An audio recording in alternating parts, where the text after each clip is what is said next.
I know they have it. I've never got an email back yet. All right. That said that it's, that's him 100%. I mean, without me hearing his voice, I'm like, it's unconfirmed. But if you got friends that knew him and grew up with him saying it's confirmed, then I gotta say, hey, yeah, this is probably Bryan Kohberger. But I did send it into the FBI. I did clip that. I also went through 80,000 phone calls, found the number, sent it into the FBI as well, and they have that, and hopefully they get down to that information. Good. Do you know that they are in receipt of it? Did they come back to you at all? I know they have it. I've never got an email back yet.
Everybody, what is going on?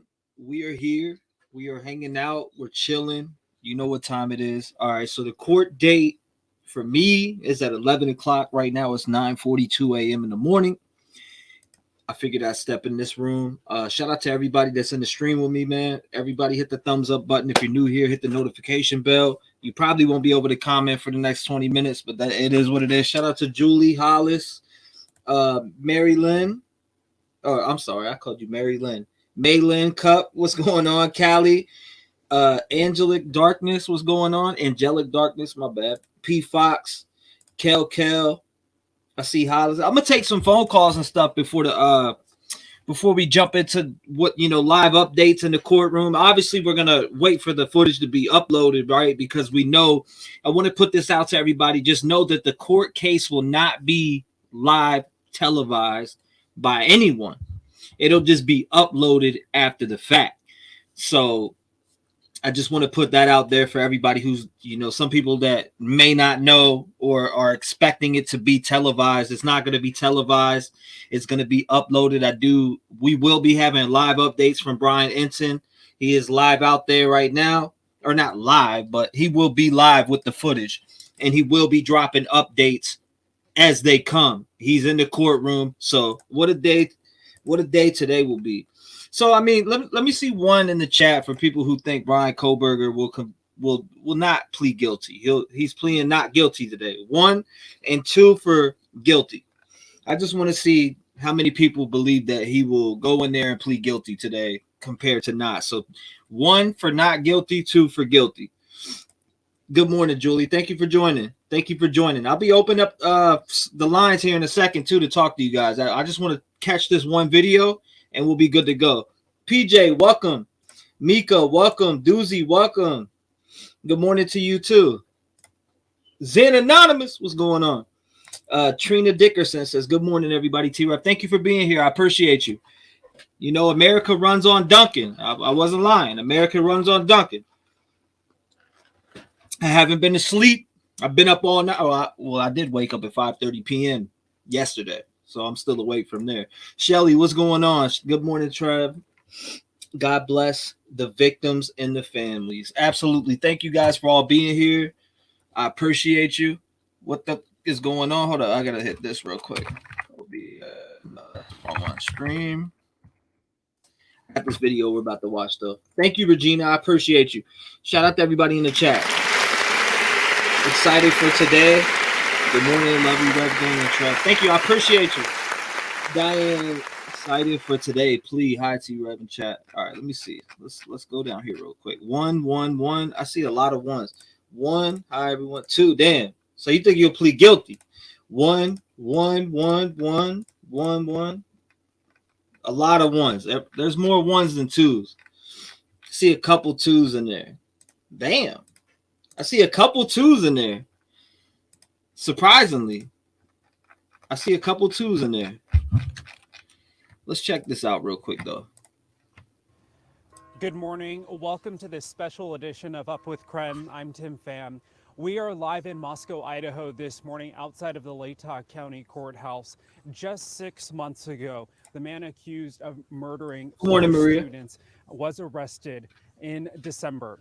Now this morning, he will face his arraignment in a matter of hours at 9 a.m. This morning, we do have Up with Krem team coverage for you with in-depth coverage, taking a look at all angles. Nicole Hernandez is at the King Road home this morning, taking a closer look at a timeline of how we got to this point. Meteorologist Thomas Patrick is in the Weather Center taking a look at today's forecast, and Channing Curtis is in the Krem 2 studio with a look at today's top stories. But again, let's get to what's expected to happen in court today. Like we mentioned, the man accused of murdering those students will appear before a judge this morning for his arraignment. That's happening at 9 a.m. And while today will largely center around what's happening in the courtroom, we can't forget today is all about seeking justice for the victims. On November 13th of last year, Ethan Chapin, Xana Kernodle, Kaylee Consalves, and Madison Mogen were found stabbed to death in an off-campus home. Police arrested Bryan Kohberger 47 days later in Pennsylvania. Investigators connected him to the crime scene through DNA evidence found on a knife sheath left at the crime scene. Last week, we learned a grand jury indicted the suspect on all charges. He now faces 4 first-degree murder charges and 1 count of burglary. This indictment means there is enough evidence for the case to go to a full trial. It also means there will not be a preliminary hearing in June as originally planned. We spoke with a Moscow resident about this case and how people are feeling now. When the murders happened, people were really alarmed. And we had friends who were worried about going out at night, and they bought extra locks for their doors. But as soon as the guy was captured, the excitement wore down within a few days. He posts this on Twitter. Yeah, definitely different for the Moscow community. There will also be a new judge in the case. His name is Judge John Judge, and as of now, the case is still in Latah County District Court, but it could be moved to another county if the judge thinks there is a better chance of finding an impartial jury. If the suspect enters a plea today, his trial could happen within the next 6 months, or he could waive his right to a speedy trial. A plea also means the 60-day countdown begins for prosecutors to file a notice to seek the death penalty, which of course is a possibility in the state of Idaho. Now, we also know the family of one of the victims, Kaylee Consalves, will be in the courtroom today. We did speak with the family attorney just a couple of days ago to talk to him about how the family feels about seeing the suspect in court today versus in June. Good morning, Gladys. Once you charge someone with on an information, you're normally preliminary hearings within a couple of weeks out. Thank you. I appreciate you. He's doing good. And I don't think that really was of, that's hard for a victim's families, for all the victims' families. That's hard. We do know Ethan Chapin's family will not be in the courtroom today. We haven't heard from Xana Kernodle's family or Madison Mogen's family on if they'll be in the courtroom or not today. And even though the murders happened 6 months ago, so much has happened. This morning, Nicole Hernandez continues our team coverage. She's been covering this case for 6 months, and she's taking a closer look at how we got to this point. Nicole? So I'm live at the King. Hold up. You know what? Hold up. We got Brian Enton has actually just posted. Let's jump straight to that. Hey, I just wanted to get on here real quick because a lot of people were asking about the Kohberger arraignment and how it's going to work. I got to go back in there in a minute because we're all kind of lined up in this little entryway. The courthouse isn't open yet, but someone started a list, so I think I'm okay to be outside. But I'm going to go back in a second. But basically, the hearing is going to start at 9 a.m. local time. There's a couple hearings today. His arraignment will be at 9 a.m., where he will be read the charges and he'll have to plead guilty or not guilty. You know, the charges based on the grand jury indictment. And then there's 2 more hearings after that related to the gag order. So we are allowed to have a camera in the courtroom, so it will be videoed, but we're not allowed to live stream it. So when the hearing is over, we'll be able to put the video out. But I will be allowed to live tweet. We clarified with the court, because last time it was a little confusing, and I didn't live tweet just because I was nervous. I didn't want to get kicked out. But this time they said live tweeting is allowed, just no video or pictures. So I will live tweet it. Thank you, Shiva.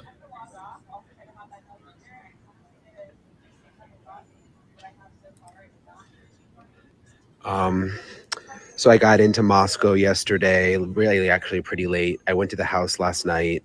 I put a video. I'm going to go back in the daylight, but it's different over there. Everything is boarded up. There's a security hut outside. Moscow's pretty quiet right now because graduation, I think, was last weekend. So a lot of the students are gone. So it's quiet. It's much warmer than last time I was here. It's in the 60s. I haven't seen any family. But we know that some of the victims' families are going to be here just from talking to them. So they wanted to be here for this. From what I know, Bryan Kohberger's family is not going to be here. That's sort of the latest I've heard. But yeah, I should have. The arraignment, some of you asking how long it'll take. It's going to be really short. We're told maybe 10, 15 minutes. So Brian Enton is saying they're being told 10 to 15 minutes. It's going to be a very short arraignment. So expect it to be short. So we should get it quite, I say by 11:30 their time, which will be, I wouldn't say 11:30 actually. I'd say 9:30. Between 9:30 and 9:45, the footage there will be out, which will be about 11:30, 11:45 my time. But this is the courthouse. Courthouse is really small, and the jail is underneath the courthouse. That's actually the entrance over there. So his cell is kind of in the basement here, and then they just bring him right up to this little courtroom. It's a very small courthouse.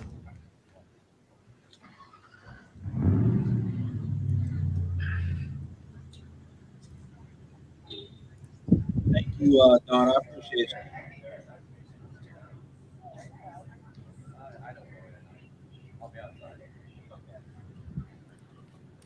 Yeah, the judge will. So there's a new judge.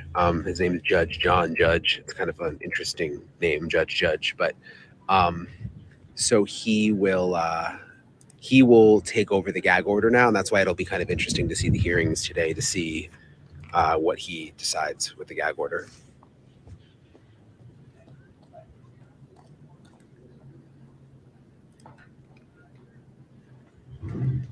So yeah, you guys can watch the hearing on News Nation. We have someone here who's basically just here to get the video right away. Again, we can't live stream it, so you won't see it live on News Nation, but we'll have it right when it's over. And I'll be able to live tweet it during the actual hearing. There just won't be any video. So yeah, you can't watch live in the courtroom, unfortunately. Victims' families will be here. Yep.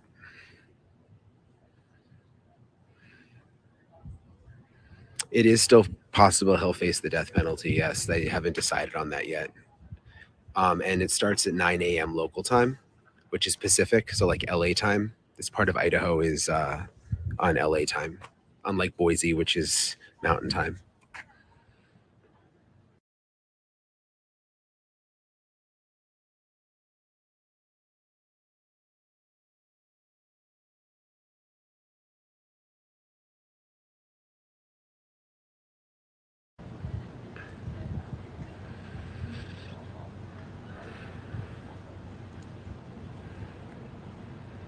So that's kind of the little update. Again, I want to get in there just because I've been here since really early. I don't want to lose my spot. It's a really small courtroom, so not everybody's going to fit.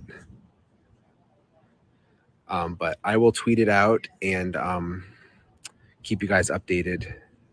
All right, talk to you later.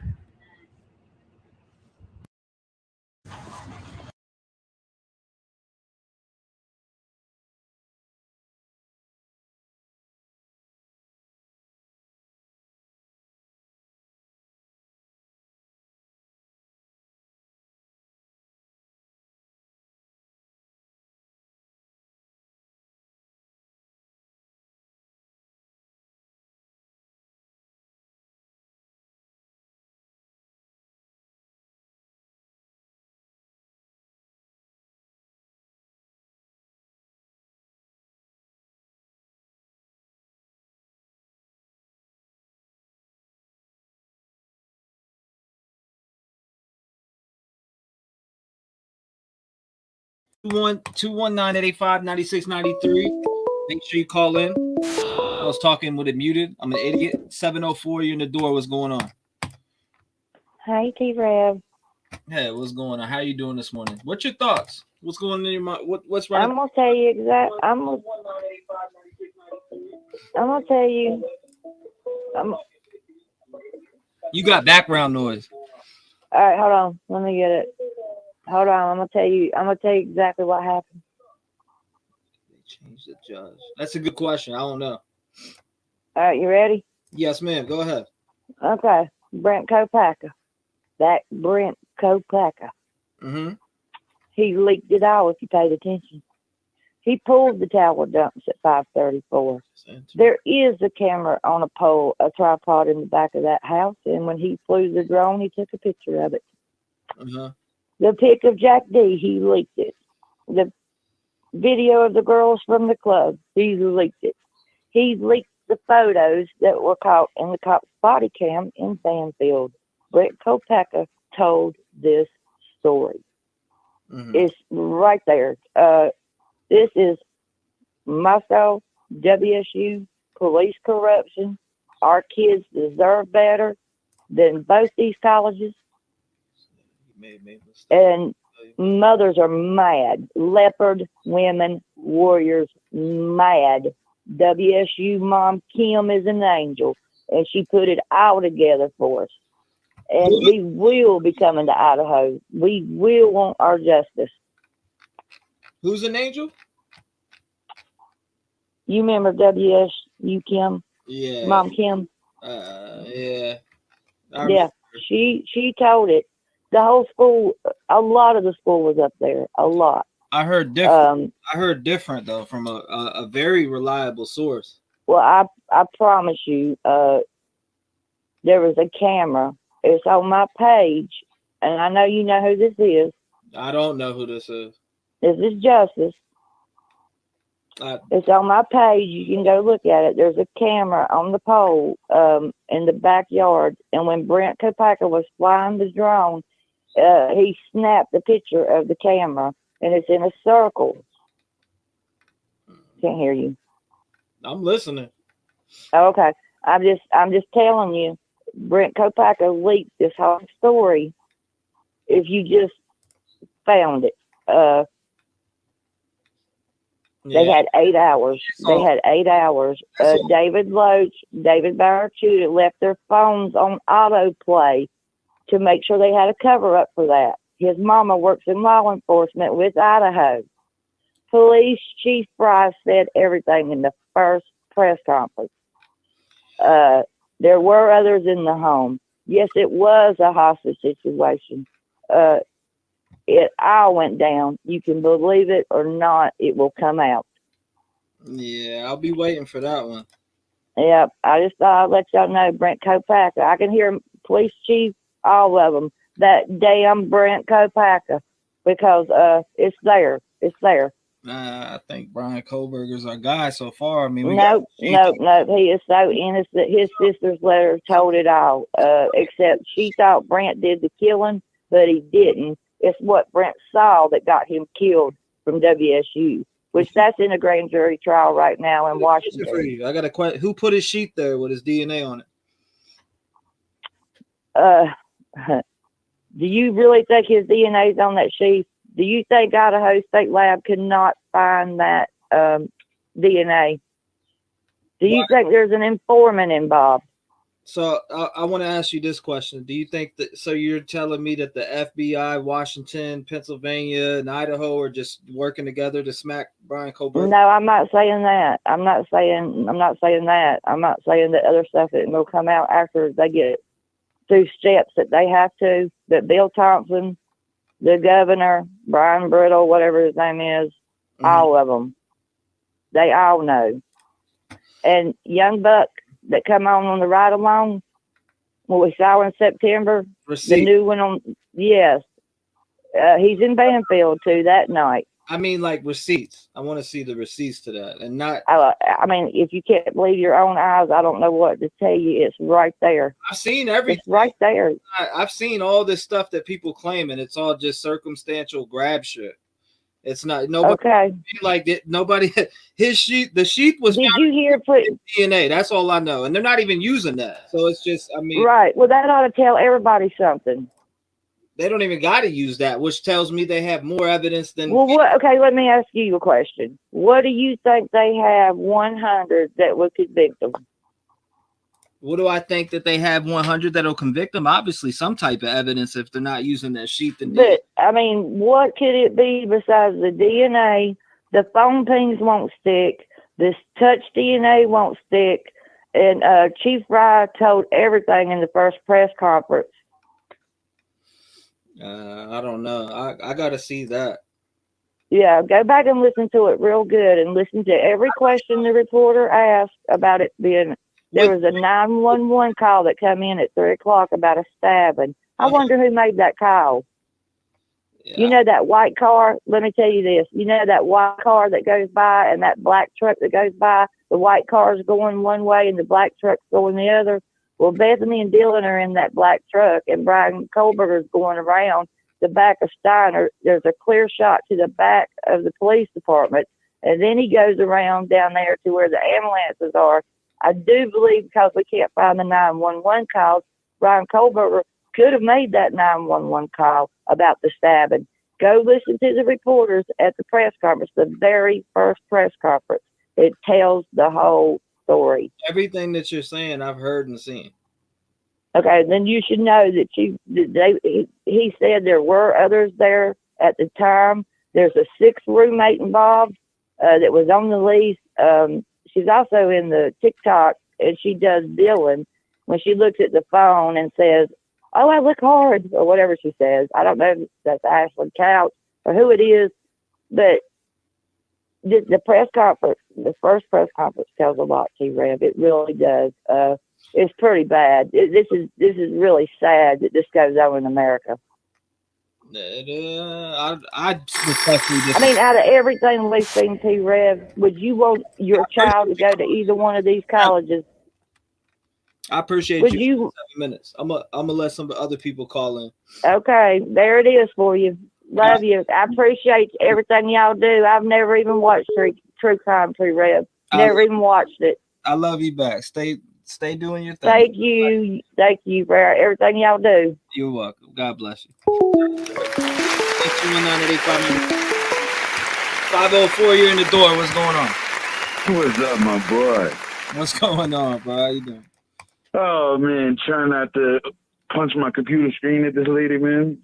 Oh man, you know it's acquiring minds out there, bro. Bro, like, oh, dude, she made my head hurt, dude, already this morning. Like, I mean, do I believe he's gonna plead guilty today? I don't think so necessarily today. I know he's got to put a plea in today, but I think sooner or later he's gonna end up pleading guilty because they're gonna have him. They got too much on this dude, bro. I don't see it. I mean, and if he don't plead guilty, they're gonna find him guilty. I mean, I don't think Bryan Kohberger caught anything on the fucking drone, dude. I mean, they're trying to blame something on this dude just because his name sounds very similar. I mean, anything to get Bryan Kohberger off of this shit, it's a far reach, dude. In my opinion. I mean, I don't know. Yeah, that's. Did I don't know. Nah, people are reaching, in my opinion, with this cope. Nah, that's why I had to hop off the listening to that shit, man, because it's like, y'all, blaming I saw that look on your face, bro. you're blaming somebody who's dead who can't even defend themselves. It's like, we got to get up off that. Yeah, exactly. Well, not only that, but she's saying he flew his drone and caught the tripod on the thing. Somebody in the comments said that was Photoshop, but I've seen it. But it's not about the tripod. If Bryan Kohberger, Bryan Kohberger. I mean, if she don't see the similarities there, then I suggest you go back and read Dr. Seuss. Everything that she mentioned on that, what she just called about, I've seen every single thing. I've seen all that and more. So it's like, you know, she's sitting there saying the Kim lady. I mean, we all seen what happened with that. She's like, "Oh, she's an angel." I was like, "Get the fuck!" I was about to hit my computer screen when she said that, bro. I was like, "No, stop." She was debunked though. Yeah, for real. Not even. I mean, dead ass. I seen it. Yeah, I mean, and I wanted to say the other day I seen when Detective John was up there and he was like, our opinions vary. I didn't mean for you to catch any smoke or any heat, Detective John, for my opinion. You know what I mean? Yeah, people thought it was him. That's crazy. Yeah, nah, I 100% apologize for anything I said and you caught heat for. You know what I mean? But yeah, man, that I heard that I felt bad. I was like, damn, dude, my opinion rubbed off on somebody else and he caught smoke for it. I was like, that's fucked up. And it happens though. I mean, when we have a panel, sometimes people don't know, folks from other people, but Right. But I had my camera off too a lot too, so I could see why that happened. But yeah, I felt I needed to publicly apologize to Detective John for that because, I mean, it wasn't his fault. I said what I said. You know what I mean? This lady needs to go. But I do think the previous call is out of her rabbit ass mind. Hey. I mean, she sounded an awful lot like Kim. I mean, just the things she was saying. You know what I mean? Yeah, I mean, there's gonna be people that are just off to the left and just, I don't know. Like I said, dude's sheath was at the scene. People want to make up all these different scenarios. Cool, go ahead. Right. I've been sending you little TikToks I was finding it's all kind of shit I've been sending to you on Instagram. But dude, like I said, my mind's all over the place with this. And I see Papa Sal in the comments. What's up, Papa Sal? But I ain't gonna keep you too long, bro. I just wanted to say that lady was out of her rabbit ass mind. Hey, I hear the craziest shit every day. Oh, dude, I can only imagine. I mean, I know what I hear, and I'm way in Louisiana. You know what I mean? You're gonna hear. All right, bro. I just wanted to come up here and say that. I'll holler at you. All right, brother. I appreciate you calling in. Shout out to you. I'll be watching and waiting for that. Any updates on the court today. I'll see what's up. Yeah, I'm watching it right now. Waiting. I'm just waiting for something to pop up. Word. All right, bro. I'll holler at you. All right, brother. God bless. Later. If you want to call in 219-885-9693. 7 minutes. What's up? What's on your mind? Was Kim and the caller in the house when it happened? Please. Right. I don't know to say that you've seen Dylan and Bethany in the vehicle. That's just like, I guess you were there and seen them in the vehicle. We got to stop this shit. We got to stop it. 646, you're in the mix. What's going on? 646, you can hear me? Hey, T-REV, it's Hollis here. Hollis, what's going on? Hey, how you doing? I'm chilling. What's up? All right, so I just wanted to put this out there. Mm-hmm. May 25th is going to be Maddie's 22nd birthday. Mm-hmm. And evidently her neighbors want everyone to know that Maddie would want nothing more than on May 25th for everybody to spread kindness. Yeah. So you said what date? The 25th? May 25th, this Thursday. It would be Maddie's 22nd birthday. Mm. And so that's what Maddie's wishes would be from her neighbors. To spread kindness. Let her watch about this case. Yeah, we'll definitely be doing that. Shit. Yeah, so I just wanted to put it out there. I posted something about the Idaho 4 victims, and that was a response. Whoever responded to me said that their child went to school with one of the Idaho victims and that they were neighbors of another one of the Idaho victims. And then they went on to explain about May 25th would be Maddie's birthday. Yeah, that's...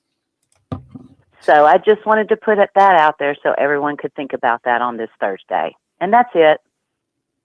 Yeah, pretty sad. Her birthday's coming up. Her dad's their family's gonna that day. I think people are forgetting about the victims, and they're just kind of rolling with all these strange conspiracy theories, and I just find it to be kind of repulsive in a way. I mean, unless there's evidence, I can't roll with all these conspiracies, I'm going by the facts.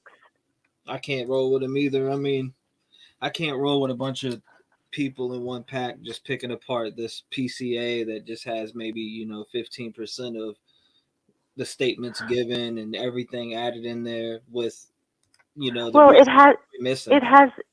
doesn't have everything in there. It has they want to find holes and make reasons why there's a hole in it. Well, Mm. they don't play their whole poker game right in the front get-go. They just need enough to put them behind bars. They don't want to, throw all their cards out there on everything they have. But I have a feeling, 51 terabytes, that's huge. That's a lot. That's a lot. And for how long he's been going to school, Lord knows what was on his personal work computer with his whole degree program, all of his studies, every route and avenue he went through on the net, the deep, dark web. Who knows what they have on this guy? Yeah, there's no telling what they got from his vehicle, his apartment, none of that. None of it's really disclosed besides what was written on the search warrants. And in my opinion, I think had they not ever found the knife sheath, or maybe never even had the white Elantra description, right? Mm-hmm. I'm convinced he would have just kept going. He would have gone across his whole life killing like this, and there would have been more victims later on. He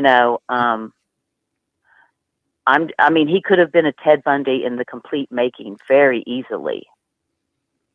And Lord, look at how many victims Ted Bundy had,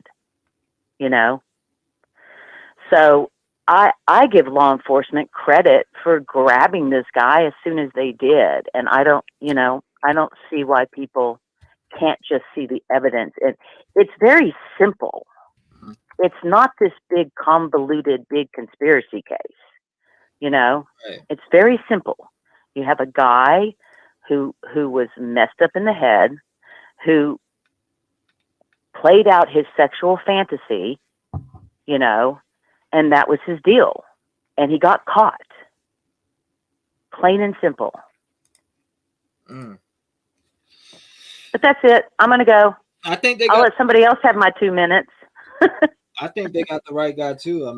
It is. If people want to say that I'm biased, whatever. I believe what's on black and white, and I absolutely do not think 3 states and the FBI are trying to pin this on Bryan Kohberger. I really don't. I don't either. Oh, and you know what else I had thought about? Because I had read an article in Newsweek a long time ago after they had arrested Kohberger, and it had mentioned that they had been on to him with drones and kind of like aerial surveillance. And I think that was when he was driving from back to Pennsylvania for the holidays with his dad. Like that's how they were keeping a track of him somewhat. And I've often wondered when he got pulled over for quote unquote tailgating, and you see the officer just kind of like casually leaning into the window. I've been pulled over so many times for speeding. They never casually lean over into a window and just look in. I think, and I wouldn't be surprised if that was undercover FBI posing as cops on purpose to pull him over every now and then just to see what was in that car. And if you look real closely, Bryan Kohberger does have a pair of gloves in between his legs, because during that whole trip, when he'd go to a convenience store, he'd wear his winter gloves as well, the whole trip. Now, so he never left fingerprints along the whole way. If you look at that picture and zoom in real close to him driving, being pulled over, he has his winter gloves in between his legs. That makes me think that they got a lot of video footage from stores that he went into. And exactly. Like people aren't looking at the bigger picture of this, what the FBI can do. And that makes me think on why there's 51 terabytes. Was he using gloves when he went into stores and all that? Or, that's crazy. Oh, I'm sure he was. So I'm still wondering if that was FBI just trying to get a vibe or a feel and to look in the car and just kind of see what was going on. They said... And I'm interested to find out if that was that. Reports say that he wasn't being trailed across the country, though. So, I don't know, but that's what reports say. Reports say that he wasn't being tailed or nothing like that. Really? Well, I'll try to find that Newsweek article and then I'll shoot it to you. Because it said that they were doing aerial surveillance, but I don't know if that means with the drive. You know, I just kind of thought that would make sense. So I'm not sure when they were doing aerial surveillance, so to speak. Yeah, no doubt. But I'll shoot it to you. I'll dig it up and find it, and I'll DM it to you. Yeah, they said it on Dateline. The source that they said their sources, whatever, said that he wasn't being tracked across country. It's been highly reported that he was being tracked. The 2 Indiana stops were, orchestrated, but they're saying that it wasn't. So I find that interesting. Well, but the FBI,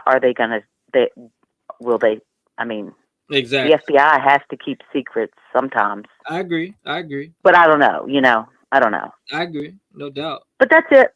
Okay. My time's up. I appreciate you, Hollis. Okay. Give Sosa a really good, doggy treat for me. I will. God bless you. Lock your door.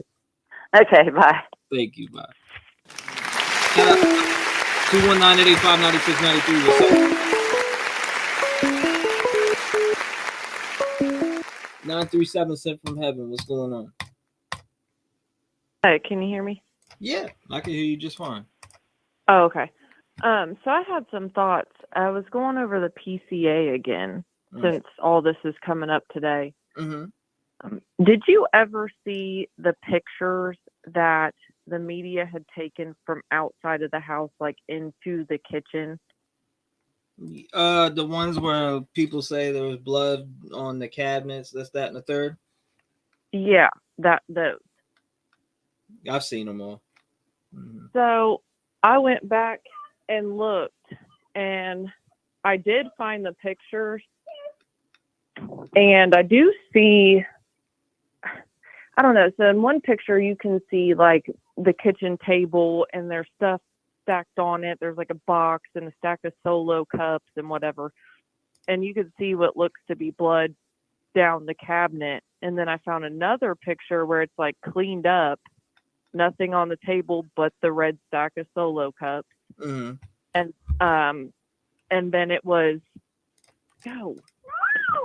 and then it was cleaned up otherwise. Mm-hmm. And so in the PCA, it states that Dylan heard what she thought was Kaylee saying that someone is here. But then they turn around and say that it was Xana. They believe it was Xana based off of her being on TikTok. Well, I always question, why would they put that in there? Why is that important to, kind of disprove that it was Kaylee who said that? Right. Well, I think they know based off of the timeline that Kaylee and Maddie were already deceased at that time. Mm-hmm. So that was why it was important to add it. But in the end, when it mentions Bethany, it mentions that they did a forensic download of her phone. And then based off that, they believe the murders happened between 4 and whatever it was, 4:25. So I was thinking, that must be important. Either she was texting Dylan or Kaylee or Xana saying, what's that noise? Are you guys okay? To be able to use the timeline from her phone to determine what time the murders happened. There had to be some type of timed, receipt to show that, text message time. No, I'm sure. There's much to come out still, There's still so much to come out. Yeah, I didn't put 2 and 2 together until, I was looking at all this, and I'm like, wait a second. So I think that, I honestly think that Xana and Ethan were kind of, and Kaylee, I think I don't know what his obsession was with Maddie, but I think he went upstairs, and I think Xana came in the kitchen. Mm-hmm. And either ran into him, and he was trying to go on his way out, and she was kind of in his way. But that good vibe sign and everything right there, where you can see the people stepping over something and she's got a swab out and all that. Mm-hmm. I feel like something started in the kitchen And then maybe, Xana ran back to her room, and then Dylan says she heard a male say, "I'm here to help you," which I don't know. I always thought it was Bryan that said that, being a weirdo, but maybe she did get attacked in the kitchen. I don't know. Maybe she ran back to her room and Ethan was like, "It's all right, I'll help you." And then by that time it was too late. Bryan was already coming in there. But I don't even think that Xana and Ethan were supposed to. I don't think that was his plan per se. I think he got in over his head with what he was trying to accomplish there. It's a sad tragedy. This whole entire situation. It's sad. Yeah, and the crazy theories are just wild. Like, where do y'all even get this stuff from? I'm only going with based on the PCA, what the police have said. We speculated when we didn't have anything, but now that we have evidence that points to one person, why does everyone try to get away from that one person? Right. I agree. I mean, that speaks loud to me is a knife sheath with his DNA on it. Whether people want to talk about two different labs, this, that, and the third, cool. He'll get his day in court. And like I said, DNA, sheath, I don't care about the labs and all that other shit. They found his DNA, connected him. And not only did they connect him, but he was back around the crime scene at 9:12 a.m. in the morning. Like, I mean, exactly. Come on, dude. You were going back to get your sheet that you dropped and probably shit your pants knowing you dropped it. Yeah, that's exactly what I'm saying. Like, you have a sheath next to a body or bodies with your DNA on it, and everyone somehow wants to believe he's innocent. Why would the police, the FBI, and all these agencies go against one PhD student from Pullman, Washington?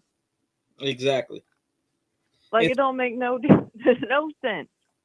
Yeah, if he didn't do it, it'll come out. But I mean, your sheath is at the scene. You came back to the scene at 9:12. You turned your phone back on at what 5-something a.m.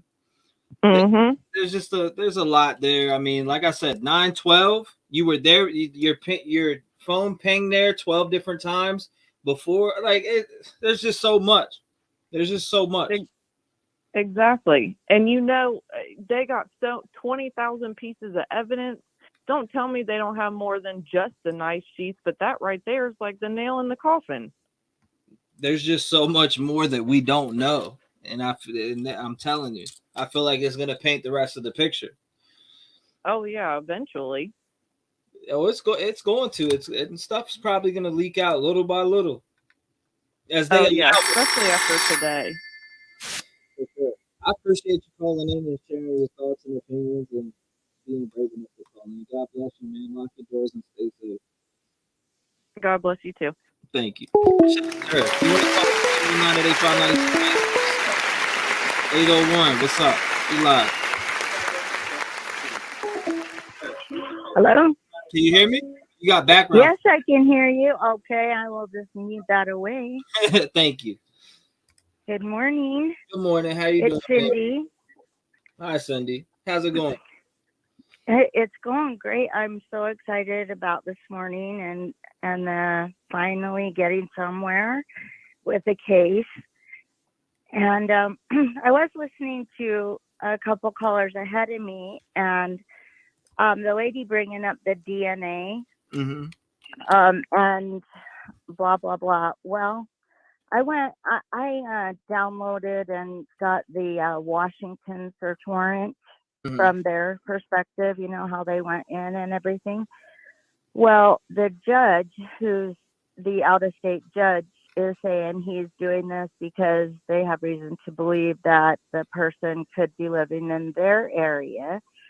And, but it's made known right from the get-go that the officer is saying, please do not use Exhibit A, the DNA, as part of granting this search warrant, specifically in case it's not entered into court, it's thrown out, or there's any reason why it isn't used, he doesn't want that to affect the entire search warrant. And so the judge says, based on the officer's statement and the DNA sample, he is not basing the search warrant on the DNA samples or the DNA match. They, weren't even using that as part of making the determination just for that reason. Mm-hmm. And it says, right in just this little blip, in making this decision, the court did not consider the information in the supplemental disclosure DNA test as evidence supporting the existence of probable cause. This court did not consider that information in the supplement disclosure as part of the granting of the search warrant. And I think that was smart, forward thinking, to think that down the road the judge may not admit that DNA evidence, Mm-hmm. or any reason that it could have come back on them as not. Anyways, it just didn't mess up the entire search warrant. And so I think that kind of corrects what that lady was saying about the DNA and how this is based on that, and one thing leads to another and all that. Yeah, and I also heard some mouth speaking about that this weekend, who was going to get this thrown out today. So I'm really glad I went to the RCW, which I learned from the traffic stop with the lady, of codes in Washington, what they mean, and how to read the Washington codes, because it was served in Washington. So that's my one thought. What do you think? Yeah, my thoughts are everywhere after seeing this Dateline. Yeah. So I'm The Dateline. I'm interested in knowing, like, a lot of, like, them mentioning that his family, just people in his family were thinking, just shit like that. Oh yeah, Well, that they went out to the car, and the one sister was out there searching the car, and I don't know if the rest of the family came and helped, but I wonder if it's the psychology sister who, is kind of more trained to look at things not just from a brother and sister perspective, but as a clinician, she knows what's making that hair on the back of her neck stand up. So I'm glad she did. At least the dad did not want to believe any of that, but the mom was like open to it. I was thinking he must have been such a sheltered little boy, growing up and being overfed and, cuddled and all that. And he wasn't feeling it back. So they probably even cuddled him more, put more love on him, more attention. And it just wasn't hitting where they were trying to go with it. But the next caller who said that they thought the FBI was dressed up like troopers on the interstate. Mm-hmm. No, they were not. That was regular troopers. The FBI could see everything from the body cam that the officers had seen themselves. So they wouldn't be pretending to be troopers and act like that.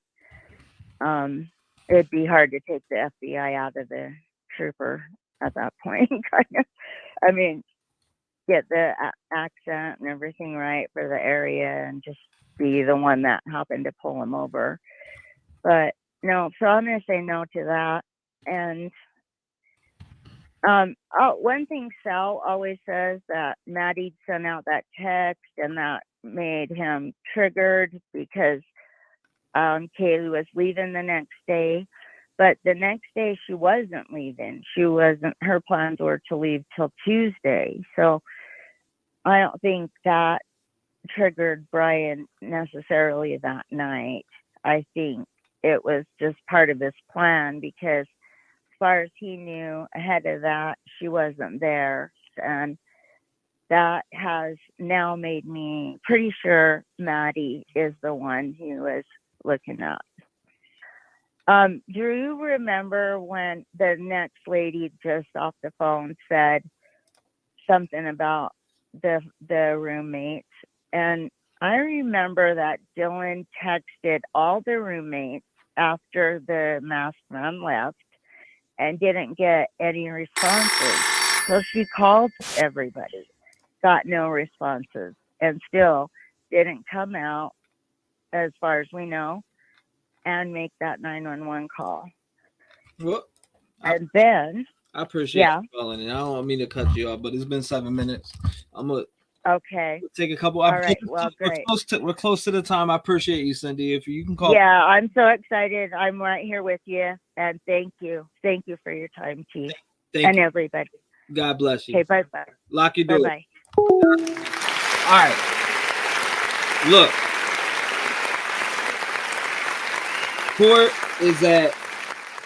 Court is in about 28 minutes. It's not going to be live streamed. They're not live streaming it. They're not allowed to live stream it. I don't know if people know that or not. I've seen some people saying otherwise. They're not allowed to live stream it. You're not going to catch it live streamed whatsoever. They are going to be uploading it as soon as it's done. Bryan Inton said, which I'll play it for anybody who wasn't here. Grab it real quick. I'll play it for anybody who wasn't here. Here you go right here. Hey, I just wanted to get on here real quick because a lot of people were asking about the Kohberger arraignment and how it's going to work. I got to go back in there in a minute because we're all kind of lined up in this little entryway. The courthouse isn't open yet, but someone started a list, so I think I'm okay to be outside. But I'm going to go back in a second. But basically, the hearing is going to start at 9 a.m. local time. There's a couple hearings today. His arraignment will be at 9 a.m., where he will be read the charges and he'll have to plead guilty or not guilty, the charges based on the grand jury indictment. And then there's 2 more hearings after that related to the gag order. So we are allowed to have a camera in the courtroom. So it will be videoed, but we're not allowed to live stream it. So when the hearing is over, we'll be able to put the video out, but I will be allowed to live tweet. We clarified with the court, because last time it was a little confusing and I didn't live tweet just because I was nervous. I didn't want to get kicked out. But this time they said live tweeting is allowed, just no video or pictures. So I will live tweet it.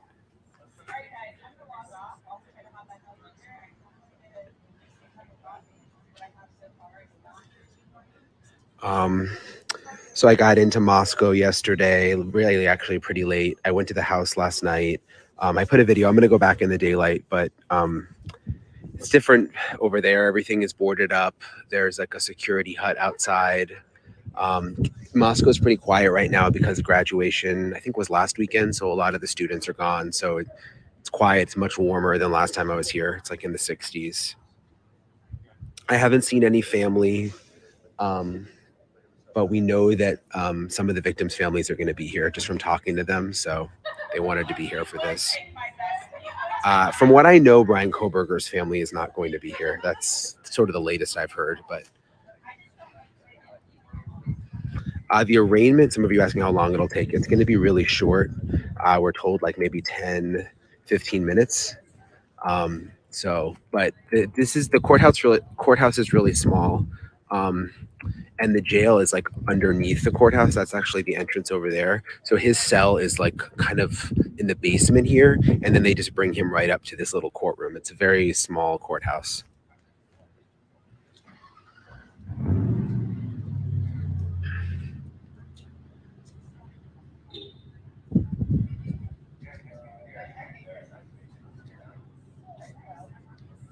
I'm glad he can tweet. I'm very glad he can tweet. Shout out to everybody that just came in. Yeah, the judge will. So there's a new judge. His name is Judge John Judge. It's kind of an interesting name, Judge. But so he will take over the gag order now, and that's why it'll be kind of interesting to see the hearings today to see what he decides with the gag order.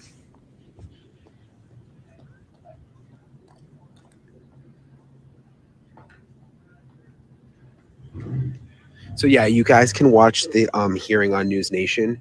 We have someone here who's like basically just here to get the video right away. Again, we can't live stream it, so you won't see it live on News Nation, but we'll have it right when it's over. And I'll be able to live tweet it during the actual hearing. There just won't be any video. So yeah, you can't watch live in the courtroom, unfortunately. Victims' families will be here. Yep.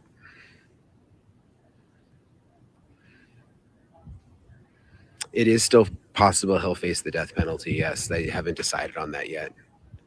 And it starts at 9 a.m. local time, which is Pacific, so like LA time. This part of Idaho is on LA time, unlike Boise, which is Mountain time.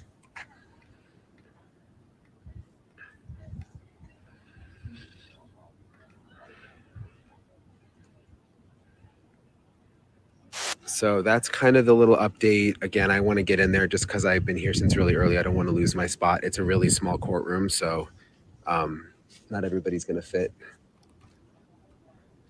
But I will tweet it out and keep you guys updated. All right, talk to you later. All right, so there you go with Bryan Ensign. Bryan, we will be getting all the live updates right on the spot. I'm looking at it right now. Also, I want to know what you guys think about the Dateline episode. Did you guys see the Dateline episode? What was your thoughts on the Dateline episode? Write your thoughts down below. I'm definitely looking for them. I'm curious to what you guys thought about that Dateline episode and the information that came out. And they kept saying their source. Obviously, they're not going to give their source away, right? But their source said this. Their source said that. Now, what source would tell them that Bryan's sister, family members, etc., thought that he committed this? Now, what source would tell Dateline that? Now, that makes me think. I'll take a couple more phone calls until court. That'll be what, 7 minutes for? I'll skim them down to 5 minutes. If you want to call in, I'm gonna skim the time limit down to 5 minutes. 5 minutes. Go ahead. 219-885-9693. If you want to call in, everybody's getting 5 minutes right now until court.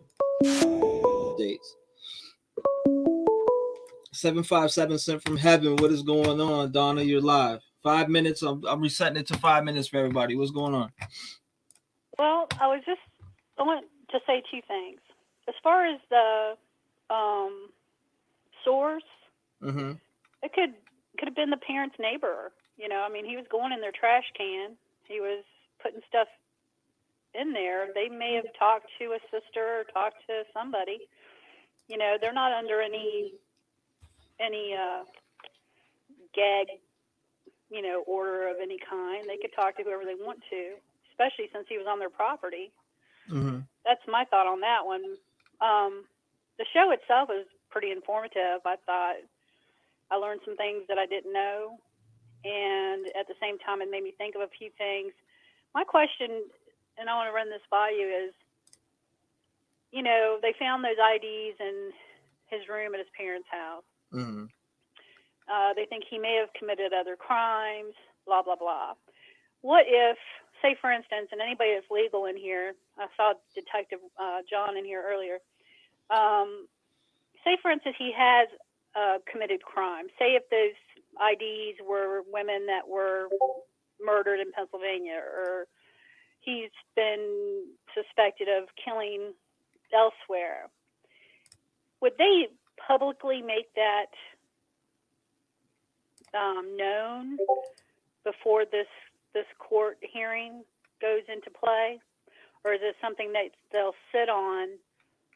Because, I mean, what says that they have to say anything about anything besides this court case?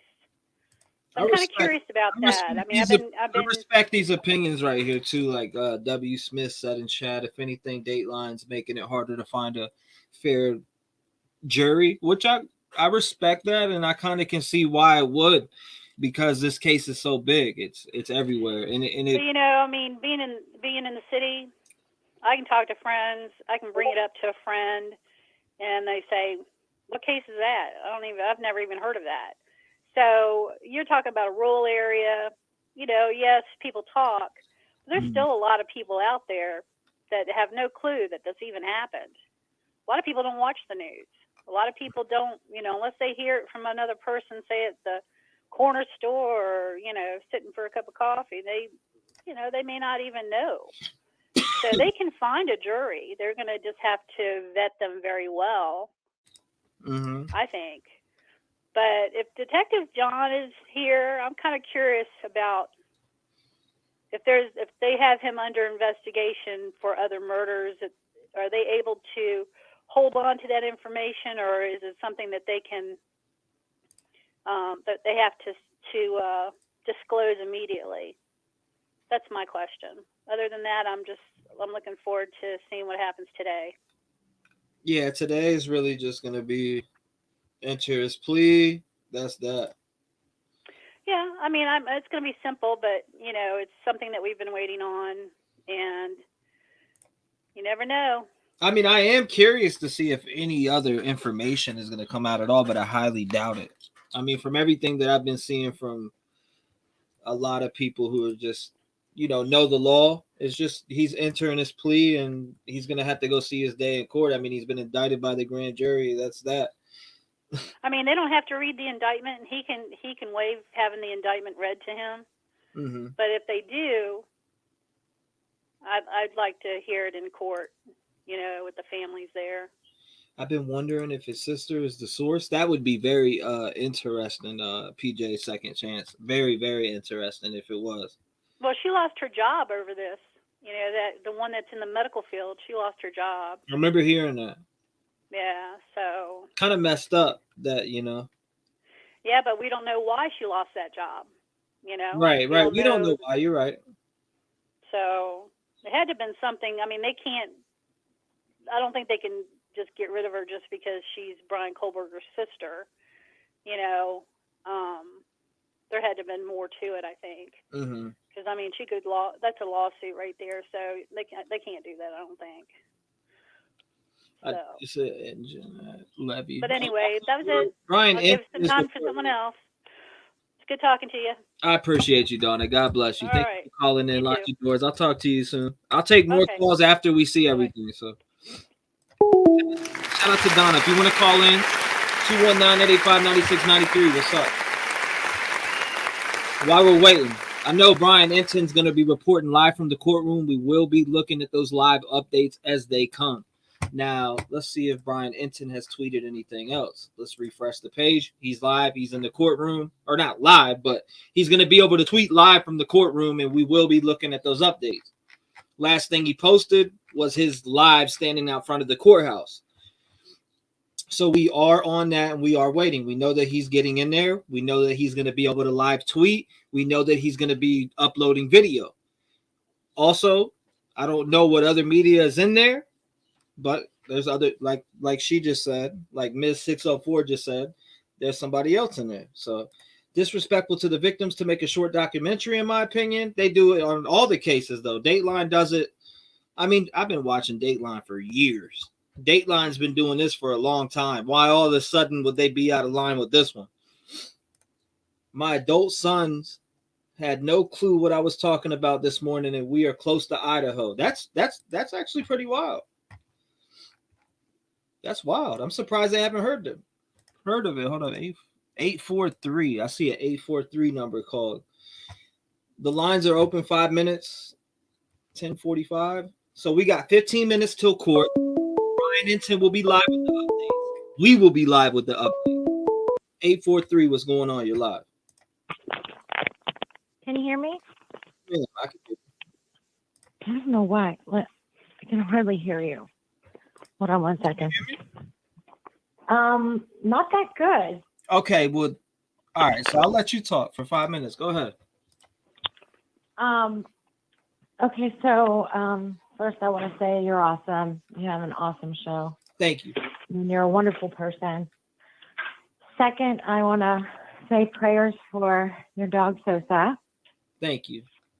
And I don't know. I'm feeling nervous because I just feel like something's gonna happen today.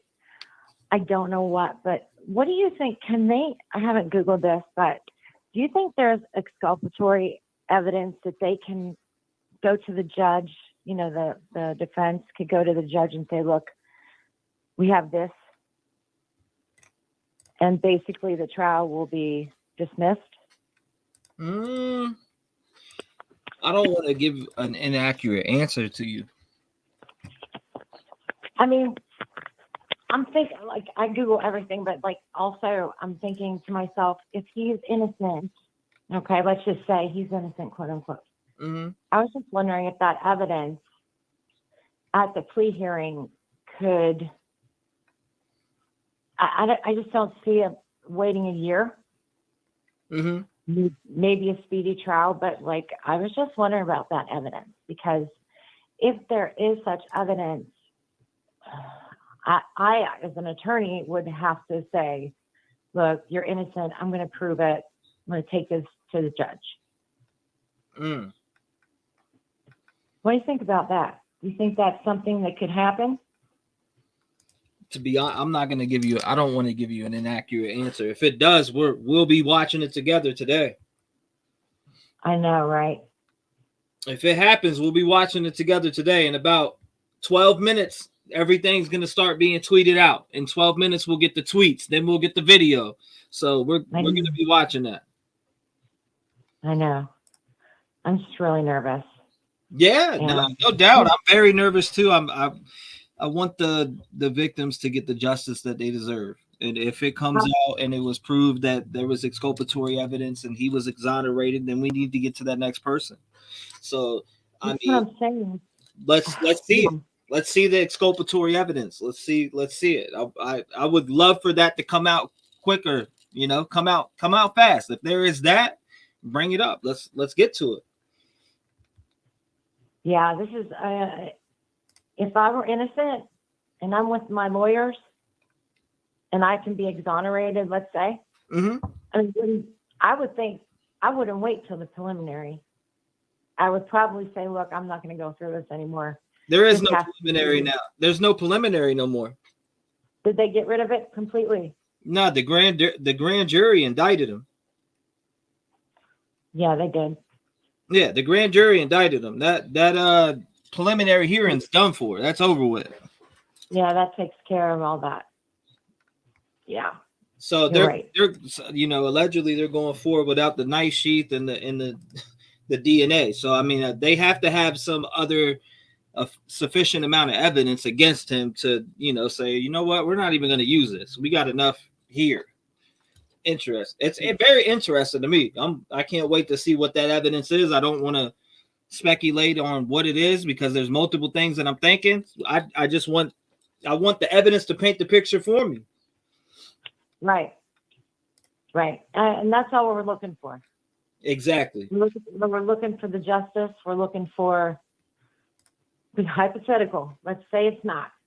Well, then there's somebody else out there that could have done it. Know somebody who could have done it. I'm just playing devil's advocate only because you just never know.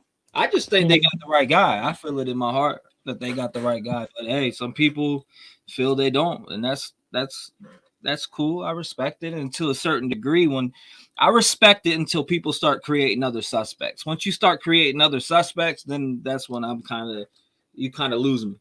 Like once you start creating other suspects, when law enforcement's not saying, hey, we're looking for one other person, or we're looking for this, that, and the third. They're saying, hey, we found a guy's knife sheath at the scene, or a knife sheath at the scene, allegedly, speculating. Yeah.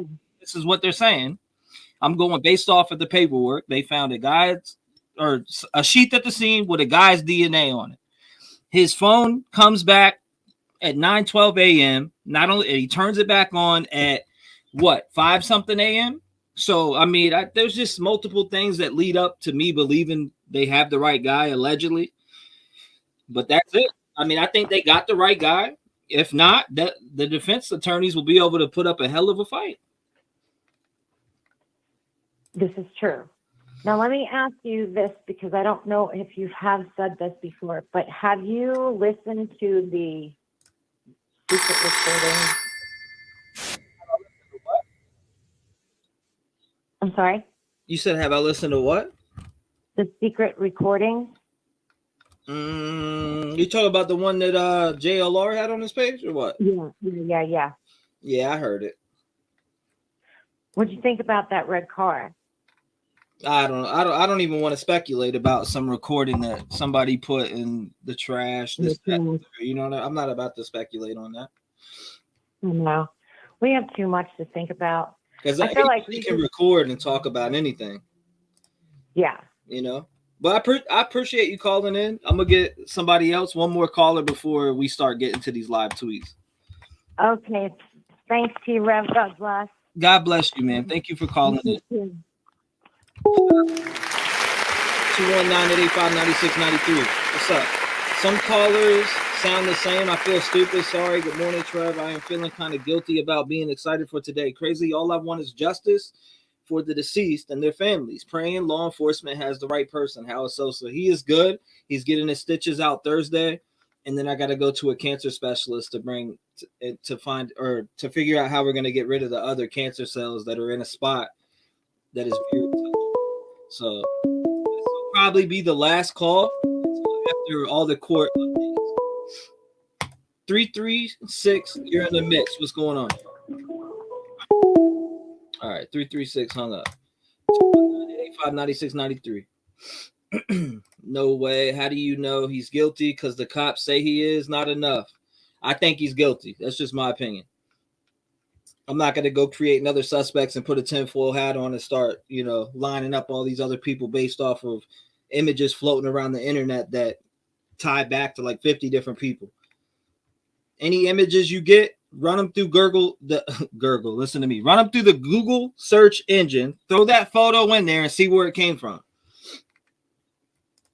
Yes, of that Murphy hair, that's telling something. I don't know if it's Murphy's hair. We all speculate on that, right? Brian Enton and Law and Crime will have it on. They will upload it. Yes, we're waiting for it.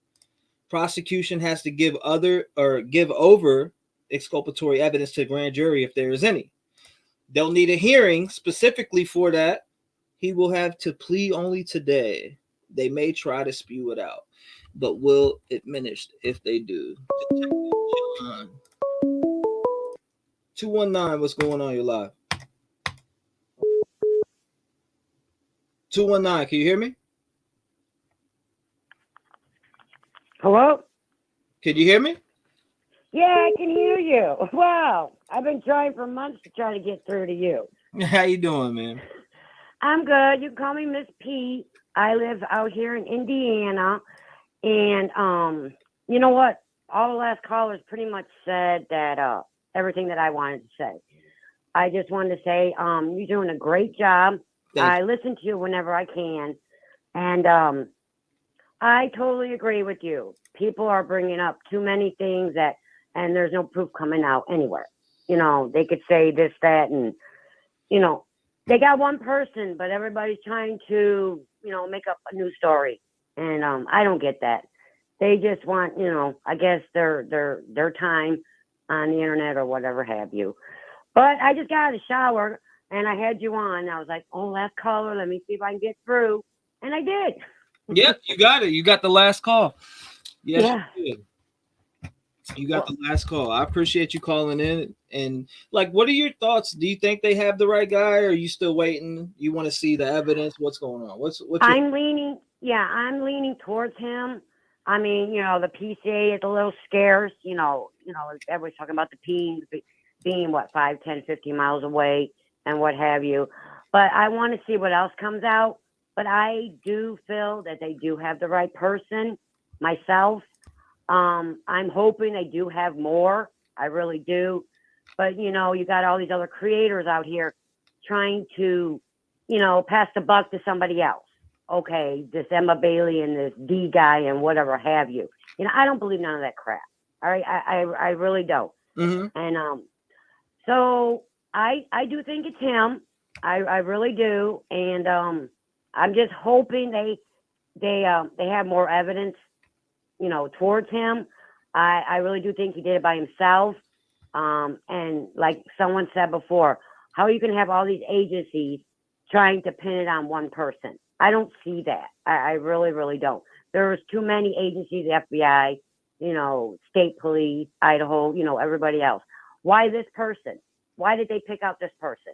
And truthfully, I think someone gave up his name early on. Yeah, they November 29th. I could be off by a day, but I'm pretty sure it was November 29th is when the security guard at WSU had reported Bryan Kohberger's vehicle. I could be off, but I think No, correct. I know that, but I think someone actually gave up his name before that. And that's why they were on him before. That's what I believe.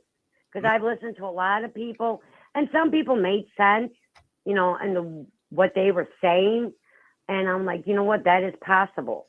I think somebody knows something, and I think they gave LE in Moscow, they gave up his name. Now, that's what I believe. So I think, probably in the before Thanksgiving, I think they actually knew who he was. Soon after that. That's what I believe. Allegedly, my opinion. That's, you know, that's what I think. But I know about the security guards in Washington. They said they came across this, you know, but they had so many Elantras to go through, you know, and there was a lot of people probably, you know, resembling him in the school. I mean, I don't know how many Elantras were there, but yeah, I know that the two security guards, you know, they looked at the footage and then they seen him. But I believe someone gave him up before then. I don't know who. I don't have no proof of that, but that's just my opinion. That's all. So I think because one of the creators were replaying all the press conferences last night. And if you go back and look at them, you know, you see a couple little slip ups here and there. And then, you know, what we know now and what we didn't know then, it just kind of made sense to me. That's all. So I hear what your dog's going through. I have a 12-year-old pit bull. He just had surgery at the end of February. He had something, they try to call it cancer, under his eye. Well, they took that out. And now the doctor said, well, you know what? I don't think we really got it all. I mean, and then now he's got another bump. So now I have to go back in and have them do it again. So I'm a dog lover. I got a year-old shepherd and a 12-year-old pit bull. And my prayers are with you and anybody else that is having trouble with their animals, because I just love them to death. So he'll be all right. You just keep the faith, okay? And I just want to say I think you're doing a great job. And thank you very, very much for taking my phone call. Now I could take that off my list. Yes, ma'am. God bless you. I hope to hear from you again. It's been 5, but thank you so much for calling in and sharing with Sure, I appreciate it. Thank you very much. You have a good day. you too, ma'am. God bless you. All right, bye-bye. Shout out to her. All right. 1 minute. 1 minute. How's everybody feeling? 1 minute. 1 minute. 1 minute until Bryan Kohberger walks in the courtroom. He may be walking in there right now. We're updating. I count about 25 people here sitting in the family section. A lot of people I have not seen before. Many are already emotional. Family is on one side, media on the other. About 50 people total. Brian Enton reported. So let's get to it. Let's jump up on these live reports. Let's make it full screen. Let me know your thoughts and opinions, guys. Let's drop your thoughts and opinions here down in the comment section and let me know what you think right now. What is on your mind about this case? Anything that you want to say or put out there to the victims' families. Let's refresh and keep reading. Okay, so he did. This was 51 seconds ago. I count about 25 people here sitting in the family section. A lot of people I have not seen before. Many are already emotional. Family is on one side, media is on the other. So it's about 50 people in total. The victims' families are arriving into the courtroom. Kaylee's sister, Olivia, has her baby with her. That's awesome. sad that, you know, it's got to be under these circumstances. Thank you, Hollis. I appreciate you guys. Thank you all for showing love. Facts. Clicks and views. Sadly, Kaylee's sister Olivia has her baby with her. That's right. They're 15 minutes. Oh yeah, we're watching. I got it right here on the big screen. We're watching. Thank you, Morph. I appreciate it. I got it. We're gonna be refreshing. Let's refresh. We're refreshing on the go. Okay, so it's showing me a bunch of people. I guess I'm zoomed in too hard. We're refreshing on the go. Too many people saying police corruption, and it's ridiculous. Okay.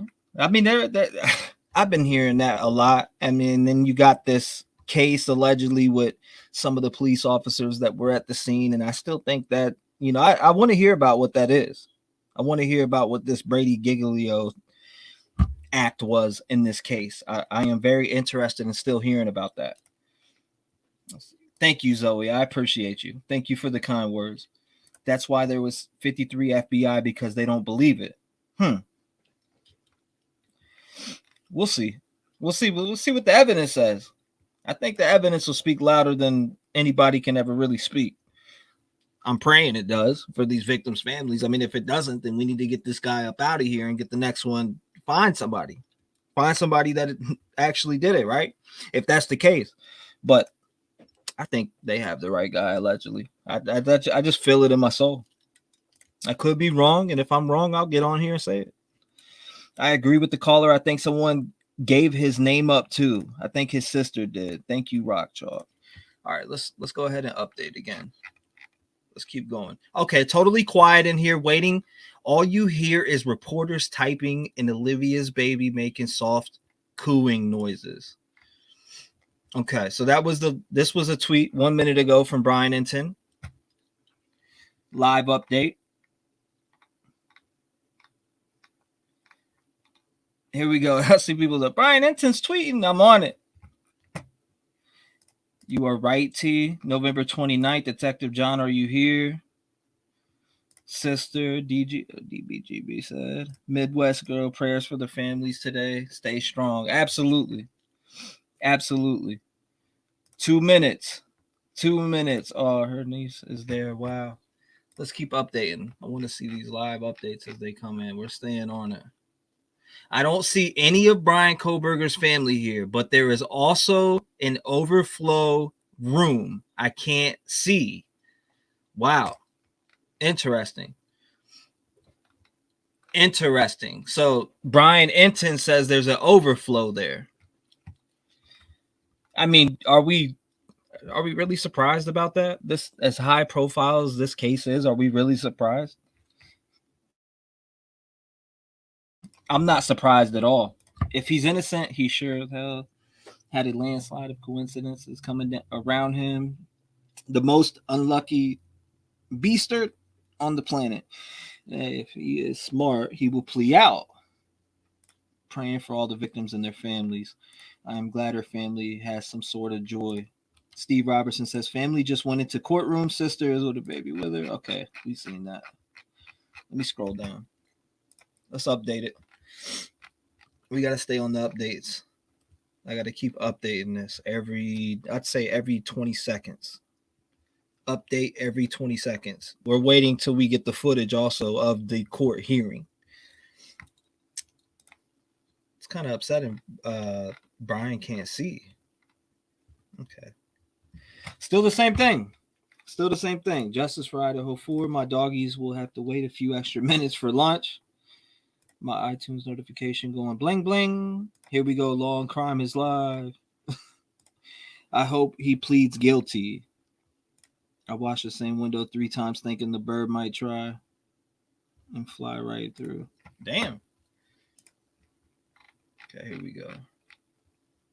Still, same thing. We're still waiting.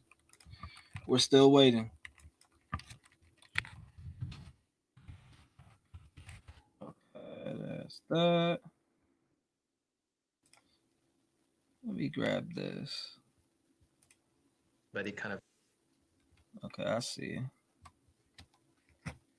Let's update this again. Still same thing. Still same thing. Same thing. Detective John, if they have any cases in PA, they have linked to Kohberger. Do they have to disclose now, or can they hold it to the vest?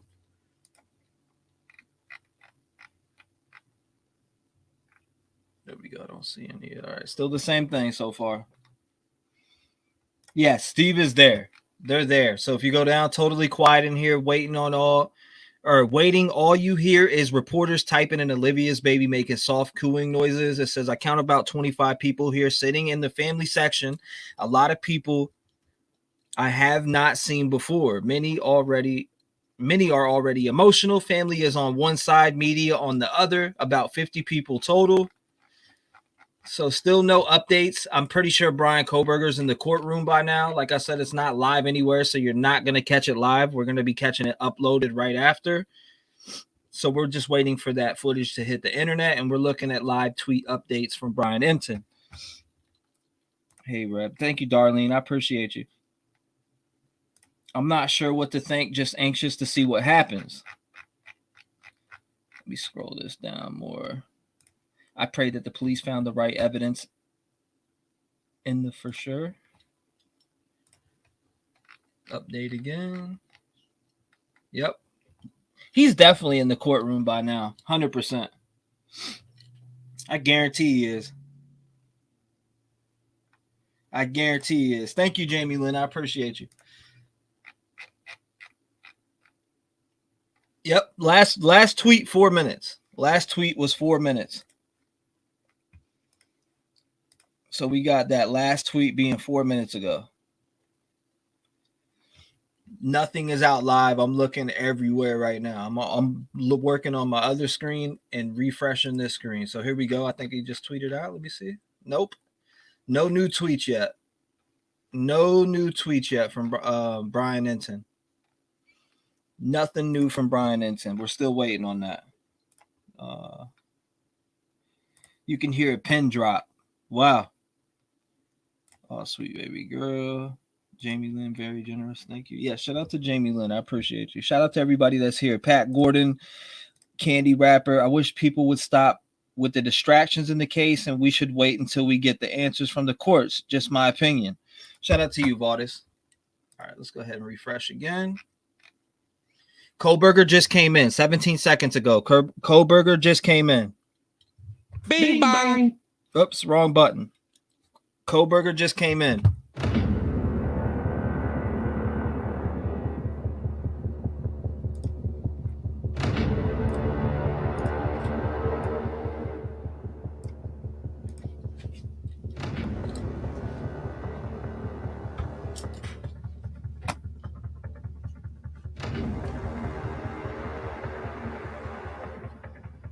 So Kohberger had just came in the courtroom. Kohberger just came in 57 seconds ago, guys. 57 seconds ago, Kohberger entered the courtroom. So we're waiting. Here we go. We're waiting on the first update. I'm going to stay refreshing, so I won't be able to click on any comments for a second. We're going to stay refreshing about every 20 seconds. I'm going to do quick countdowns of 20 in my head and refresh. We're going to continue to refresh. So Kohberger just came in the courtroom. Wow, no Kohberger family present. That speaks volumes. Huh. You got to also remember that they can be on live Zoom. Okay, Kohberger is wearing an orange gel jumpsuit. Seems to be wearing a bulletproof vest underneath. Okay. So that was the last tweet by Bryan Enton 24 seconds ago. Kohberger is wearing an orange gel jumpsuit. Seems to be wearing a bulletproof vest underneath. Updates live. Let's keep going. You know Bryan Enton's gonna keep it going. So Kohberger had just came in 1 minute ago, and then this tweet right here. So here we go, guys. Here we go. I don't know, man. I'm kind of nervous now. I don't really think that we're not gonna get any information today. I want to be optimistic about it. I have the same feeling too, T. Wow, no Kohberger family present.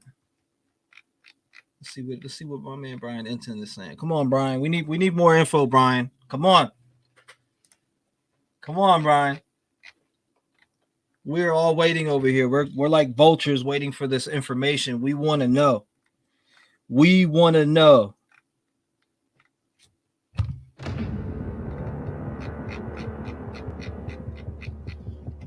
We want to know what happened. Right here. Here we go. Judge is reading Kohberger his rights and charges. Kohberger is looking straight ahead and nodding a bit to show he understands what the judge is saying. Okay, so there's a new update right there. Judge is reading Kohberger his rights and charges. Kohberger is looking straight ahead and nodding a bit to show he understands what the judge is saying. So there's our update there. There's our update there. Trev's had it. He pleaded guilty. You're killing us, Bryan Inton. I see that comment. Okay, so 52 seconds ago. Again, judge is reading Kohberger his rights and charges. Kohberger is looking straight ahead and nodding a bit to show he understands what the judge is saying. So he understands what John, or is it John Judge? John Judge is saying to him? Come on, Inton. Get those fingers moving, my boy. All right. Now I gotta. What? Damn, Bryan Inton's tweets are broken. Don't play me like that. There we go. Kohberger just said, yes, I do, when judge asked if he understands anything he says can be used against him. Okay. So there's another update. Kohberger just said, yes, I do, when judge asked if he understands anything he says can be used against him. So there we go.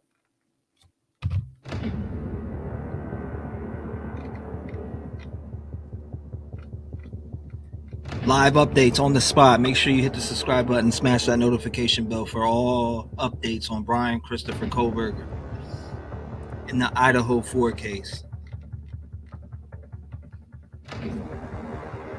Okay, so here we go. Judges now going over the indictment with Kohberger. Okay, that's what I think he meant. The indictment is what I think he meant, but hey, I could be wrong. Kohberger just said, yes, I do, when judge asked if he understands anything he says can be used against him.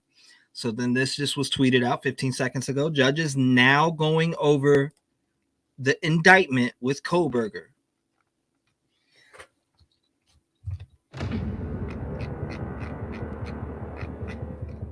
Let's stay on it.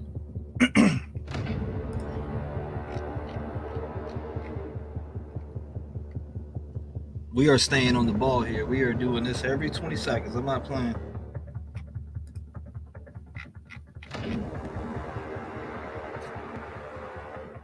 I would love to see Steve's face. I can't believe it's been this long. I must be way behind in comments, huh? Thank you, Ricky. I appreciate that. Pleading guilty would be a shocker. Chances, I think, are 20%. 20%. Here we go. Let's go ahead and update here. Judge is now going over the indictment with Kohberger. Okay, here we go. So he's going over it right now with him. He is going over with it. He's going over it with him right now. So here we go. Thank you for doing this for us, Trap. Thank you. No problem whatsoever. I haven't went to sleep. I've been awake all night long. I'm telling you. Nerves are up. Nerves are up big time. I haven't even been able to sleep lately. Knowing all this stuff going on. He's been indicted by a grand jury. They canceled the preliminary hearing. Yes, you heard it. That's news. They canceled the preliminary hearing. Bryan Kohberger has been indicted. So judge is now going over the indictment with Kohberger. This was 2 minutes ago, so we're waiting for the new update. And then we will be watching the court. We will be watching this court day here. The video footage that comes out, we will be watching. As soon as it's uploaded, we will be watching that. And I will be on the ball finding it as soon as it drops. As soon as it's uploaded. So again, if you missed it, if you just came in, we'll start right here. Judge is reading Kohberger his rights and his charges. Kohberger is looking straight ahead and nodding a bit to show he understands what the judge is saying. Then Bryan Inton had post, Kohberger just said, yes, I do, when judge asked if he understands anything he says can be used against him. And then judge is now going over the indictment with Kohberger. Let's update. Let's see if there's been anything. Okay, 3 minutes ago. We're still waiting. We're still waiting. P. Fox says the sound effects.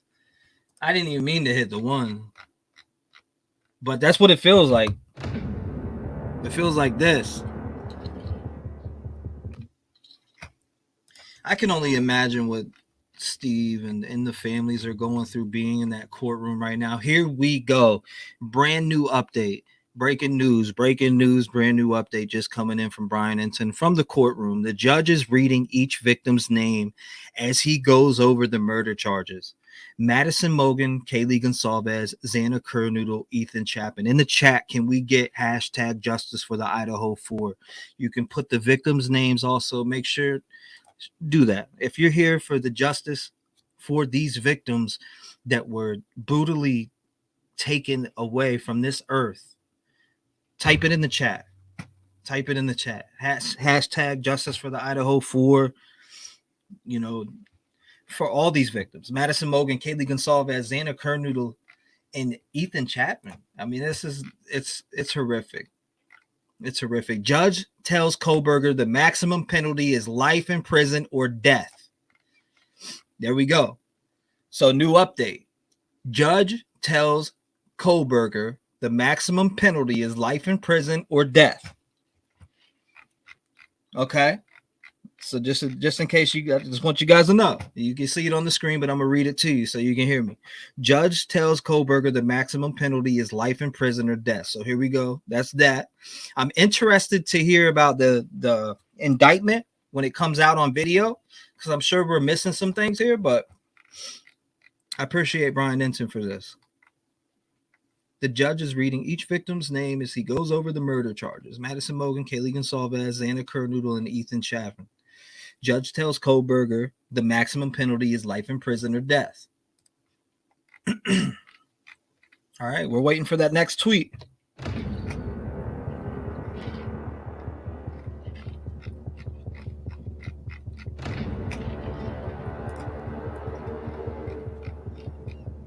Okay, here we go. Next update. Update is in. Kohberger says yes, that he understands the charges and penalties. So 11 seconds ago, Kohberger says yes, that he understands the charges and penalties. So there's that. This is juicy, says Venus. Yeah, it's very juicy. Very, very. So heartbreaking for sure.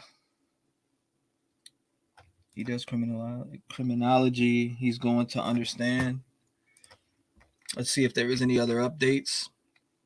So Kohberger says yes, that he understands the charges and penalties. It will take time to read charges, says Detective John. Appreciate that, Detective John. This is going to be quick. I see a lot of people saying that in chat. Let's see what else is going on. Okay, here we go. Kohberger is standing silent, so the judge is entering not guilty pleas. Oh, my God. Are we really surprised? Are we really surprised? Put it in chat. Are we surprised about that? Are we surprised about that? Kohberger is standing silent, so the judge is entering not guilty pleas. This is coming per report from Bryan Inton on Twitter, which you can see right here on your screen if you're watching. Bryan Inton says Kohberger is standing silent, so the judge is entering not guilty pleas. So as of right now, we know that he's taking it to trial. I mean, we shouldn't be surprised. None of us should be surprised at all. If he would have, if he would have said guilty, I would have been surprised. So here we go. The prosecution now has 60 days to seek the death penalty. Here we are. New update. 55 seconds ago, the prosecution now has 60 days to seek the death penalty. All right. Here we are. The prosecution now has 60 days to seek the death penalty. And we'll see if they do that. Here we go again. Kohberger attorney is asking the judge to set the trial for October. Breaking news. Breaking news right here. Kohberger's attorney is asking the judge to set the trial for October. She says it'll take at least 4 weeks or maybe 6. Oh my God. Whoa. So we got a potential trial in October, ladies and gentlemen. Breaking news coming in live from the courtroom. Bryan Enton is live in the courtroom right now. If you are in here, Bryan Enton is in that courtroom and he is listening to everything they're saying. Kohberger's attorney is asking the judge to set the trial for October. She says it will take at least 4 weeks, maybe 6. Breaking news coming in from Bryan Enton in that courtroom right now. As you look at this screen, we're getting those live updates. You know, it sucks that they're not in the courtroom, but it is what it is. We're going to get the information however we have to get it. And if we got to get it from him, that's fine. Shout out to Bryan Enton. Make sure you guys follow him on Twitter. He does updates on this case all the time and, various cases. Kohberger's attorney is asking the judge to set the trial for October. She says it will take at least 4 weeks. And before that, the prosecution now has 60 days to seek the death penalty. Coming over to here where Bryan Enton tweeted, Kohberger is standing silent, so the judge is entering a not guilty pleas for each charge. Let's update. Let's see if there's anything else on. Bryan Kohberger trial date set for October 2nd at 8:30 a.m. 15 seconds ago. You heard it here first. Breaking news. Bryan Kohberger's trial date is set for October 2nd at 8:30 a.m. and full coverage will be here on this channel. Make sure you hit your notification bell, subscribe, because we will not miss one moment of this trial. We will not miss one moment of it. We will be listening to it in its entirety, whether the audio comes out afterwards. We will be listening to it in its entirety here. So Bryan Kohberger trial date set for October 2nd at 8:30 a.m. Wow. Very interesting. So guys, I mean, there's not much time around the corner. We're pretty much into June. October comes pretty fast. Let's go ahead and get another update here. See if Bryan said anything else. Court adjourned. There we go. Court adjourned. Here we go. Bryan Kohberger trial date, October 2nd, 8:30 a.m. There you have it, ladies and gentlemen. Now we are waiting for that footage to drop. We are waiting for the footage to drop. We are going to be on top of that footage as soon as it's released.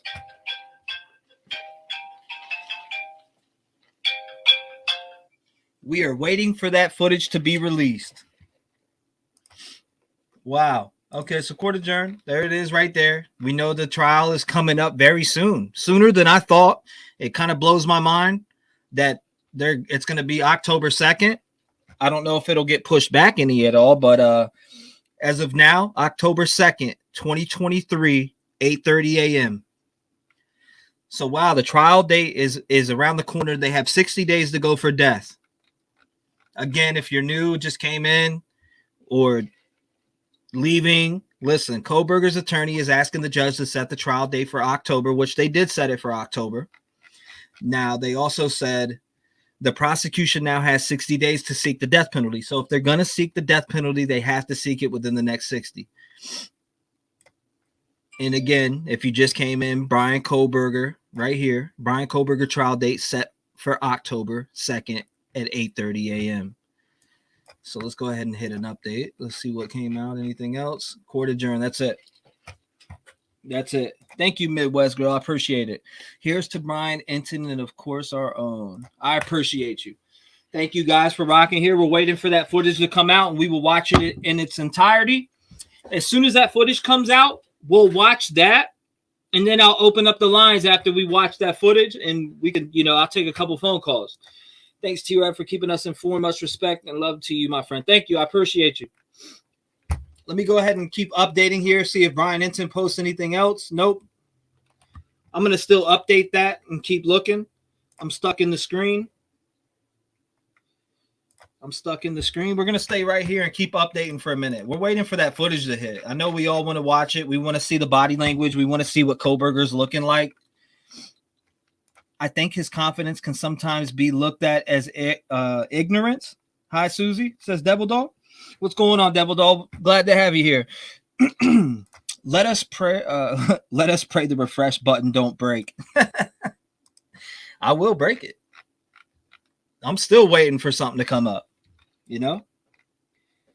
Am I the only one anxious? 11:16. That is 11:16. Let me scroll down and get to some of the newer comments. Thank you guys for posting this, by the way. Everybody that's here for justice for the Idaho 4. Thank you guys. I see you. Hashtag. A lot of you did it.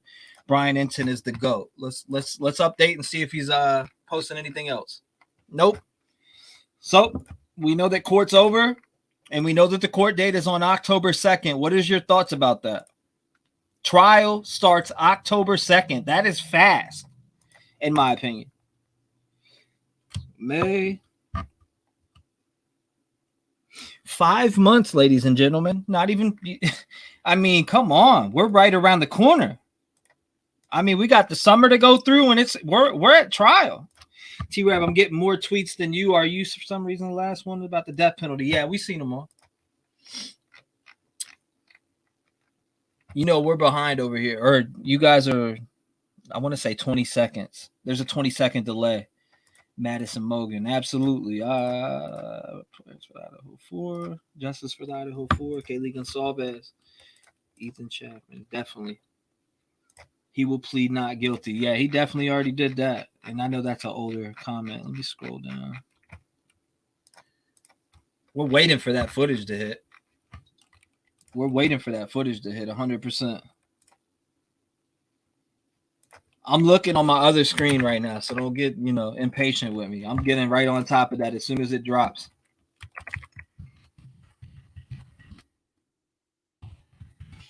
We are waiting on that as soon as it drops. As soon as it drops. It's not even out yet. I'm looking right now. The footage is not out. I'm surfing the internet on both of my screens. I will have that footage as soon as it drops. We will be on top of it. Not surprised. What a coward. I hate him. He's doing what? I knew he would go not guilty. All right, I'm not surprised at all about that. Come on now. We knew he would go not guilty. Are we really surprised that he pled not guilty? I'm not surprised whatsoever. I mean, justice for the victims. Sorry, guys. Chat moving so fast. I hid the wrong person. It's okay. I'll unhide them. Who was it? That's important. Let me know. I'll unhide them. Who got hidden? Yep, Brian Enton hasn't said anything else. I'm surfing for this footage, which I know it's about to be uploaded here in a couple minutes. So I'm looking for that footage right now. We know it's about to drop, and we will be watching that footage to its entirety. We'll be going over that footage. We'll listen to every second. We won't miss the second of it. Same with the trial. We're not going to miss a second of that. We know that they're about to drop it. It's uploading right now. I guarantee it. They jumped straight in a room with Wi-Fi on, uploading this whole court date in general. Guaranteed. Guaranteed. Wow, October. Yep, October 2nd, 8:30 a.m. Yep. Oh, my God. She will delay that trial 100%, Trish says. Yeah, I wouldn't be surprised. That wouldn't surprise me at all. 134 days away. It's 134 days away. Great coverage. Thanks. Now we get the full story. Yeah. Why is she asking for so fast? Let me update this again. Let's see if, yep. Brian Enton hasn't said anything. I wonder if he's talking to any of the parents. It's a date, Rev. Yeah, it's just a date. I'd be surprised if it actually went that date. As much as I love warm weather, bring on October. Yeah, let's skip through it, right? They said he stayed silent, so the judge entered for him. If I was the judge, I would have said guilty. Well, I mean, unfortunately, it don't work like that, but I get what you're saying 100%. Thank you, Trev and Revgan. Thank you for being here. I appreciate you, Maris. That's insane. That is fast. Man, that's a long time for more people to start talking or pressure to be put on the situation. Agreed? Had not planned. This year flew by. What up, Katie Bug? Welcome. I didn't see you in chat there until just now. Shout out to you. And they will seek the death penalty. Do you guys think? All right, so everybody that's in here, do you think that they'll seek the death penalty? 1 for yes, 2 for no. 1 for yes, 2 for no.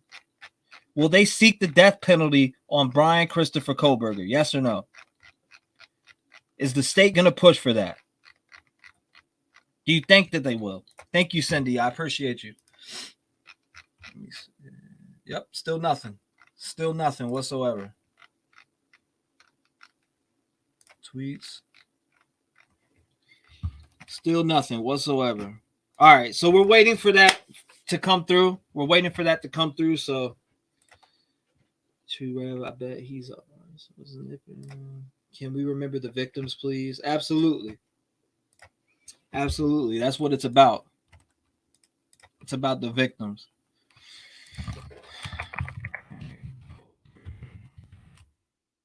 Looking for that footage right now. We're staying on it until they have it. When it's being shown, we are going to be on top of it. So here we go. I have to put this up here, guys, for you.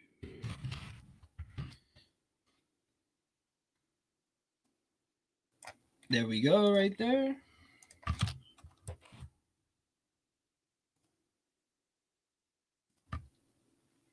Yep, that's how we're going to do it right there.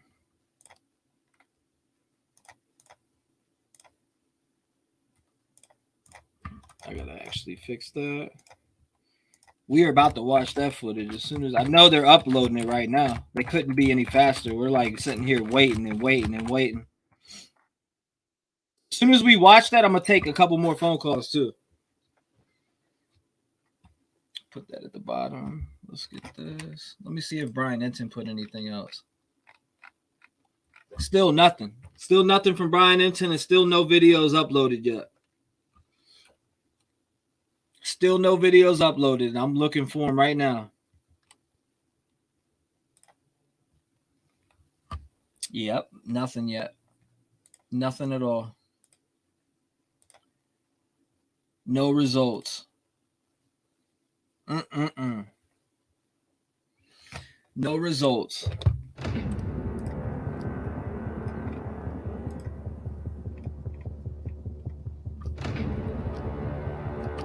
No results. Roadhouse, where police found those 4 University of Idaho students back in November, and 6 months later, the house is still boarded up, and there's still a memorial for all 4 students.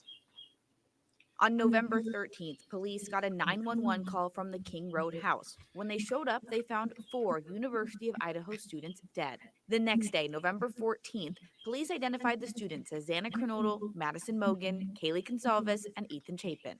On November 15th, Moscow PD said the killer used a, quote, edged weapon such as a knife, but that they hadn't found a murder weapon. It wasn't until 2 days later, on November 17th, the Latah County Coroner's Office released the official cause and manner of death.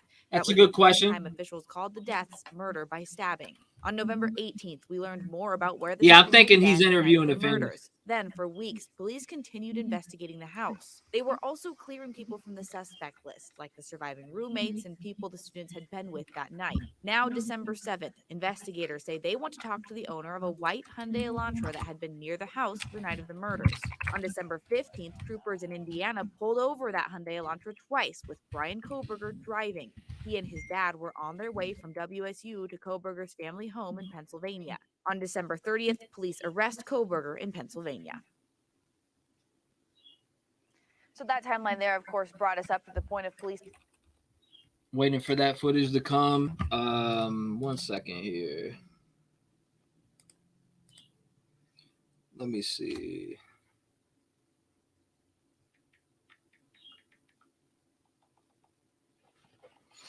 We are waiting for that footage. It still hasn't been uploaded yet.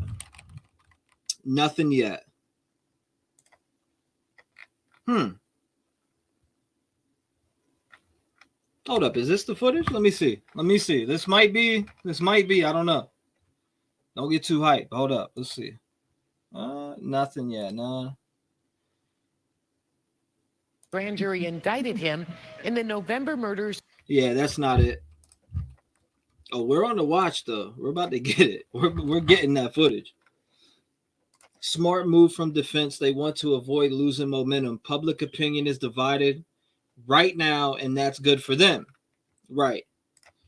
The judge entered the plea. Law and Crime going live 1 minute. I'm already on Law and Crime right now. I got them pulled up. They already are live. I'm watching them. Nothing. No footage is out yet.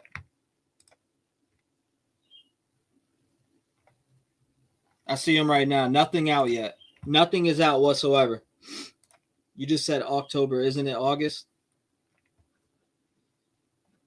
Huh? What's August? No, October 2nd. What's August?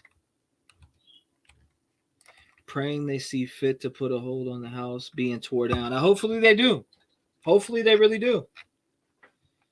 Shanny T says, if they cleaned up, police can tell and they'd be in jail with him. Evidence of a defendant's silence can only be introduced against a defendant who was not under arrest at the time the accusation was made. My bad. Nothing yet. Where's this footage at? Still nothing. Okay, maybe did they have it? Let's see. Let's see if they got it. Is this the footage? Is this the footage? Nope, this isn't the footage either. Not the footage. Still nothing. He's arresting Bryan Kohberger. In the next half hour, though, I'm going over what's happened since the arrest to lead to the arraignment today. In Moscow, Nicole Hernandez, Crime 2 News. Yeah. Now the suspect's arraignment is scheduled to begin at 9 a.m. and Crim 2 will be. So we're waiting on that gag order also. The court is not allowing us to stream it, but live we will updates have for a that live too. report right after that arraignment, so we will be able to let you know exactly what happened. In the meantime, for the latest information on this case, you can text us the word Moscow to 509-448-2000, and we'll send you a link to all of our reporting right to your phone. And of course, we'll have more from Tim and Nicole, who are live in Moscow. Thank you, Charlene. I appreciate you. And we turn. Yeah, we turn. I'm not listening to that right now. I want this footage. We all want to see the footage in here. And we're not going to stop till we see the footage. And then we're going to report and talk about, actually, we're going to wait to see what comes out if the gag order is lifted. That's actually good news for a lot of us who look at this case, right? If the gag order is lifted, which I do not think it will be, then we will get more information. Just know that. Just know if they lift this gag order, we're going to get more information. I'm already there, Susie. Been there. I'm already there. I got every single one of those pulled up. I got all of them pulled up.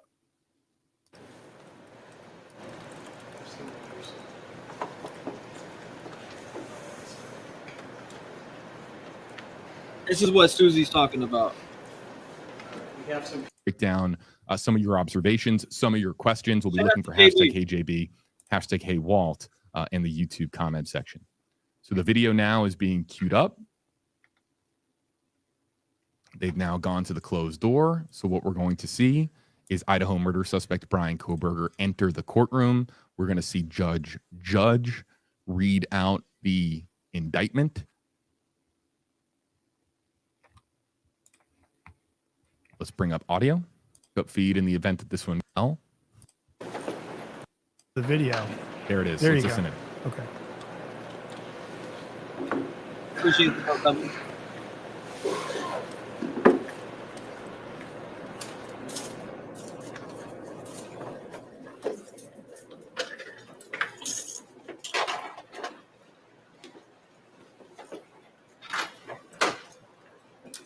All rise. Thank you very much. Please be seated. Good morning, everybody.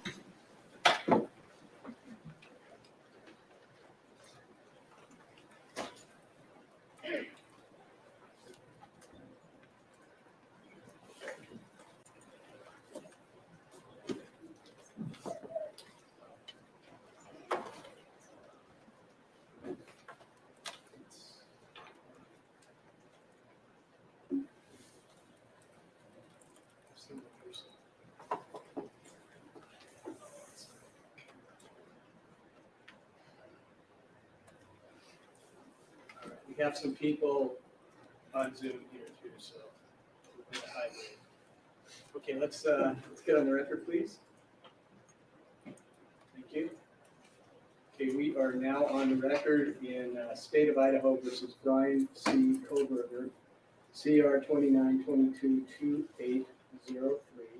Mr. Kohberger is in the courtroom along with his attorney, Ms. Taylor. I believe also part of the team is Jay Logston and Elisa Massa, who is participating by Zoom, I believe. The state is represented by Mr. Thompson, Lake County Prosecutor's Office, or Prosecuting Attorney. Ms. Jennings is of that office too, Lake County Prosecutor's Office.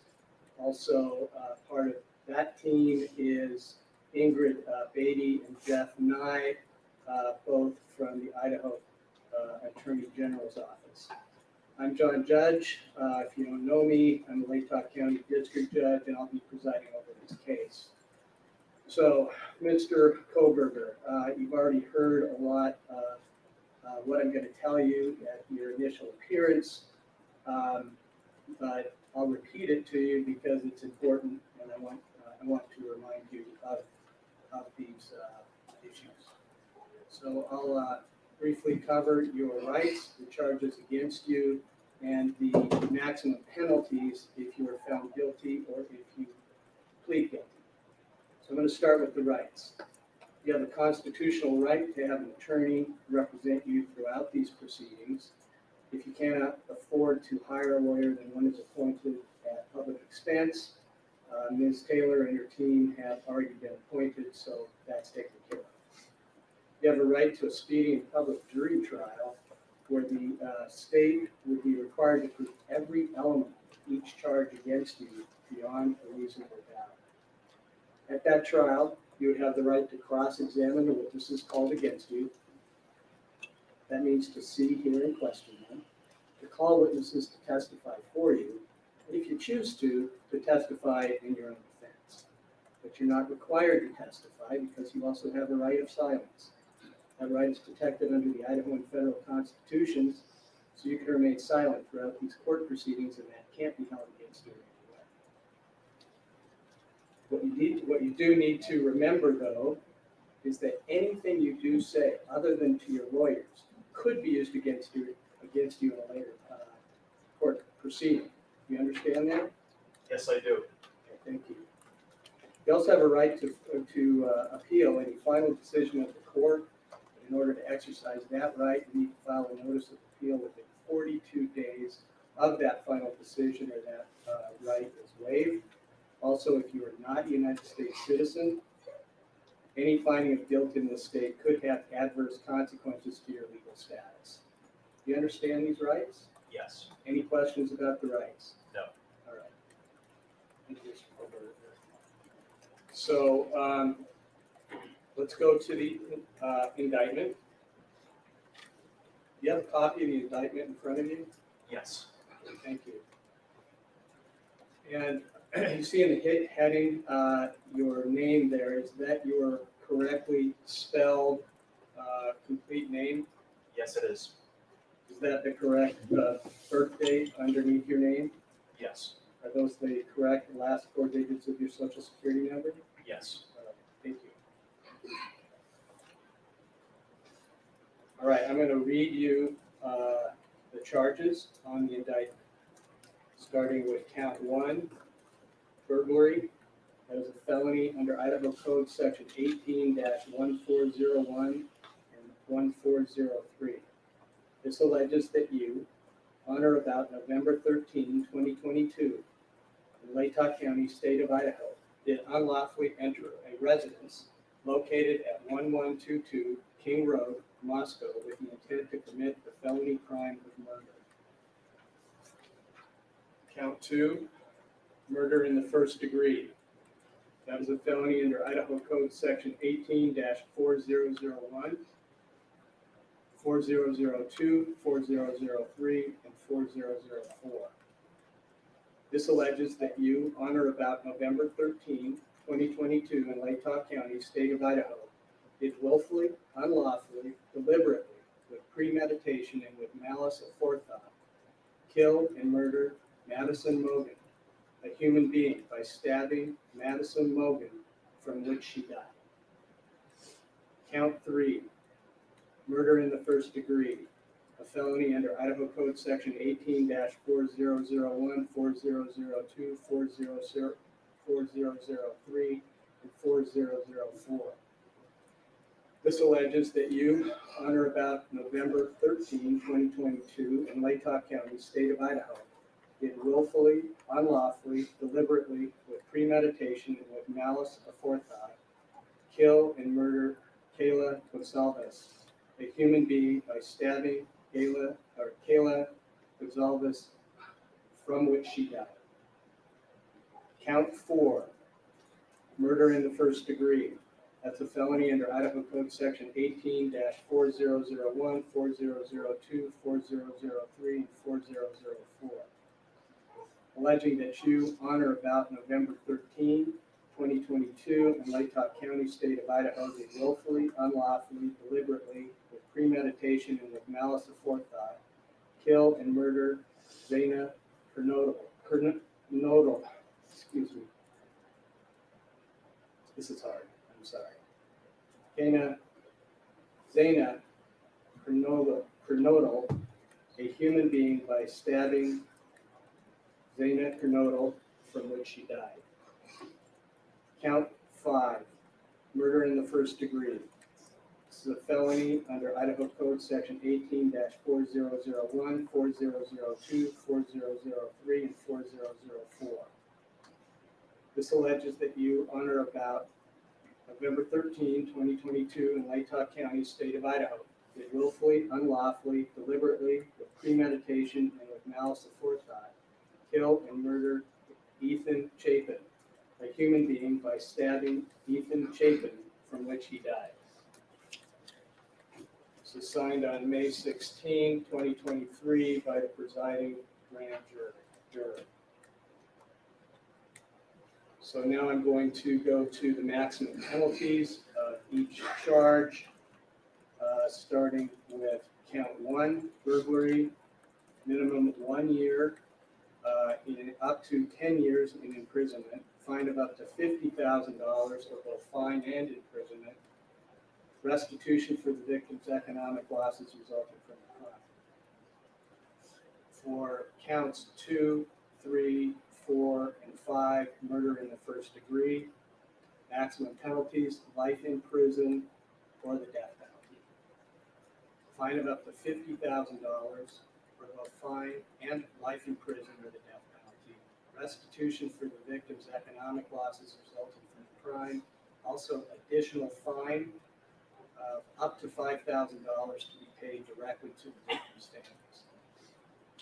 If you are found guilty or plead guilty on each charge, and the maximum sentences are imposed consecutively, that means one right after the other, you could be facing 10 years in prison, followed by 4 consecutive life sentences or death penalties, fines of up to $200,000 and $20,000 to be paid directly to the families, with any restitution resulting from the crimes.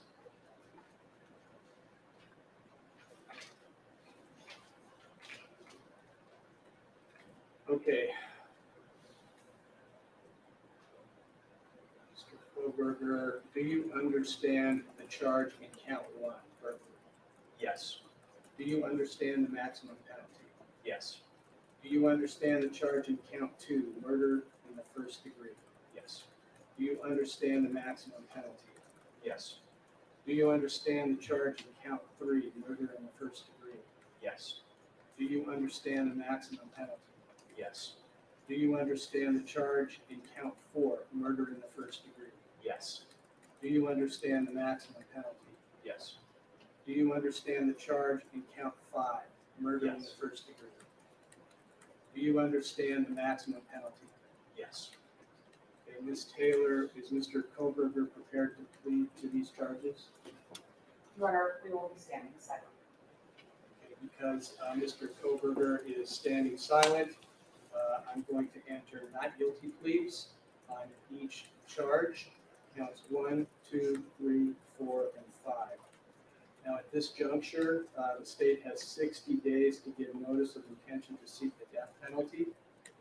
And Mr. Kohberger has a constitutional and statutory right to a speedy trial. So let's start with you, Ms. Taylor, and then Mr. Thompson to discuss scheduling. Your Honor, would ask the court to set this trial at the very outside of the speedy trial, right? We're not prepared to do anything but ask the court to do that today. Okay.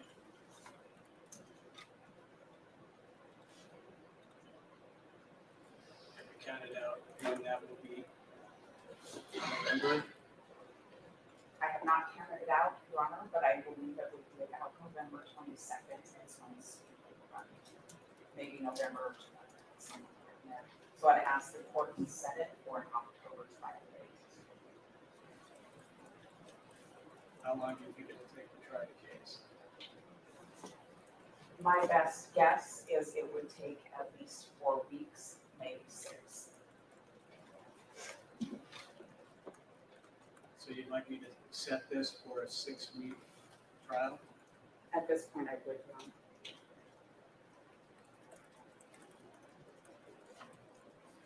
Well, and in order to do so, I will have to get rid of some of the other 3 trials I have, but this is more critical and more important.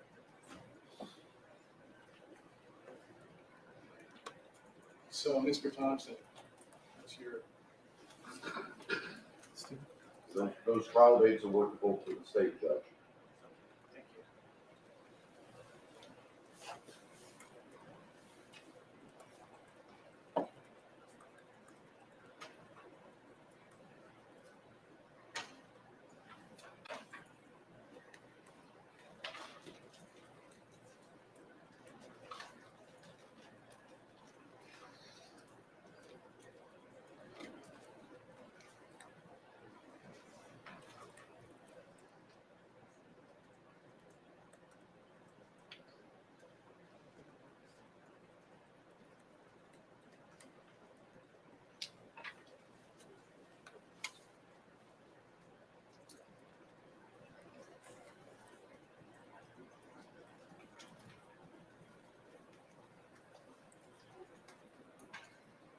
About October 2nd, starting.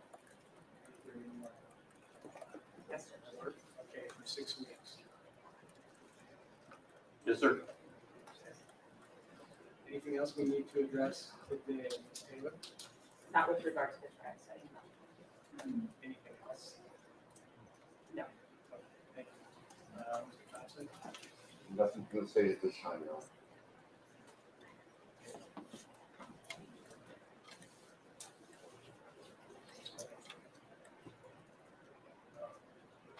All right. So with that, by the way, I do want to let everybody know, if they don't already know this, that once the grand jury issued the indictment, preliminary hearing scheduled to start on June 26th was no longer needed and was vacated. So some people are confused about that. So I thank counsel and the media and the public for your attention and respect. So we are adjourned. Thank you.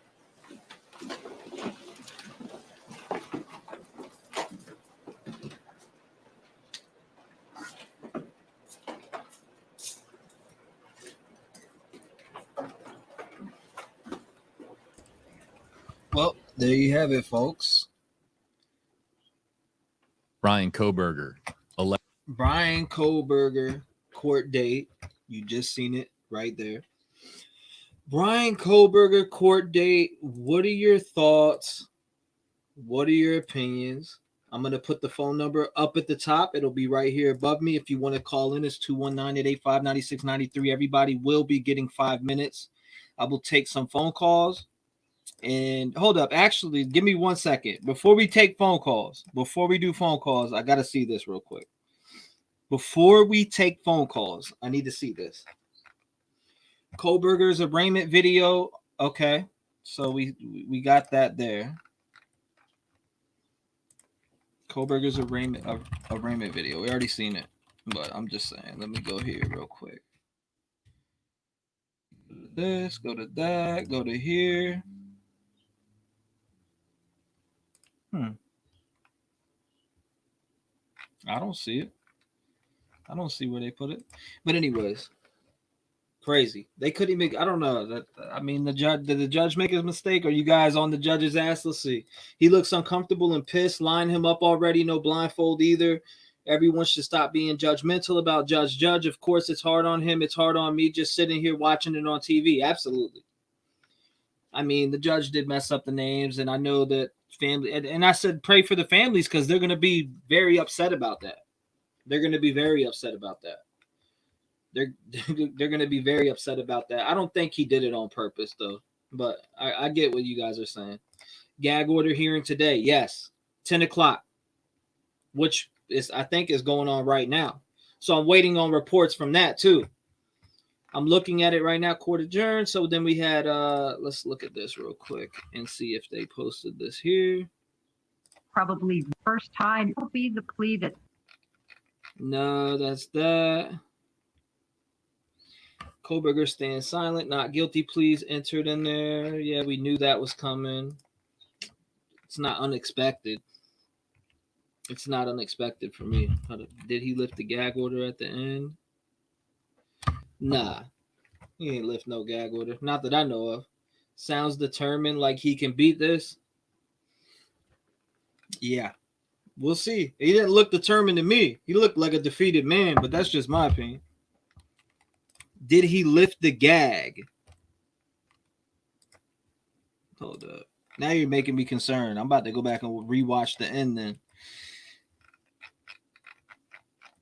Why did he say it's up? I'm trying to go back and rewatch it, right? But yeah, they're not even showing me. Media. Nope, they don't even have it posted. Why would you say you have it posted here and you don't? It's no longer needed and it's vacated. So some people are confused about that. So I think I want to hear if they lift that gag. And the media and the public for your attention and respect. So we are adjourned. Thank you. Again, listen again. Thank counsel and the media and the public for your attention and respect. So we are adjourned. Thank you. I didn't hear anything about the gag order being lifted.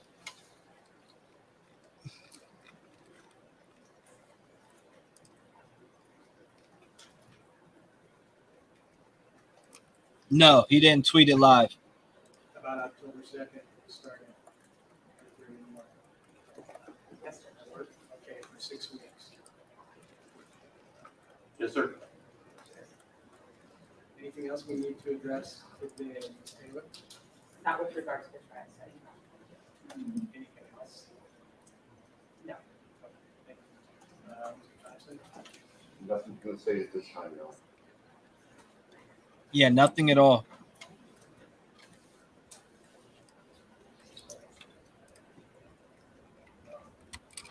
All right.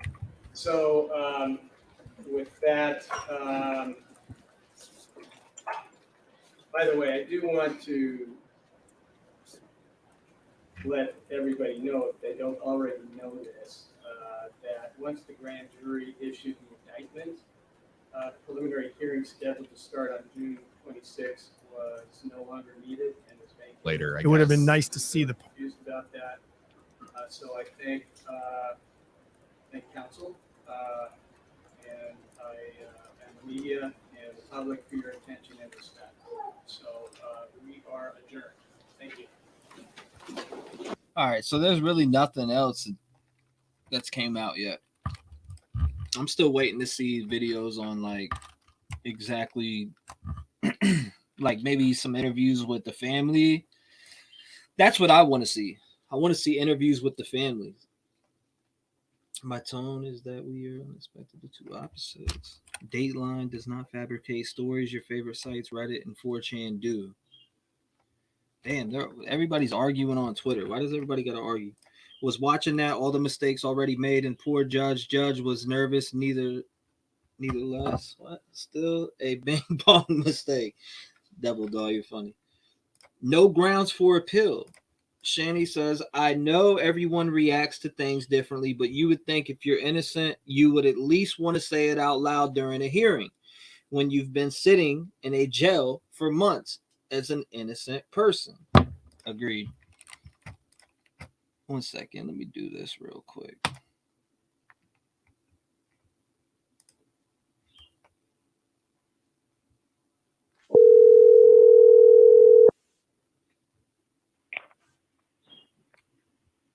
What's up, buddy? What's going on, Detective John? You want to fill everybody in on what just happened? I can barely hear you, T-REV. You can barely hear me. What about now? Yeah, I don't know what. Can you hear me? Yeah, I can hear you good. What's up?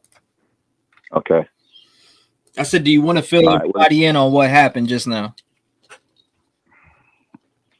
Well, I mean, it's no one's surprised here. There's no way in God's green earth that the state's going to allow him to plead guilty in an attempt to avoid the death penalty. This is a death penalty case. Way too many eyes are on this. Public opinion doesn't mean much as far as trial goes, but it means a lot when it comes to voters, things like that. So there's, these people are voted into office. We got to consider that. In this case, will never be pled out to avoid if it is, they're cowards, like I said. And you're in a conservative state there pretty much. So I think he's a done deal if it comes to, anyone worrying whether that's going to happen or not. I'm not sure about Idaho. If you can look it up or somebody look it up, I think expected to enter his for a speedy trial. I'm not sure what the window is. Mm-hmm. Most states are about 6 months. I think I heard her say did she say just inside or just outside the speedy trial time frame? If that's the case, then that would totally make sense. But she's also, she's claiming that this trial is going to take 4 weeks. I doubt it. It's going to take longer than that unless, they're going to concede to a lot of things. I think it's a double-edged sword, her doing this. And that, I mean, she's trying to exude confidence, but that might come back and bite her in the ass because she's got to have expert witnesses review all this. You're breaking up on us. Where did you lose me? Can you hear me now? Yeah, I can hear you now. You broke up for a second. So I think that her asking for a trial this fast is a double-edged sword. She wants to exude confidence for public opinion. Mm-hmm. While at the same time, I think it's going to work against her because if she thinks that she's going to be able to prepare for trial in less than 6 months on a case with this amount of, what we all assume to be a plethora of evidence. We know about all the video, we know about everything else that the terabytes. I mean, that could work against her because she's got to have expert witnesses be able to prepare for this trial. And if she'd be doing him a serious injustice by asking for a speedy trial, because there's no way that she's going to be able to prepare. There's no way. If she thinks she is, she's delusional. I don't care how great she is. There's no way that in 6 months she's going to be able to put together a team of expert witnesses to fight against the state and what they have. I mean, without getting too technical, it's just, I think she's delusional. She's arrogant. She may be a badass, like everybody says, but to do that maybe a ruse too. She may come back and ask for more time, which I expect is going to happen. I think she's just trying to, not show her cards, or, I don't know what she's doing, but that to me was ludicrous. I was very surprised at that. I expected it to be a year at least. This doesn't push aside that they could be, putting a continuance in, or. Yeah, no, that's what I'm saying. I think she's just trying to exude confidence for public opinion, but I think it's all BS. For that trial to be set in October, I think it surprised the judge. To be honest with you, right? I think the judge was even surprised, and just listening to the way that he was kind of set aback. But there's just no way. And if I'm him, and I know that I'm going to be found guilty, I mean, she just opened the door up for appeals, because there's no way, no prudent judge is going to believe that a case of this magnitude could be prepared in 5 months and taken to a fair trial. There's no way. I'm sorry. Everybody can argue with me all they want, but I would be praying that she would do that, because she stayed appointed. And if he's as smart as I think he is, he may be dumb as far as preparation, but the guy, he knows the law, and he may just be sitting back praying that she makes a mistake like that, because she's opening up an appeal for him, right? And just would keep him alive longer. He knows he's going to get the death penalty. He knows he's a done deal. So he's counting on mistakes. Even if it's in his detriment, it could benefit him in the long run to prolong his life. And that's all he cares about at this point. That's all I would care about. I'd let her make these mistakes. I'd give her all the rope and let her hang herself and hope to live longer. That's my take on it. Man. Let me see if there's any questions from anybody in chat here. Let me do this. Secretive and pause that. Pull this up here. Put this on the back there. Let me see what kind of questions we got going in chat here. Clenching down his jawline puffs, just like last time. Karma lap. All right, let me go down here and see. I appreciate you, haters gonna hate.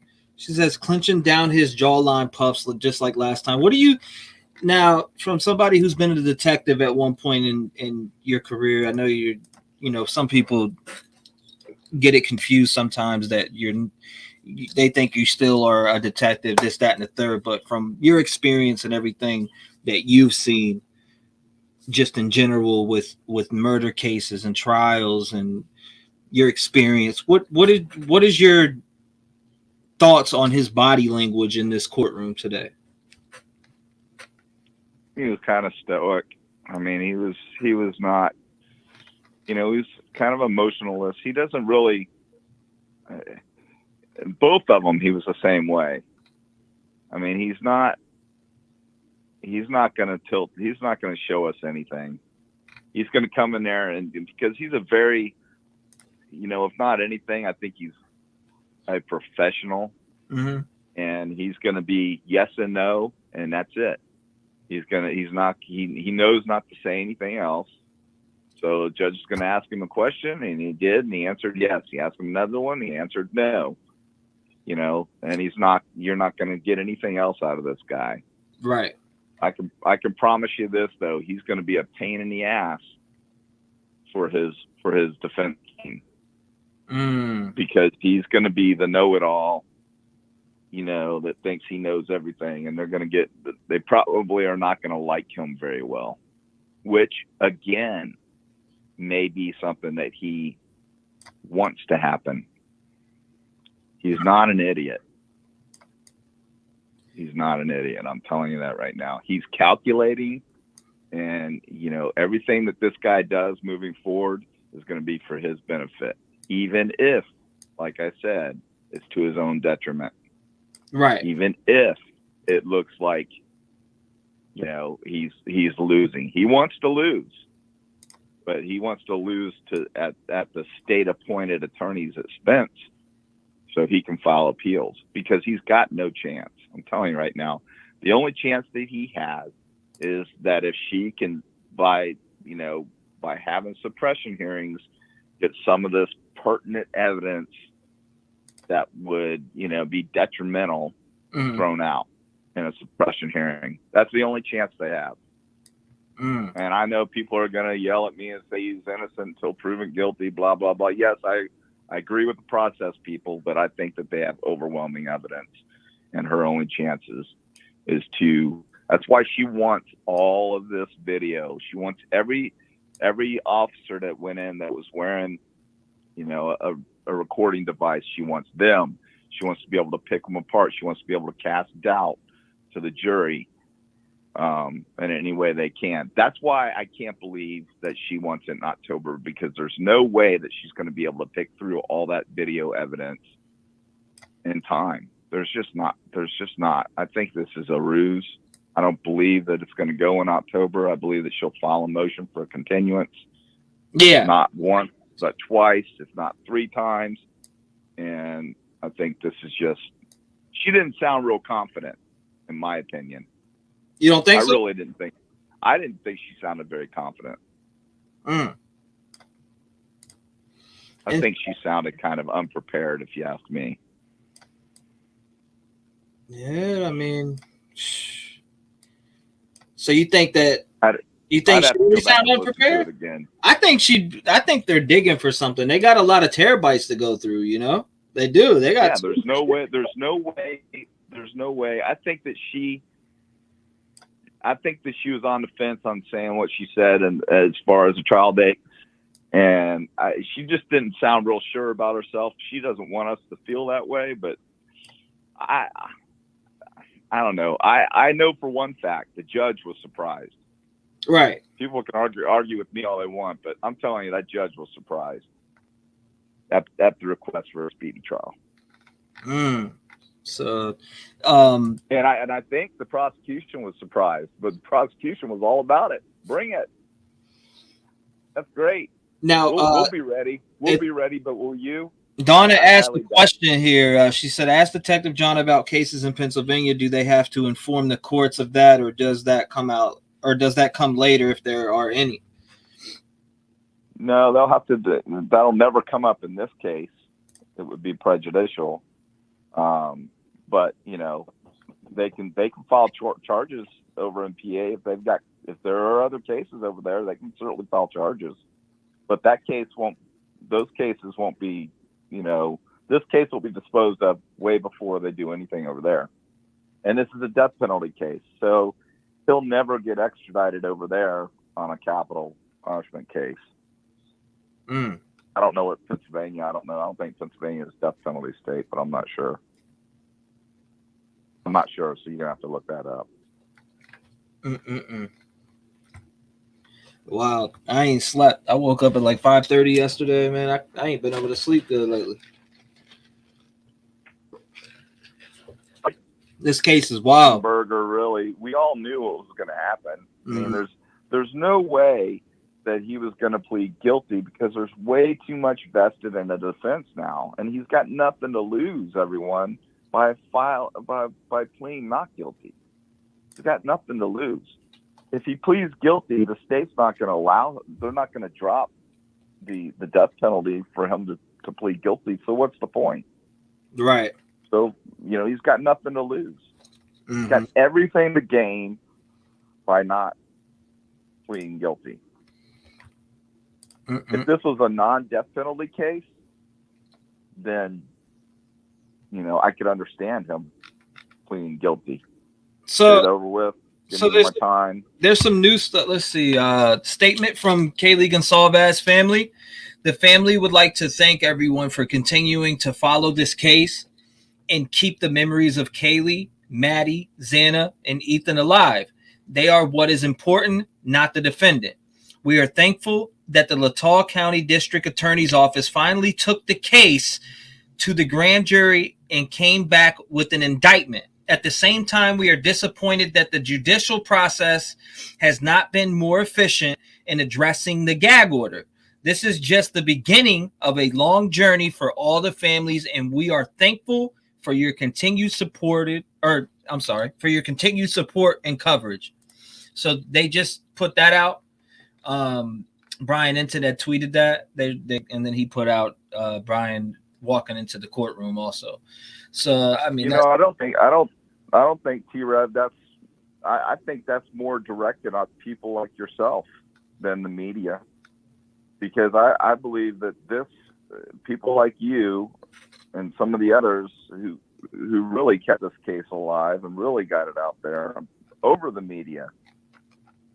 I mean, and in fact, the media were trolling people like you to get their information because there was so much coming in. I mean, it was amazing to watch. I mean, Enton for one. The next day after we were covering something, he was all over it, and nobody else was covering it but me and you, T-REV. Yeah, that's a fact.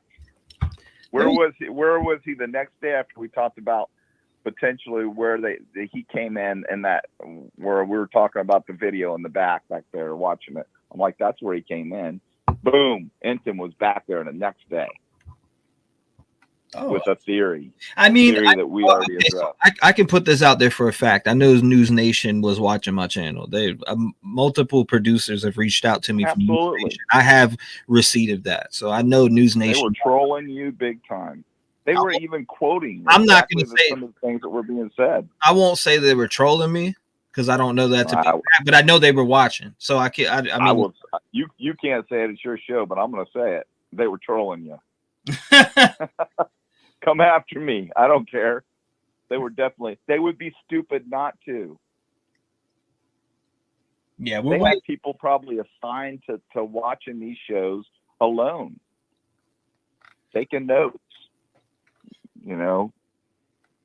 Now they're talking about this gag order, but I don't know. I think after this I think the gag order already happened. The hearing for it right after, correct? I've seen that being reported that the gag order hearing was right after this, which would be 10 a.m. there.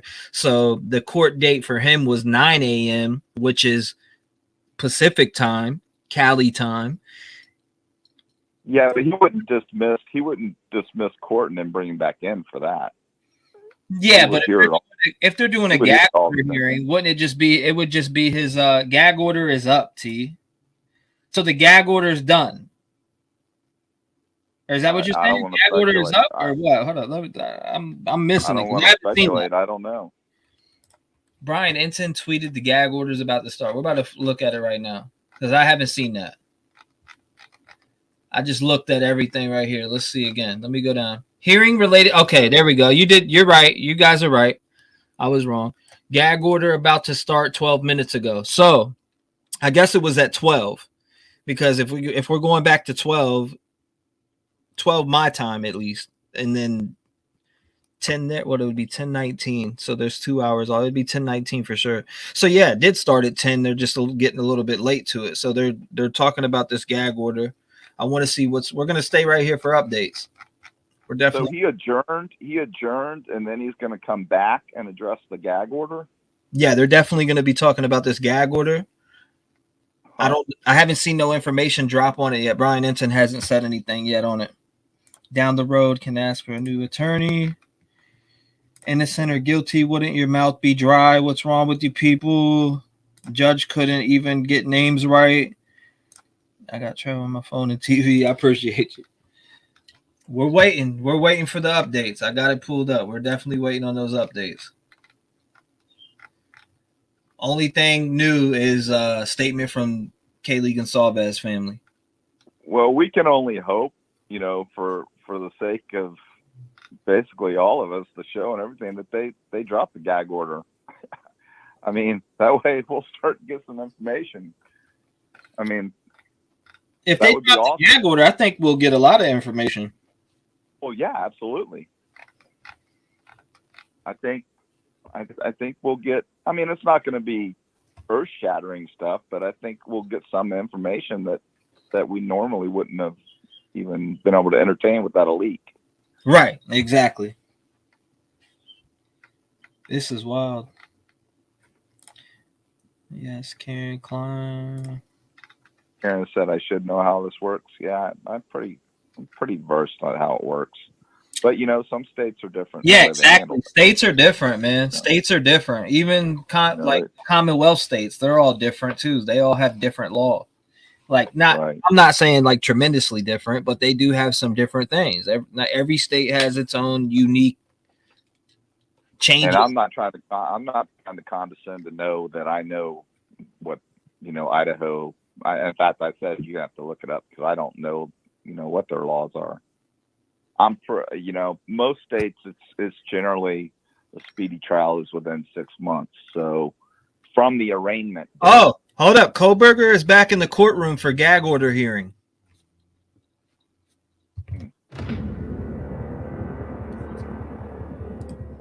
So Kohberger is actually back in the courtroom.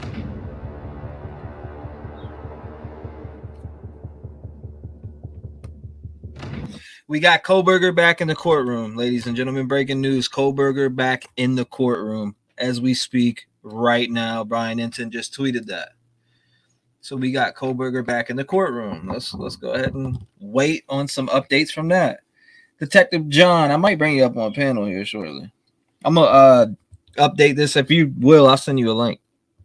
Yeah, send me a link, and that way people can call in. I would, I feel bad taking people's time to talk. Yeah, no doubt. I got you. Just send me a link. I'll come up on panel, no problem. I'm off today anyway, so all right, no doubt. All weekend, I'm taking a rest. Yeah, maybe we'll bring one person up at a time here shortly after they get done with these court hearings and talk to, give some like 5 minutes or something. You want me to stay on for right now, then? Yeah, I'm gonna send you the invite here in a minute. I got you. I'm gonna send it to you. I'll have to holler at you in a second. Detective John for hanging on there. I'll send him the invite. He can come up here in a minute. He tried to appear confident, but I see right through it. So we got Brian Enton. He reports Kohberger is back in the courtroom for gag order hearing. So I was slacking over here. Back in the courtroom for gag order hearing.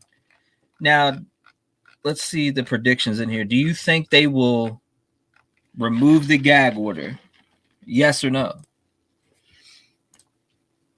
Not guilty. Damn, 1,500 votes not guilty? Wow. And you were right, too. Let's put up this new one. Do you think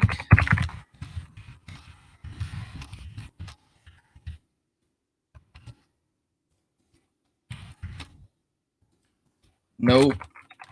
So they're going to be fighting over that. I know that for a fact. No, they don't want that lifted. Do you think? All right, hit the vote polls. I just put the votes up. Kohberger is back in the courtroom for gag order hearing. Let's go ahead and refresh. Kohberger is back in the courtroom for gag order hearing. Interesting.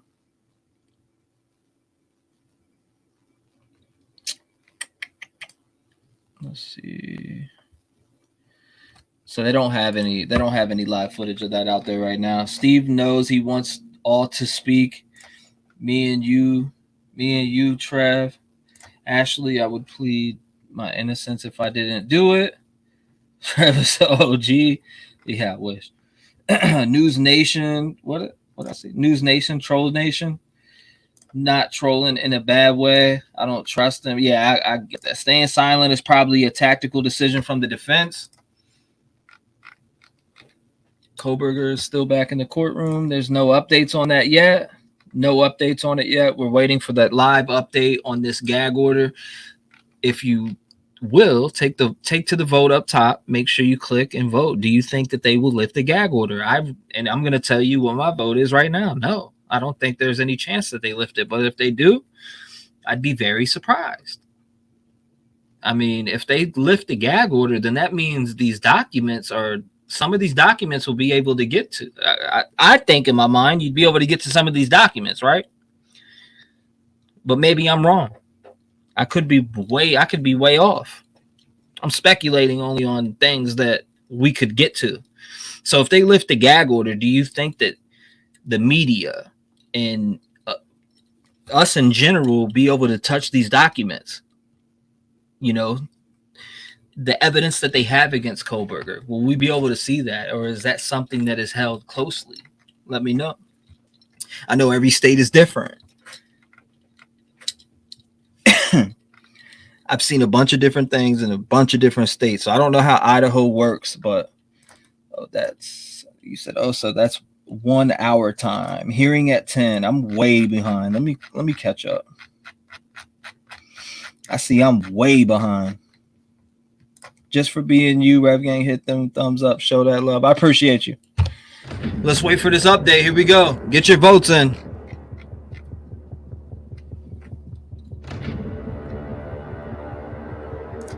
Hopefully they just adjust the gag order.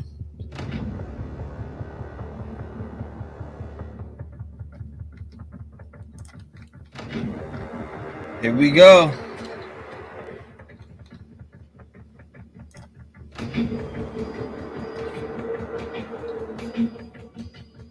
It'll be a different court about the gag order just in a minute. It's going to be lifted. At least I hope so. Yeah, we'll see about that. Let's go ahead and update this and see what Bryan Enton says live from the courtroom. Anything yet, Bryan Enton? Nothing from Bryan Enton yet, and I'm updating here.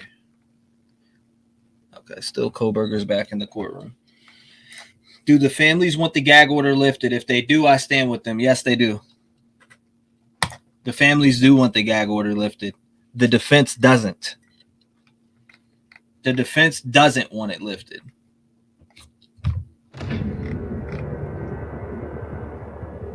Thank you, Patty. I appreciate it. Vote on the poll. Make sure you vote on the poll.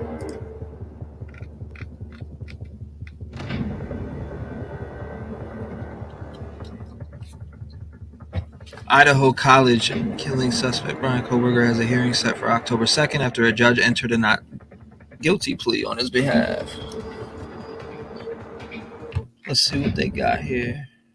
Nothing updated yet. Bryan Enton just retweeted that, so I wonder if that is over with. I would think he would have said that, but maybe he's just listening or waiting for something right now and just retweeted this. At that point, the judge entered a not guilty plea on Bryan Kohberger's behalf. He read them through the procedural process of 5 counts. Count 1, burglary. Count 2, 3, 4, and 5, murder in the first degree in the deaths and murders of Madison Mogen, Kaylee Gonsalves, Vanna Kernodle, and Ethan Chapin. The maximum penalty, in addition to a burglary charge up to 10 years, would be 4 consecutive life sentences and or the death penalty if he is. By the way, I am refreshing Twitter on my right side of my screen, so I'm looking for any update from Bryan Enton. So any update that comes in, I will be letting you know about the gag order. He is in court right now. Kohberger is in the room. He has entered the courtroom. As Bryan Enton has reported right here 6 minutes ago, Kohberger is back in the courtroom for gag order hearing. So I will play this in the meantime until I get an update on my other screen. I have a couple monitors here, so I am refreshing that. Is found guilty.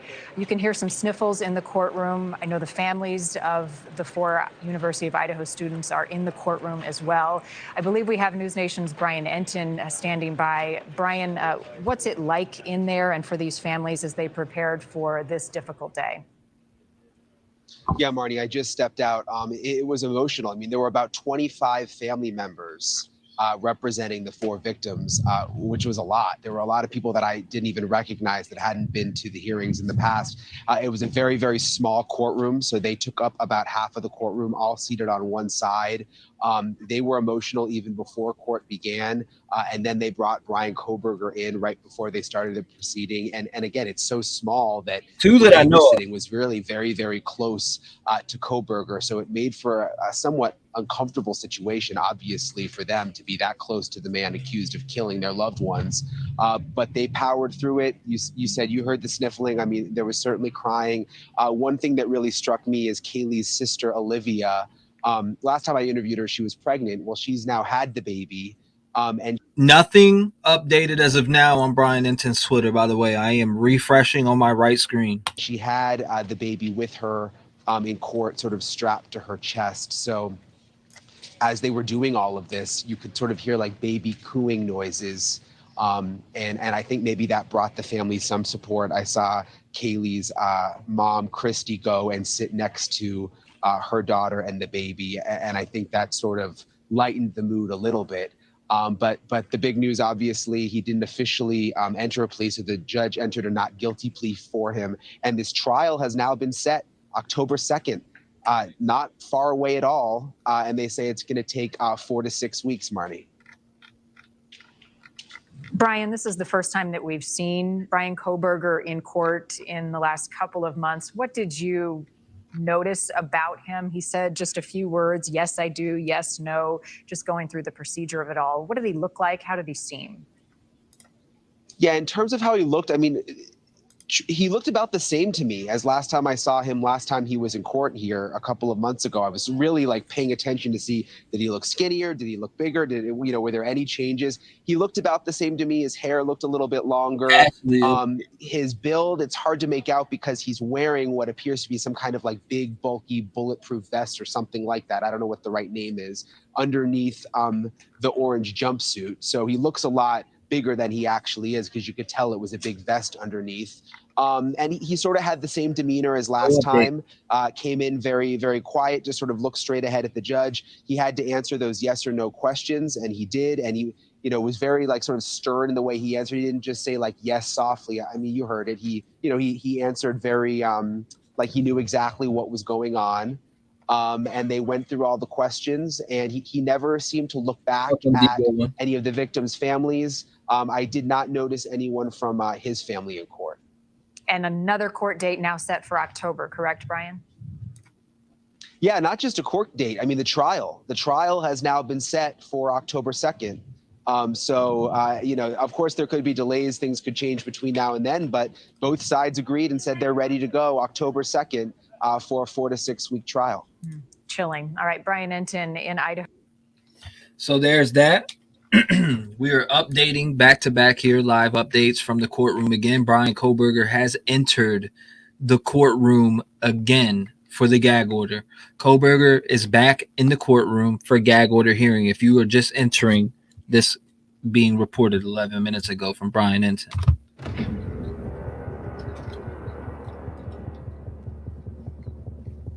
Naomi says, yeah, he did that shit. Is Enton attending the gag order proceeding? Yes, he is in there right now. We are going to continue to update this. Let's see. Nothing yet.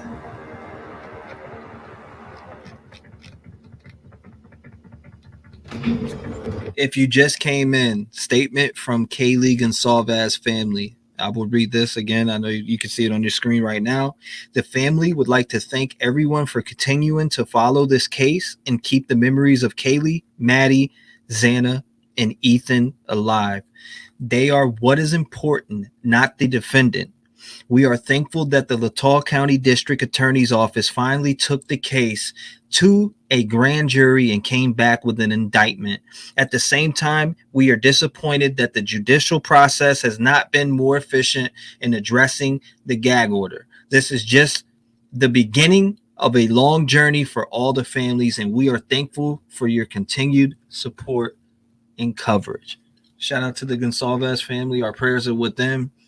Ethan's family, Xana's family, Maddie's family, also all victims. No updates yet. It says Kohberger is back in the courtroom for gag order hearing. There's still no updates. Let me read some comments and see what's going on here. Will it be recorded for release later?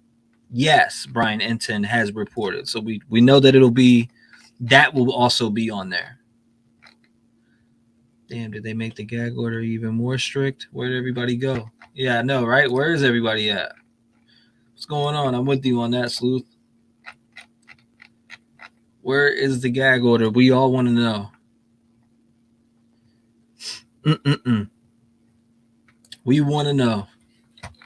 They are in the courtroom right now. I don't know what's taking so long. I don't know if they're making arguments or what's going on. I don't see a poll. It just says yes or no in the chat. I said, do you think they will lift the gag order? 25% of you say yes. 75% of you say nope. Nope, no way. And that's 341 votes. So there's 342 votes now that say 74% nope, they won't, and 26% yes. Make sure you get your votes in if you just came in. Do you think that they will lift the gag order? And if you think so, why? Put your comments in there. So nothing yet. No updated information from Bryan Ensign's side. Nothing on the gag order. Still 14 minutes ago. I wonder what's going on here. They must be really sitting still here. I love Kaylee's sister's baby's name, Maddie. Kay, both Maddie and Kaylee's name. Oh, Brooke, yes. I didn't hear the judge ask how he pleaded. 4 months. Wow, that was fast. Babies are not allowed in courtrooms. They are a distraction. Wakey Reiki says you're doing great covers too. Thank you. I appreciate you. I'm doing what I can, you know. Nothing's ever perfect. If you're not guilty, you're definitely going to enter a plea of not guilty loud and clear. Yeah. He's an emotionless, cold-hearted individual. Latah. It's Latah County, T-REV. Well, duh. Latah. T-REV, thanks so much for being live with us. I know you are sleepy. Yeah, I haven't even went to sleep yet, but it's all good.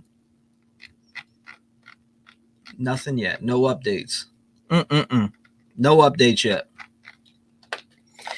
No updates yet. He shows no emotion like the rest of the 6 murders. Justice for the Idaho 4. Back on the record, Judge is scheduling a hearing regarding the gag order since a new judge now oversees this case. Interesting. What is true says, I've lived my life what I'd give to be able to give my life to get one or all the victims back. How sweet of you.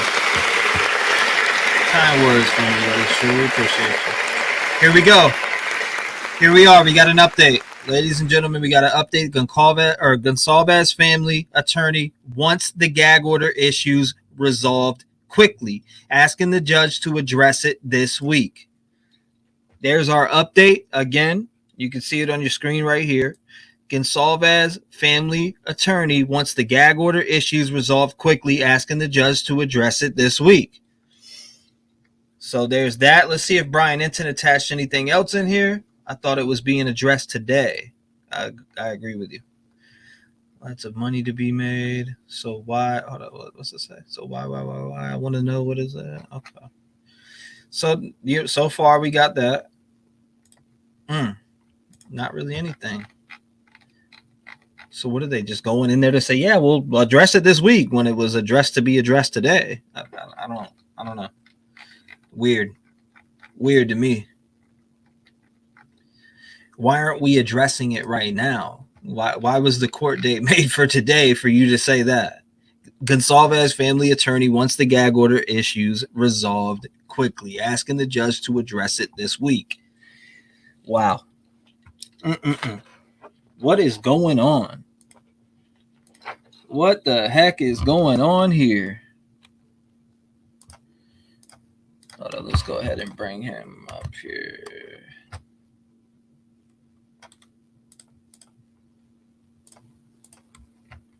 Here we go. Why are we not getting an address right now?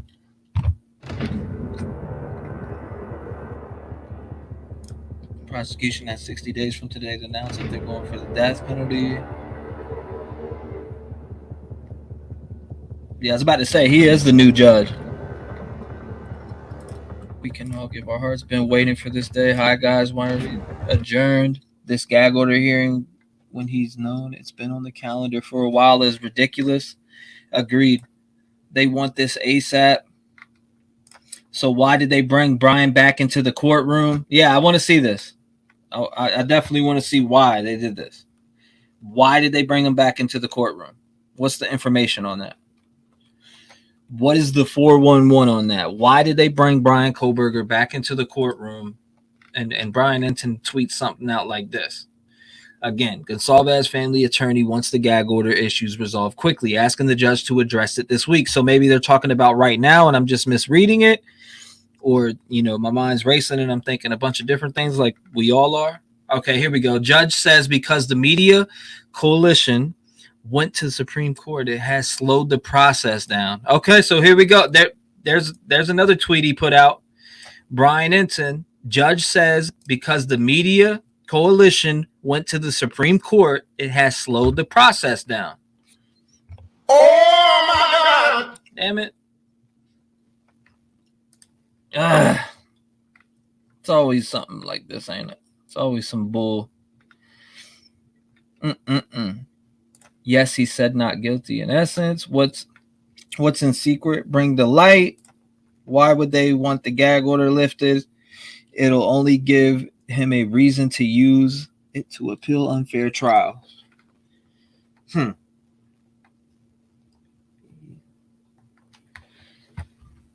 Yeah, I seen it. This is what you're talking about right here. That's what I was waiting for. I was waiting to see this. Anything new, Brian Enton? Let's see what you said. Nope.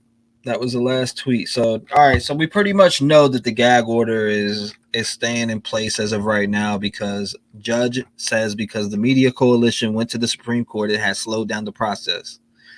And we know that the Gonsalves family attorney wants the gag order issues resolved quickly, asking the judge to address it this week. He responds back. Judge says because the media coalition went to the Supreme Court, it has slowed down the process. So we know that now. Yes, it's ridiculous. Yeah, vote for sure. That's a damn shame for the parents. It's always the media. He stayed silent. He's on a field trip, I guess. These Idaho judges piss me off. Yeah, I agree. The Idaho Supreme Court handed down their decision weeks ago and the parties refiled. That's actually total crap. Something is strange in this case. I think it's just Idaho. Look at this whole Lori Vallow shit. They went to Supreme Court to demand information to be allowed. Is that why? Janine says, wow, judge couldn't get the names right, and now he's postponed the gag order. Unbelievable. Boigny says, why did the media coalition go to that Supreme Court for? Agree. Why did they go there? Yeah, why did they go there? Oh my God! I'm with you on that. Nothing's ever fast enough when it comes to the courts. Sad. Bang bong. Earliest available date for gag order hearing is June 9th. Wait. There is nothing strange in this case. I can't stand when people say that. You are awesome, T. Thank you so much. Thank you for being here, Climb on a Dime. I appreciate you. Soybean says, good morning, y'all. I'm late. I talked to Soybean on the phone last time I was live. Naomi says, that's sad. Like, what about the families? Right. What about the families? I agree. Lifting the gag order can also show the brutality of the crimes, more so than what we know. Hence, details plus DM and BF. He has a right to be at the hearings. I feel more will be leaked now, gag or no gag. Let's update Brian Enton's page and see if we got any updates. Nothing yet. He's only responded to that once. So, I mean, that's telling me, I don't know. Maybe they're still in court. Who knows? Who knows? The gag order is ridiculous. The public has the right to know public information. It took me a while to get around their names. So unusual names. What? Madison Mogan, Kaylee Gonsalves, Xana Kernoodle, and Ethan Chapman. The media wants dibs on info. Nancy D says freedom of press. Agreed. Coffee Cake says, and it was 5-0. Maybe because I know different. Oh my God, they are vultures. Green Drake 100 says the hearing to discuss gag order is scheduled for June 9th at 10:30 a.m. in person. Associated Press with their concerns addressed as soon as possible. Robert says, I agree with Detective John 100%. The defense can't be trusted and will play dirty. The gag order is for the people who spin it to fit their narratives, not taint the jury. They appealed the wrong court, so have to file to correct court. If we get a speedy trial, we don't need gag to be lifted. Kind of agree with that. I believe the defense wants it to stay in place. They might be arguing that point. Please, people, stop thinking you are being disrespectful in here just because you have a different opinion than the majority. There is nothing disrespectful about having a different opinion. Agreed, Shayna. I definitely agree with that. The only thing I disagree with is creating other suspects when there's no other suspects.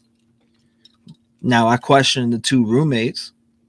I'll put that out there 100%. I question the 8-hour gap with the two roommates, but creating other suspects that just haven't been announced in this case by any detectives or anybody else. They didn't say, hey, this person we want to question them or nothing like that. And we don't know if anybody else has been questioned. So besides DM and BM, we kind of got to stay with what's put out there to us, run off the facts that are given to us. Now, if people don't want to believe law enforcement, want to go out on the arm and start accusing other people, we could do that somewhere else. I'm not going to be a part of it. I'm going to stay with what's given to me facts wise. I'm not going to create other suspects. People have done that enough on my channel, and I feel like that is disrespectful to the families. If the families aren't screaming somebody else is involved or this, that, and the third, I would like to stand by the victims' families here and show them some respect. I've been disrespectful in my past, and I take up on that, and I salute to that, and I stand on what I've done in my past. I can't take back things that I've done on my channel or let people say on my channel. Now, I do no longer want to take part of disrespecting these families. I feel like they deserve the proper respect from us. We need to surround the facts in the case that are given to us.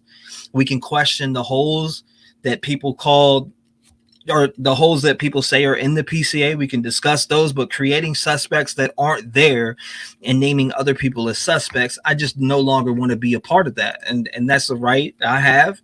And we've already drugged so many different people through the mud. So let's go ahead and talk about what Brian Enton just posted. There are two different issues happening in court right now with the Kohberger gag order. One, the Gonsalves family attorney wants clarity so he can speak on behalf of his clients. Two, the media coalition is fighting for more public information, less strict gag order. There we are right there. So the new update again, if you just came in and you're checking this out, breaking news, Brian Enton just reported this live from the courtroom. There are two different issues happening in court right now with the Kohberger gag order. One, the Gonsalves family or attorney, the family attorney wants clarity so he can speak on behalf of his clients. Two, the media coalition is fighting for more public information and less strict gag order. I get it. I get it. The strange thing is someone murdered 4 people. It's not how they handle the evidence for people who selfishly want to see it. Right. I can wait till October, to be honest with you. I can wait. Agreed, Tress. Stop creating other suspects. That's all. I just don't want no parts of that. I just want no parts of that. I don't want no more parts of that. We've discussed that on my channel so much, and I feel like it's been disrespectful to the families, and I apologize to the families for even entertaining anything outside of that, because the day that it comes out that there is or that there was, I will definitely cover that. But there hasn't been. It's only been created by creators on YouTube and people speculating all across different platforms. I just don't want to entertain something that's not there just because we all think this, that, and the third. I respectfully disagree with those people. I don't want to argue with those people, but I also don't want to keep entertaining that because it's just wasted time. I feel like we're wasting our time pointing the finger at other people when their names aren't involved in this case. As of now, that we don't know. When it's brought out, we will talk about it. There's no other suspects. They have their guy. I like Brian Enton. He is respectful and clear in his doings. Nancy D says, speak your truth, Trev, for the families. T, don't be so hard on yourself. We're all human. No, I'm not being hard on myself. I stand on everything that's, went on in the past on my channel. I let it happen, obviously. Right? But yeah, I mean, I'm gonna be honest. I'm not I'm not sugarcoating anything. I'm not saying that I wasn't in no wrong, because I feel like I was. It is what it is. You stand on it as a man or a woman. If you can look at it and see, hey, and when I listen back to some of the things, it's like, damn, I can't believe I allowed that to be spoke about, especially when there's facts out here around this case. Whether they're facts or not, they need to be proven and put out there for us as the public, and we can go ahead and keep covering shit. So again, if you just came in, Bryan Enton reported there are two different issues happening in the court right now with the Kohberger gag order. First, the Gonsalves attorney wants clarity so he can speak on behalf of his clients. Second, the media coalition is fighting for more public information, less strict gag order. So we're waiting on that. We're waiting for this video footage to drop on this case, or on this gag order. I want to see it. Reading it is one thing and watching it is another. We want that footage. Love keeping updated on this channel. Thank you, Scapegoat. I appreciate you. Brooks says the secrecy in this case is different than any other case I've ever followed. Miss John Knapp says, yes, Enton. Well, T-REV, some think if they represent themselves in trial, they're attorney without credentials. Nah. I don't see you, Detective John. I don't see you. I'm not seeing you backstage right now. I'll send it to you again. Let's see. The media wants more news to cover, aka. Okay, guilty. That's why he stood silent. Coward. Let's go ahead and look one more time. Anything else? Anything else that Enton said? A group of media companies who have all teamed up and hired a lawyer to challenge the gag order. Good gracious. Good gracious.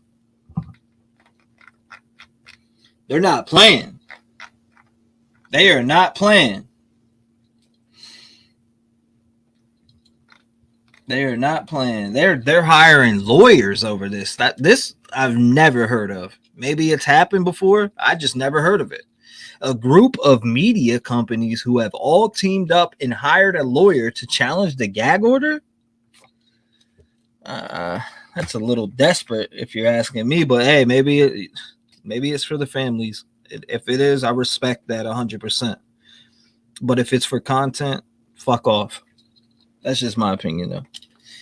Scroll down, one more tweet. I mean, yeah, we all want to know, but if it's for the families, I respect that. But if it's just for, like I said, content, I don't know about all that.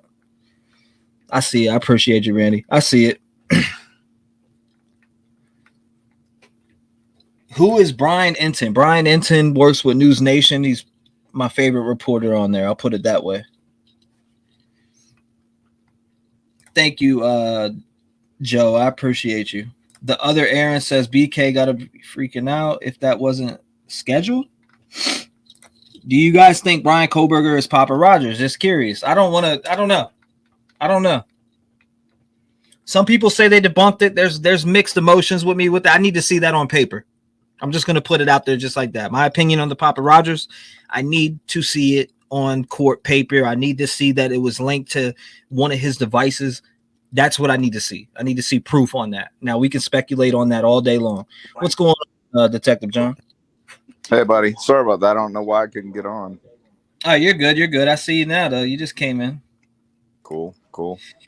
So, Bryan Enton here. I'm just waiting for this to drop here.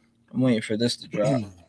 So I think everyone needs to keep in mind that it's incumbent upon the court to protect the integrity of the trial. Mm-hmm. So by implementing this gag order in the first place, he's acting in good faith and doing that. And of course, we all want to see it lifted, and the families want to see it lifted because they want public opinion to be made aware of, all these facts that potentially are out there that we're not hearing. But it just depends on what type of position the judge is going to take on it. If the judge is going to go ahead. No, I want to ask you this. What's your opinion What's your opinion on these attorney or these news stations hiring an attorney to try to get this gag order lifted? Now, if it's for the families, I respect it, but if it's for their content purposes, like, dude, we can wait till trial. Well, that's exactly what it's for. It's for money. Period. End of story. I'm sorry, Detective John, but we can wait for trial. That's right. I mean, but that's for money. That's like, I know you brought it up earlier about how, you're pretty much putting your foot down as to what, you're allowing on the show, because some of the things are just ridiculous. And some of these other shows are doing this for clicks and and entertaining these theories for clicks, when they're absolutely disrespectful to the whole process and the families, especially. I mean, to imply that a dead person was potentially a drug dealer. Thank you, Shannon. Was just, the most classless thing I've seen yet. And to allow it to have a show about it and talk about it and entertain it, that should have been shut down immediately. You don't talk. That pissed me off to see that. Man, it's okay. So, all right, here's another update, ladies and gentlemen. Breaking news coming in here. Breaking. We call it breaking news. Everybody does, right? Judge is not making any decisions today on the Kohberger gag order. So the final decision is in. Here it is. Judge is not making any decisions today on the Kohberger gag order. Hearings set for June 9th to address it. So June 9th, we got the gag order hearing coming up. Also a hearing on June 27th to address cameras in court. Now, you know why? Like that, but you know why? Because he wants to review case law. He wants to do all kinds of stuff, and he should have already been prepared for that. But I think it might have been a little bit overwhelming for him to see all these other, potential fights that he's going to face. Yeah. So he probably wants to, get his head wrapped around it and be prepared. Make sure that he's dotting his I's and crossing his T's, because it could come back and bite him in the ass. So, breaking news coming in. Judge is not making any decisions today on the Kohberger gag order. Hearings are set for June 9th to address it. So then you got another hearing on the 27th of June that is about the cameras in the courtroom. Right. I would be surprised if they didn't allow the cameras in the courtroom. Because let's just face it, everyone. I mean, these media outlets are very powerful. They're gonna be putting extreme pressure on the state, and politicians and everybody are going to be involved. I can assure you, they're not going to come out and say that, but I can assure you that strings are going to be pulled to try and make that happen. This judge is going to be under a lot of pressure to make that happen. May not be live, may be delayed, but I'd be surprised if they're not. I agree there too, Andy Short. I mean, the gag order could help a lot of. Hold on, let me see that again. Where was Andy's comment at? He said it could help stop all the rumors. I agree there. Oh yeah, because there's nothing to report on if facts are being put out there, or better, rumors are being put out there. People won't be making crap up. Hopefully. I respect that. That's what I thought. So we'll have things to talk about. People won't have, not your show, T-REV, but these other shows won't have to resort to this nonsense that they're entertaining. This case, man, this case. I mean, it's apparent that the families want the gag order lifted. Correction, both gag order and cameras will be addressed on the 9th. So it's been fixed. The 27th is an evidentiary hearing. So let's rephrase that, ladies and gentlemen. Correction, Brian Enton put it up here. Both gag order and cameras will be addressed on the 29th. 27th is an evidentiary hearing. So there we go. Cool. Can we pull up the body language of his attorney when she's looking back and forth? I want to see that again. Can you pull that up, that video again? Love Detective Juan. Telling you, I don't think she's on the same page with him. Crime Talk too. They put this video up. I downloaded it. Crime Talk. Shout out to Crime Talk. Here we go. Let's see. Now you want to see the body language of her? Yeah, I want to see both of them, but I want to see her body language. I want to hear this again. See it. You're silent throughout these court proceedings, and that can't be held against you. What you do need to remember, though, is that anything you do say, other than to your lawyers, could be used against you in a later court proceeding. You understand that? Yes, I do. You also have the right to appeal the final decision of the court. In order to exercise that right, you need to file a notice of appeal within 42 days of that final decision, and that right is waived. Also, if you are not a United States citizen, any finding of guilt in this state could have adverse consequences to your legal status. Do you understand these rights? Yes. Any questions about the rights? No. All right. So let's go to the indictment. You have a copy of the indictment in front of you? Yes. Thank you. And you see in the heading your name there. Is that your correctly spelled complete name? Yes, it is. Is that the correct birth date underneath your name? Yes. Are those the correct last 4 digits of your social security number? Yes. Thank you. All right, I'm going to read you the charges on the indictment, starting with count 1, burglary. That is a felony under Idaho Code Section 18-1401 and 1403. This alleges that you, on or about November 13, 2022, in Latah County, state of Idaho, did unlawfully enter a residence located at 1122 King Road, Moscow, with the intent to commit the felony crime of murder. Count 2, murder in the first degree. That was a felony under Idaho Code Section 18-4.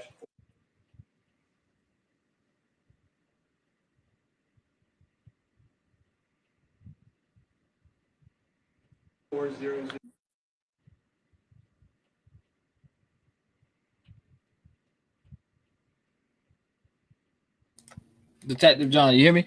Karma said, my bad. I was muted. I'm sitting there talking to myself. She's giving me vibes of someone who is scared of her client. What do you think about that?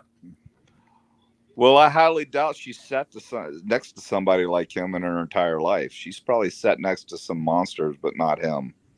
So I'm sure she's uncomfortable. What would have even been better is if the prosecution wasn't a man and it was a woman, because he is a I don't know how to describe him. He's a womanizer. He does not like women. And that's come out in some testimony. So to have a woman prosecuting him would really chap his ass.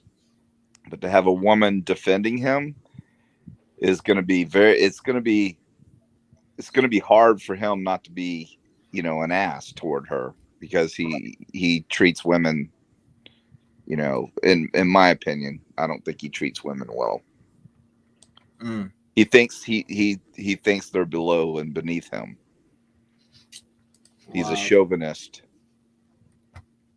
I agree, Kill. I don't think she's scared. What makes you say that, Detective John? Oh, wow, good points. Woman also despises him. Well, based on what makes me say that is some of the comments that a girl that he allegedly dated was making, and in some of his writings that they published early on. I mean, I just think that he's highly intelligent, and he probably does not, and that's me speculating, of course, but I don't think that he thinks highly of women. Right. Mm. So we haven't seen any of the body language yet. I'm talking about when she talks to the judge, when she responds to the judge. That's the body language I'm talking about.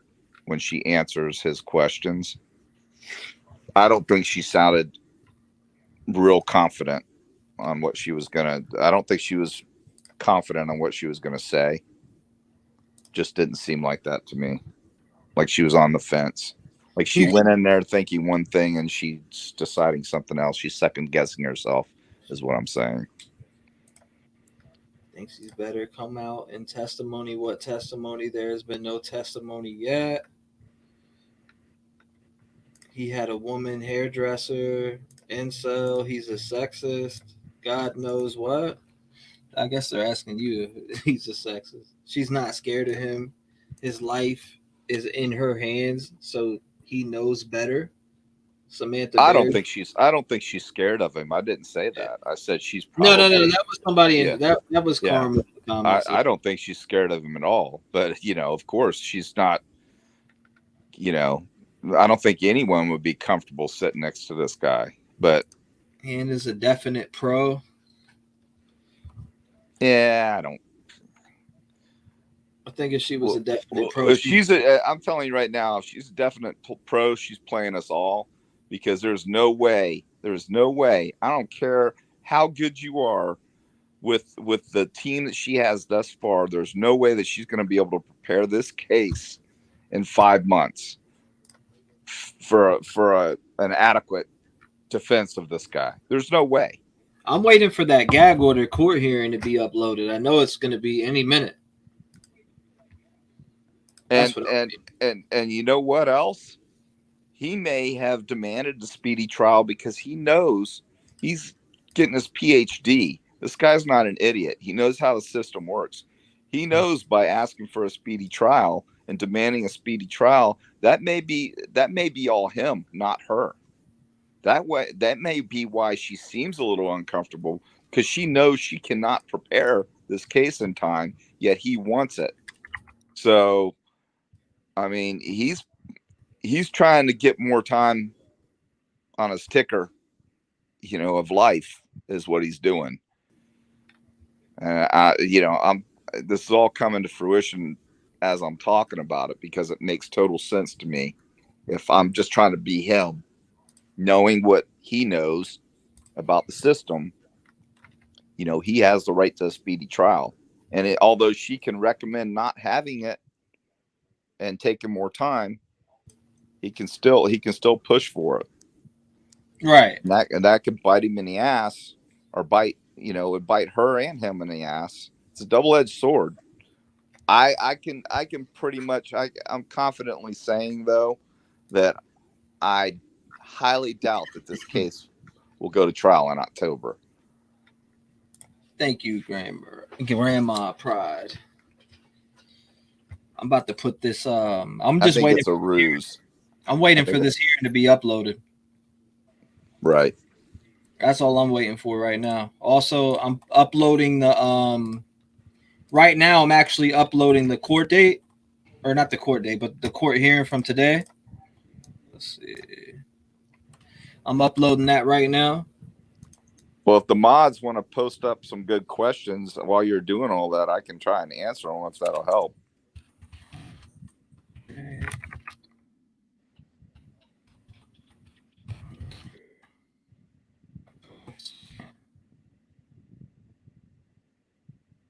Trial date.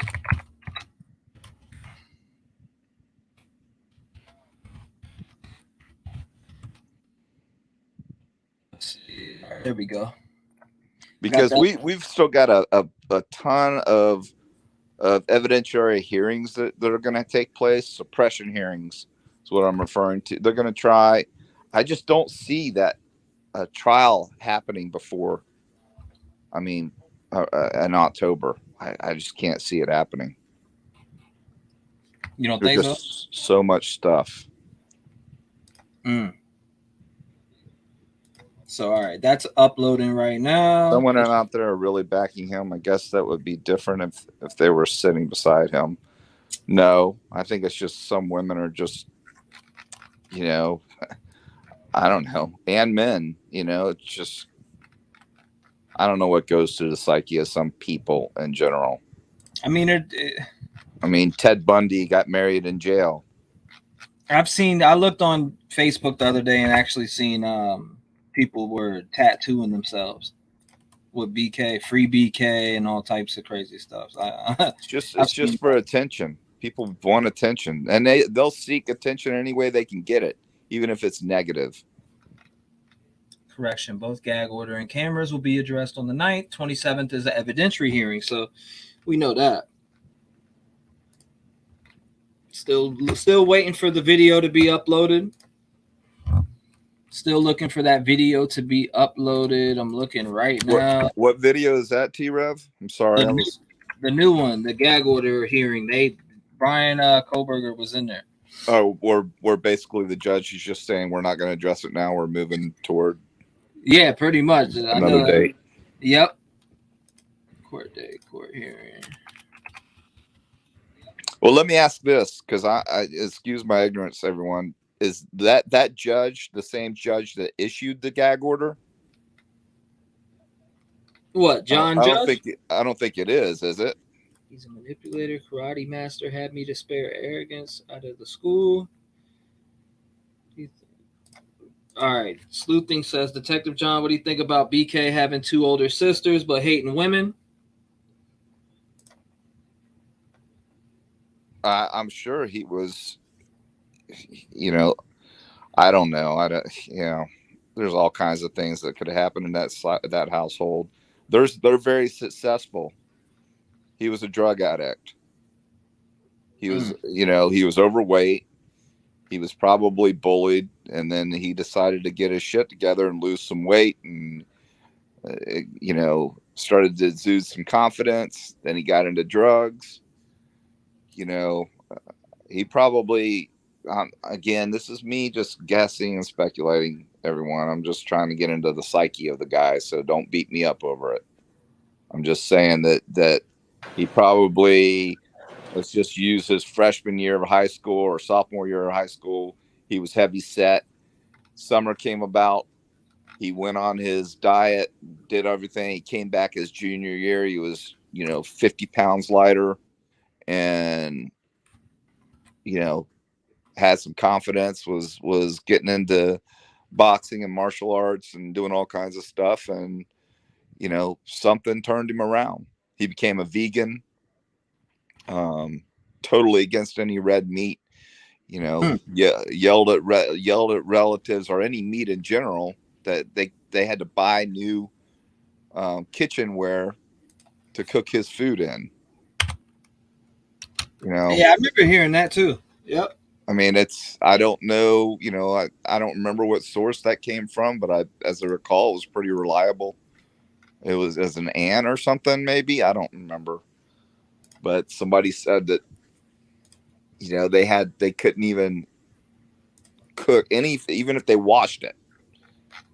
They weren't allowed to use it in his presence to make food. Right. So, I mean, this guy's probably pretty antagonistic and very controlling, obviously. He had to control his own life that was getting out of control. Detective John, go ahead. Why would BK not enter a plea? Thoughts? Why would he be silent?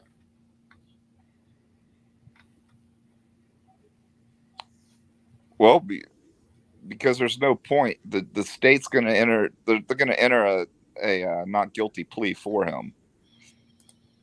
So he's got it's like I said, he's got nothing to lose by entering a not guilty plea. Everything to gain. He's got no chance in pleading out and getting a lesser. I read somebody asked a few minutes ago, well, I thought that if he pled out that he would avoid. No, the state has to agree to, dropping the death penalty, penalty of it. They're not gonna, and there's no way that they're gonna allow that.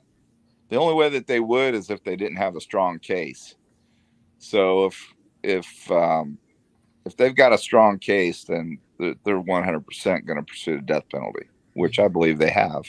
So Detective John heard the defense thinks they might not win, so they are going for appeals. What do you think? That's all they've got. Midwest girl, you're right. Because, hell, this guy's, I don't know if there's any different laws. Somebody's going to have to look it up in Idaho as far as the appeals process on DP cases in Idaho, if they've got a time frame on it. But I mean, you could live 30 years and 40 years in some states. I mean, they outlive their victims' families most of the time, which I think's wrong. You get the death penalty, you should have 5 years of appeals, and that's it. Period, if any. But let's be fair, give them 5 years. If you can't appeal your case within 5 years, then you die. It's called karma. All right, the first hearing I uploaded. First hearing is up there. Let's see. It was 15 minutes in total. Shannon, I'm not saying she's afraid. I never said she was afraid. So if somebody else did, that wasn't me. So it has her right here. Ann Taylor got her. That's the thumbnail. I'm saying that she didn't appear confident. I don't think she's on the same page with him. Dateline. I wouldn't be surprised if he's pushing the envelope. Rock Chalk with says her already. I'm still standing strong, not guilty. Detective John is a guest of T-REV's, so shows respect. Yeah, show respect. Kick the curb. I mean, it is what it is. I would ask people to respect you if you were up here. So I respect the same. Am I getting some disrespect? Because I'm not reading anything. No. I see mods saying stuff, but I'm saying in general, if you're one of my guests, I would expect the same for people to respect you, and people get timed out for disrespecting you if you were up here. Right. What was the last thing somebody just asked? I'm sorry, I lost my train of thought. A lot of people were. There's a lot of things flying around. A lot of questions going out. Hold on, let me see. I'm looking for this video. I want to see this video of this gag order hearing. Correction. Okay, still the same thing. No upload yet. Let me see. Now let me look here. Not seeing nothing yet. Oh, somebody was saying that they're sticking with that he's innocent. That's fine. That's fine. Some people need to see more. I think in the end, though, whoever that was, I can't remember now. I'm sorry. A lot of people say the evidence that he's shown is not strong enough. Well, of course it's not. I mean, it's not enough. It's not enough for someone to lay their life on it. It's enough for me to indict him, in my opinion. It's enough for me to get him to the process. I mean, they already did it. They already indicted him. Yeah, that's what I'm saying. It was enough for me. I mean, it was enough for me for the state to proceed without indicting him. Mm-hmm. The state didn't need to indict him. But Detective John, remain silent versus not guilty. What's the play?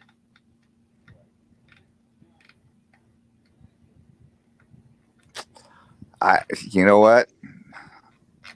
All things sober, I don't know. But that's I don't know. I don't know why he. That's why she may have been kind of floored at his behavior. I don't think they're on the same page. I don't know. I think, in my opinion, he's probably going to push her buttons pretty hard. She's a very good attorney, and she's going to have a know-it-all sitting next to her. That's going to be, sideline quarterbacking and questioning everything that she does. I can guarantee you that, because he's going to think he knows better than her.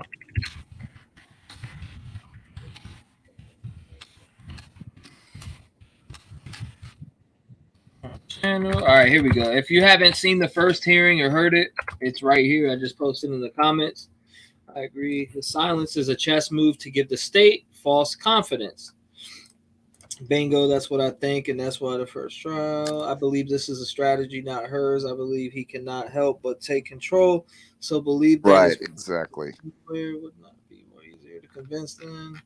Exactly. That's what I'm thinking. I don't think it's a ploy by. I think that's all him. I don't think she was expecting that. to be honest with you, because she kept looking at him like she was expecting him to say something. Right. Let's see. So there may already be a rift between the two of them. Who, I don't know. I'm just not sure. Here's the gag order here, right here. I was searching. I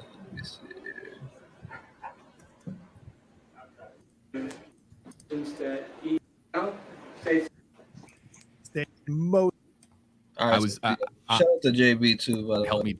They got it right. Gabby. It's a partial. There it is, right here. Okay. Say something, Mr. Perone.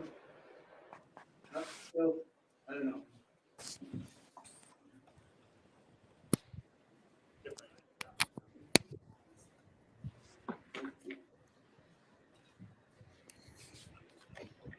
Technology's great until it's not.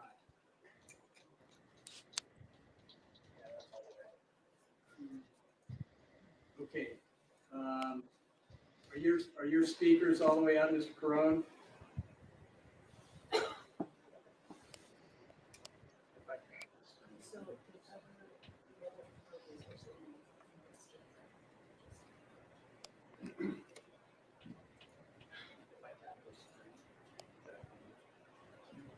Tap it? Tap it. Or hit it. Whichever you prefer. Just kidding.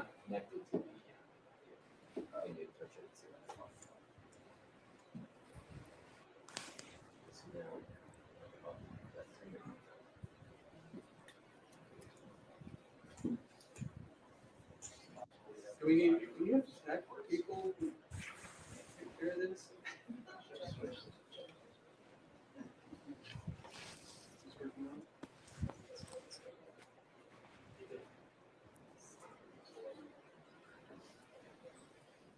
JB here with you in the Stream Center. Just wanted to let everybody know I'm boosting the audio just a little bit so that hopefully everybody can hear, but this is the raw audio being boosted a little bit out of Idaho. This is, again, believed to be the gag order hearing out of Idaho. Somebody is trying to fix that?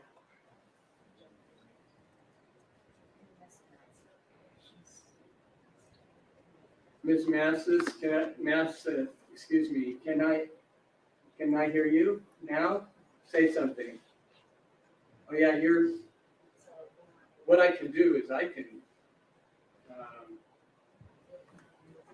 should I just move mine up?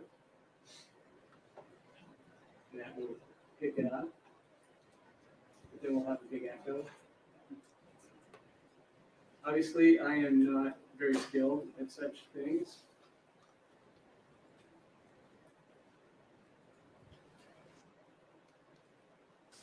Okay. Really sorry for all the delays. There were other things going on before I came into court, and now we have this. So thank you for your patience.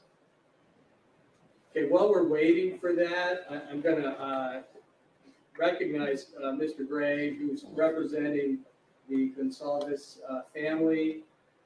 My plan was to go through the variety of motions that each representative has, starting with the Associated Press, then going to the Gonsalves family, and then to the party's counsel, and we'll see where we go. But we're not going to have an 11 o'clock because we're just going to take care of all the scheduling issues now in this hearing. Thank you, Your Honor.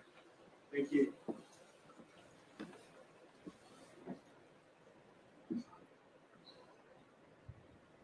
Yeah, let's go off the record until we can fix this. Thank you.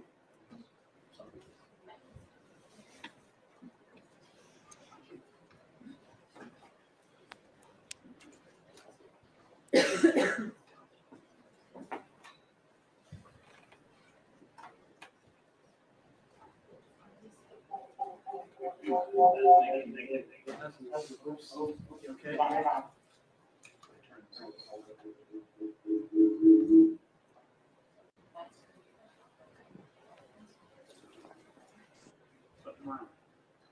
I bet you he's sitting there saying, "You guys are a bunch of idiots. I could fix this." Can you say something, Mr. Perone?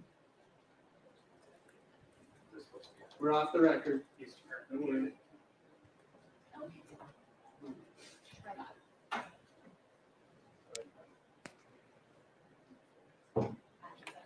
Mr. Perone?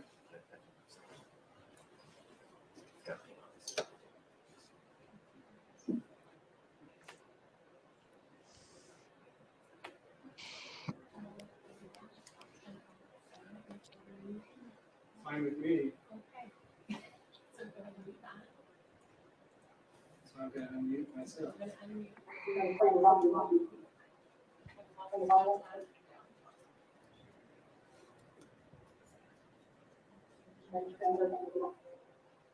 Huh? Okay. Can everybody hear me? Yes, Your Honor. And I can hear you, Mr. Perone. We got an echo now. This is more than my outside voice.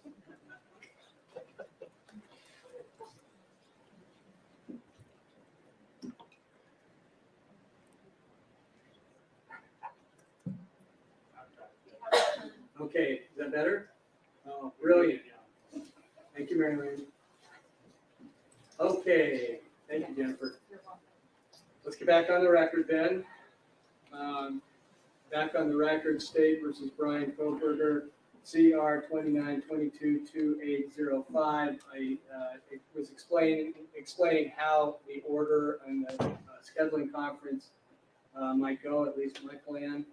And so I'm going to start with you, Mr. Perone.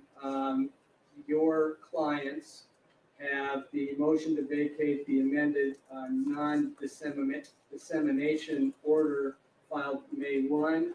Also the motion to intervene filed May 1, same date. And now this case is in my hands, so I need to set a hearing. And I'm wondering how far out. I'd like to get some briefs, and this is a message to everybody before the hearing, including I want to hear arguments about whether or not there should be cameras in the courtroom in a high-profile case like this one. So, Mr. Perone, what looks good for you? And let me throw out, knowing that a lot of you were prepared to be here the week of June 26th, that might make sense. But I'll hear from you, Mr. Perone. Yes, Your Honor. So with our motion to vacate, motion to intervene, we've briefed the merits issues there. I think as the court's aware, we also briefed those issues before the Idaho Supreme Court. So I would think we could be ready to move pretty quickly. We have not briefed the issue about video cameras in the courtroom. So if that's something that you'd like the media coalition to weigh in on as well, we would need to submit a separate brief on that, but we can do that in the week of the 26th. The 26th itself, I'm not available, but the rest of the week would work. Excellent. And I'll tell you, the reason that I'm bringing up cameras in the courtroom is because if I address that issue, and I haven't let you all know that that might be an issue, then I'm going to get a lot of grief for not allowing you to brief that issue. So that's why I'm giving you an advance notice on that. How do you feel about the afternoon of June 27? Given what's happening just quite recently, we might want to do that in person. I'm willing to do it remotely, but then we have to, there are a lot of different interests and different people who want to weigh in on that, so it might be better to be in person. But does that work for you? Say starting at 1:30, June 27, Mr. Perone? Yes, Your Honor, that works for me. And Ms. Olson and myself can both come in person. We would have been there today in person, but we found out about the in-person option on Friday, so I apologize for using Zoom today, but we can certainly be there in person. If the court's anticipating hearing witnesses that day to hold an evidentiary hearing. There may be some witnesses that would want to appear via Zoom if that's okay with the court, but I'm not sure if that's even something you're contemplating. I'm just flagging it in case you are. Well, let me put it this way. It's your motion and others' motions. One of the complaints that I've seen in the briefing is that there's no evidence in the case supporting any of it. You know, we're all kind of moving forward on supposition, I guess. And some of it is obvious, but I think that would be wise. I suppose you could just file declarations, and that's what's been doing, how that's been going. I might, if we're going to have a lot of testimony, I might want to move this back to 10 a.m. just to make sure that we have enough time to get things finished that day. Would that work for you? Yeah, so our position on the evidentiary issue is, your summary was correct, that we don't believe that there is an adequate factual record at this point, given that it is our motion and it's based on the record that existed when the order was issued. Procedurally, I'm not really sure there is an opportunity for additional evidence to be put forth. I only brought that up because I saw in Mr. Kohberger's opposition to our motion for reconsideration that there was a mention of an expert witness. If that evidence was going to come forward or other evidence, we of course want the opportunity to cross-examine that individual or whatever individuals might be testifying. But, you know, as things currently stand for the record as it exists and the evidence that Media Coalition intends to put forward, we included a declaration with our motion. I'm not sure there's really need for us to put out additional evidence, but if that's something the court was going to hear from the state or Mr. Kohberger, then I just wanted to bring that to the court's attention. Thank you, Mr. Corona. Of course, you'd have the opportunity to cross-examine any witness. All right. Well, we'll stay at 1:30 then. So now, Mr. Gray. So I'm thinking that maybe we should keep these things together and do them the same day if that works for you and your clients. Well, Your Honor, I see the issue very clearly different from the AP's motion versus my motion. I think their motion is more of a getting rid of the non-dissemination order, the gag order. My motion is a motion to amend and or clarify some of the issues in the gag order. They have a lot of constitutional different issues that we have. I have some issues that I think are very separate. So I would request a hearing on my own much sooner. I think the court's aware I filed this motion in February on this case, and there was a massive delay based on the fact that previous Judge Marshall was waiting for the Supreme Court to get some clarification regarding the AP's motion that she filed with the Supreme Court. So I'm ready to go when the court's ready to go, but I think our issues are very, very different than that of the AP's motion on this case. So I would request a hearing much sooner than I can do it by the end of this week. All right. Well, and I recognize this was all pretty short notice for everybody. And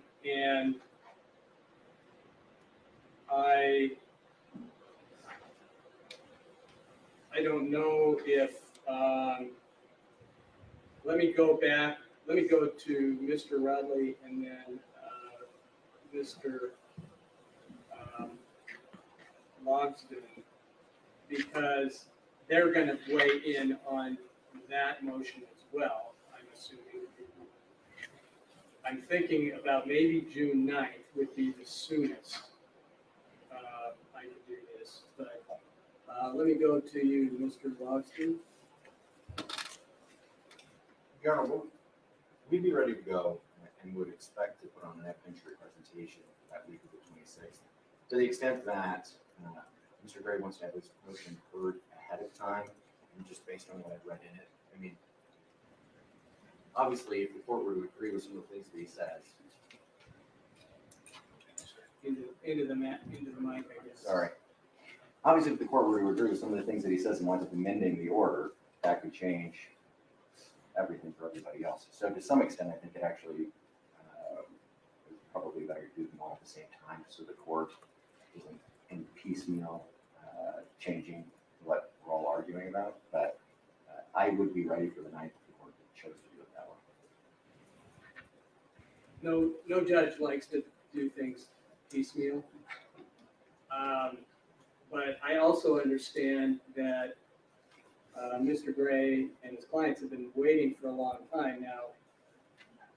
It's not anybody's fault. It's just how that came down because the Associated Press et al. Went straight to the Supreme Court in February, early February, and that would trigger a delay, which it did, and it was important, I think, for Judge Marshall to get the direction from the Idaho Supreme Court before we start, chipping away at each order. I don't know if would you be. I mean, I'm okay setting it for June 9th, Mr. Gray, but you may have some testimony happening. You may want to wait until you hear what everybody else is saying. It's likely that there's going to be some adjustments, you might say, or clarifying in the order. Partly in my reading of the Supreme Court's decision, maybe I'm reading too much into it, but there were some hints maybe of what the trial court might want to consider. Okay, go ahead, Mr. Gray. I was going to say, since this is your gag order now, this non-dissemination order, Your Honor, and in reading my motion, if the court does want to consider making some of the modifications that might have been suggested in my motion, my motion may end up being moot. I think some of my modifications and or clarifications to the non-dissemination order are fairly minor, but allows, and I think the Supreme Court did give some guidance, which I think added weight to my arguments and my motion. So it's not above the court to take a look at my motion as well as any other motions that have been submitted to the court and modify the non-dissemination order, allowing for some of the issues that I've discussed in my motion, and then you would only have the AP who are attacking, I think, the gag order as a whole, the non-dissemination order as a whole. I'm just addressing a couple of clarifications and amendments that would allow myself as an attorney to speak on behalf of my clients that regarding the non-dissemination order. And I think it's your order now, so you're more than apt to be able to go and make those changes, and then we wouldn't have an issue with the non-dissemination order at all. So I don't think that's, so obviously the 9th, I'd like to keep the 9th because my issues are very small and narrow regarding that non-dissemination order. But if you were to make changes to those ahead of time that I was able to review and it was acceptable, I would withdraw my motion, Your Honor. Okay, thank you, Mr. Gray. Thank you. Well, it would be highly unlikely for me to change the order before I hear from counsel, because I don't want it, third, fourth, fifth, sixth. I only want to do this once, and I'm happy to set it for June 9th, maybe 10:30. Does that work for you? That does, Your Honor. Okay. Does that work for you, Mr. Rudley? Yes, Your Honor, it does. Okay. Mr. Logston? We'll make it work, Judge. Okay. Let's do that in person. Okay. So now we have the June 9th at 10:30. We also have the Associated Press et al. On June 27th at 1:30. I assume that works for you, Mr. Rudley? It does, Your Honor. Okay. Yes, Your Honor. Okay, excellent. Your Honor, may I speak? Yes, Mr. Corona. Your Honor, I apologize. I may have misunderstood what you said earlier. I was understanding that the week of June 26th was when the court was first available, but if the court is available to hear our motion earlier, we would be available on June 9th as well. I know that our most recent motion is pending more recently, but obviously we've been challenging this since February as well. It's our position that the non-dissemination order violates the Associated Press and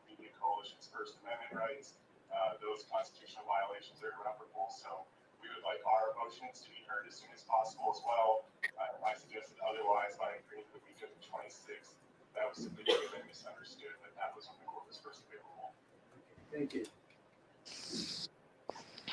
Oh, only one thing I'll say about that. Irreparable harm goes both ways. And so I was a little bit troubled by that claim without considering the Sixth Amendment considerations. I mean, you know, this is a balancing, the law is clear on this, okay? It's a balancing test. And when your client says that it's arguing it as the First Amendment is absolute, is also true. So I would suggest that maybe the Associated Press needs to tone it down, just ratchet down a little bit. Because some of the arguments, including the first line in the motion to intervene, says that the Supreme Court held a certain thing, that I do not think that that is what the court held. And you know the difference in a holding of an appellate court. So I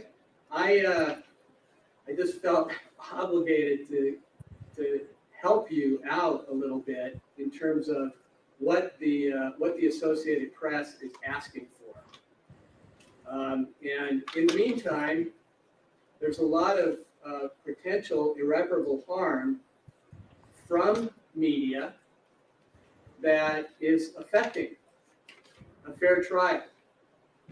So that is really concerning.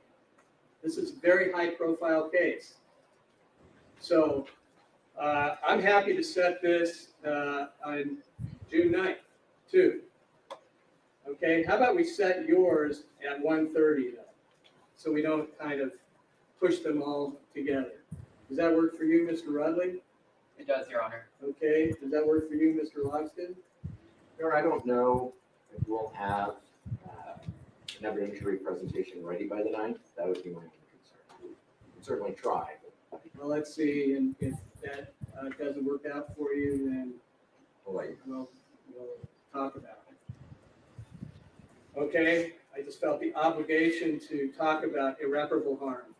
Okay, there's a lot of interest here, Mr. Carone, and I think my job, my constitutional responsibility is to consider all of the potential irreparable harms, or all the injuries, or all the harms. So I just want to thank you. It's appropriate. I was just thinking, you know, I just want to remind everybody, okay, on this particular issue, but all issues at all times, that we all, okay, judges, lawyers, journalists, media generally, have constitutional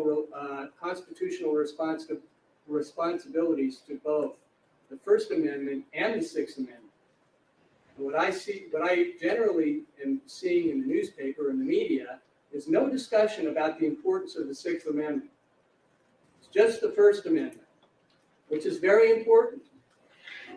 But here's the real reminder. The first sentence of the preamble of the Idaho Rules of Professional Conduct says that a lawyer, as a member of the legal profession, is a representative of clients, an officer of the legal system, and a public citizen having special responsibility for the quality of justice. We all have that responsibility. And sometimes we push in a hard way for our clients, and that's appropriate.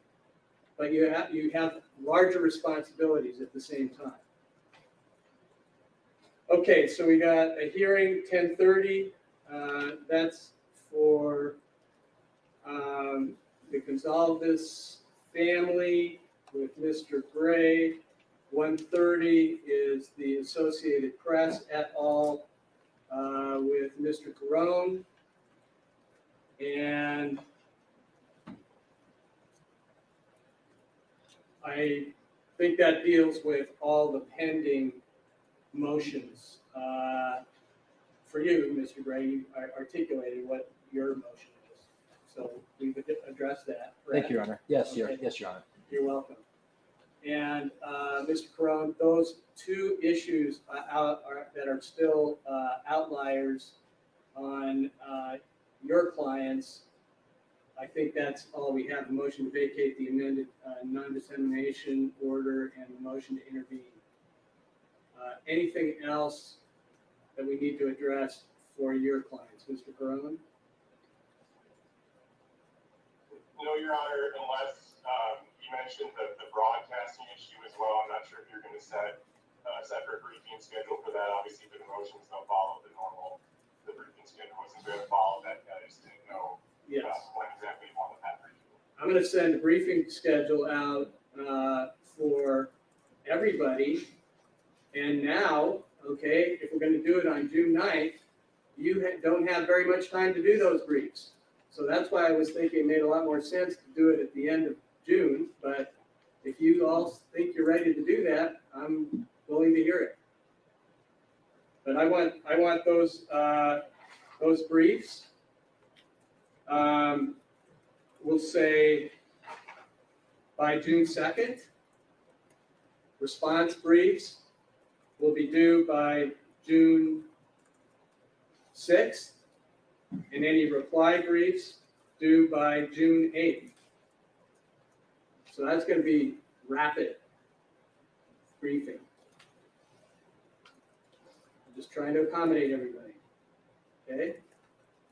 I got a lot of interest floating around on these issues. Without forgetting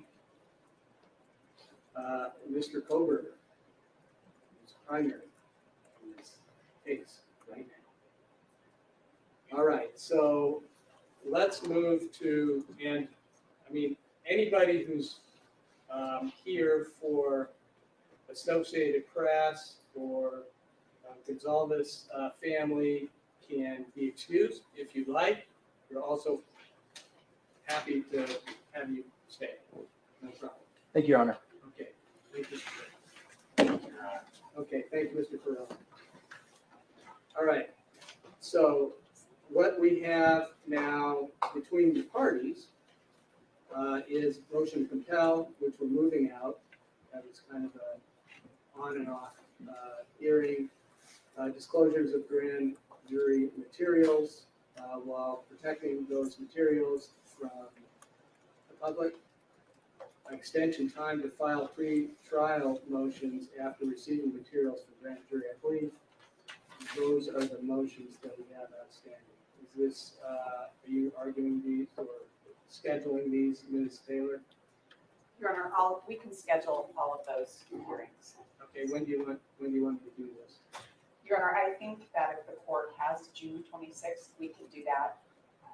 We will be ready to address that round of motions on June 26th. Excellent.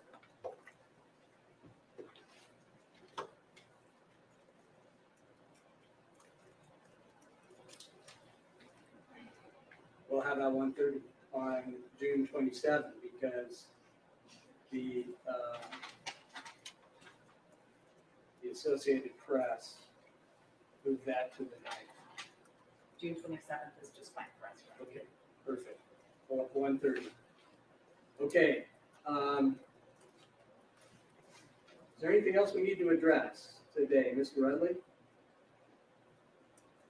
Mr. Thompson? Your Honor, I think the June 27th should work fine. For whatever reason, our office hasn't seen copies of the grand jury pretrial motions, but I think there was a miscommunication. Those will be coming. We'll be prepared. Okay, great. And certainly if those issues are resolved between counsel, then we won't have to have a hearing. Yes, sir. Thank you. Okay, so anything else we need to address today, Ms. Taylor? No, Your Honor, thank you. Okay, thank you. Mr. Watson? There, thank you. Okay. Great. So I think Ms. Masseth has been observing on Zoom. I just wanted to identify her, and also Ms.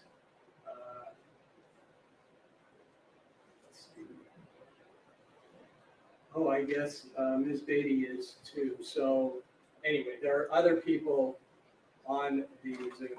So thank you. Okay, anything else then? No.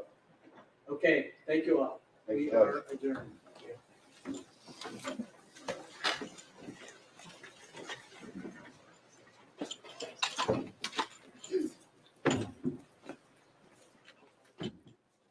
Bryan Kohberger exiting this hearing, 2 hearings that were.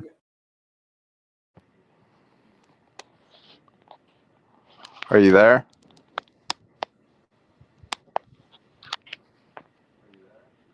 I can't hear you. There you go, right there. That was the gag order hearing, guys. Sorry, I keep being muted because I ain't slept yet. But Detective John, what's your thoughts on that little gag order hearing? Well, it's kind of funny because I'm going to have to, I'm sorry, I don't mean to be like that, but I got to kind of pat myself on the back. Did I not say exactly what that judge said? What I said he would say is exactly what he said. So basically, he's protecting the integrity of the trial, the process. He's protecting Mr. Kohberger. He pretty much, he spanked the AP attorney. That Associated Press attorney got spanked by him in a tactful way, but he told him to kind of simmer down a little bit, cool his jets. I can't remember the exact term he said, but he basically said, "Hey, you need to chill because I did this for a reason." And so what he wants to do is he wants to review case law, and he wants to make sure that there's nothing that's going to come back and bite him in the ass. But he said, and I quote, "The law is clear." Right. So I don't think that he's gonna allow. He's not gonna overturn the gag order. I'm 90% sure. Mm-hmm. But he needs to be able to hear their attorneys. So he said it's highly unusual that I would rule without hearing the other side. So that's what he's going to do. That's what he set the date for. So, but basically everything he said is, if you go back and replay what I said, it's exactly what he said. It's my job to protect the integrity of this trial, is basically what he said. And by releasing the gag order, this high profile case is highly subjective to the media. So there's no way he's going to release the gag order. I know everybody wants it, and I get it. I know the family wants it. I get it, but I don't see it happening. And here's another thing I want to address. I was reading some of the comments being made about, and I'm not, this is just, again, I'm going to use the word ignorance because people don't understand how it works. Murder is not a federal crime. Mm-hmm. Okay, so people are saying this needs to be a federal trial. This is not a federal crime. This is a state crime. And the feds don't come in on state crimes like murder. They're not going to do it, even though if it crosses state lines or whatever somebody was saying in there. No, this is a state crime. That's why we have state statutes. The feds cannot get involved. The federal courts are not going to take this case over, nor should they. This is a state issue. So I hope I addressed that and I didn't insult anyone, but that's, a lot of people, somebody said, I think, and I quote, this case is way too big for this little state. It needs to be a federal court handling this. That's just not how it works. That's not how our system works. It's not a federal crime. It's a state crime. Right. Now, if anybody wants to ask me anything, I'd be more than happy to answer. Man, I don't know about this gag order. But I think that the judge, that Associated Press attorney, I think the judge admonished him pretty good there. Yeah, I think he did. I think the judge let him know, hey, you need to cool. What did he say exactly? Does anybody recall? I think you need to cool your jets or back. Basically saying you need to back off on this because the law is clear. And it's incumbent upon me as the judge to protect the integrity of this trial. And it's a high-profile case. and you need to back off. I ruled on this. You're wanting to fight my ruling, and I'm going to hear you out. But you need to back off a little bit and not question my integrity here, because that's what they're doing. They're questioning his integrity, and his integrity is to maintain the integrity of this trial, and that is his job.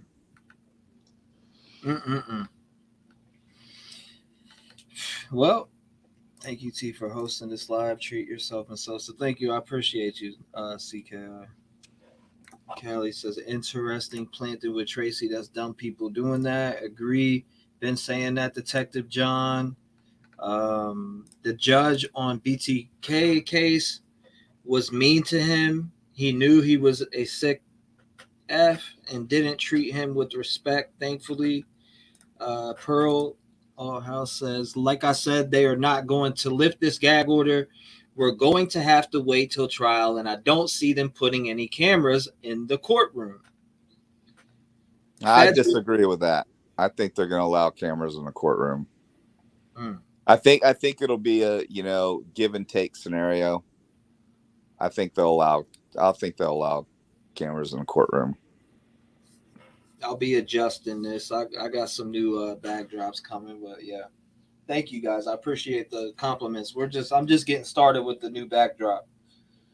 I mean, that's pretty cool, man. It looks like it's a huge room. It's not a huge room though, right? It's just a green screen and you've got the backdrops in there. Is that how it works? Oh man, it's huge.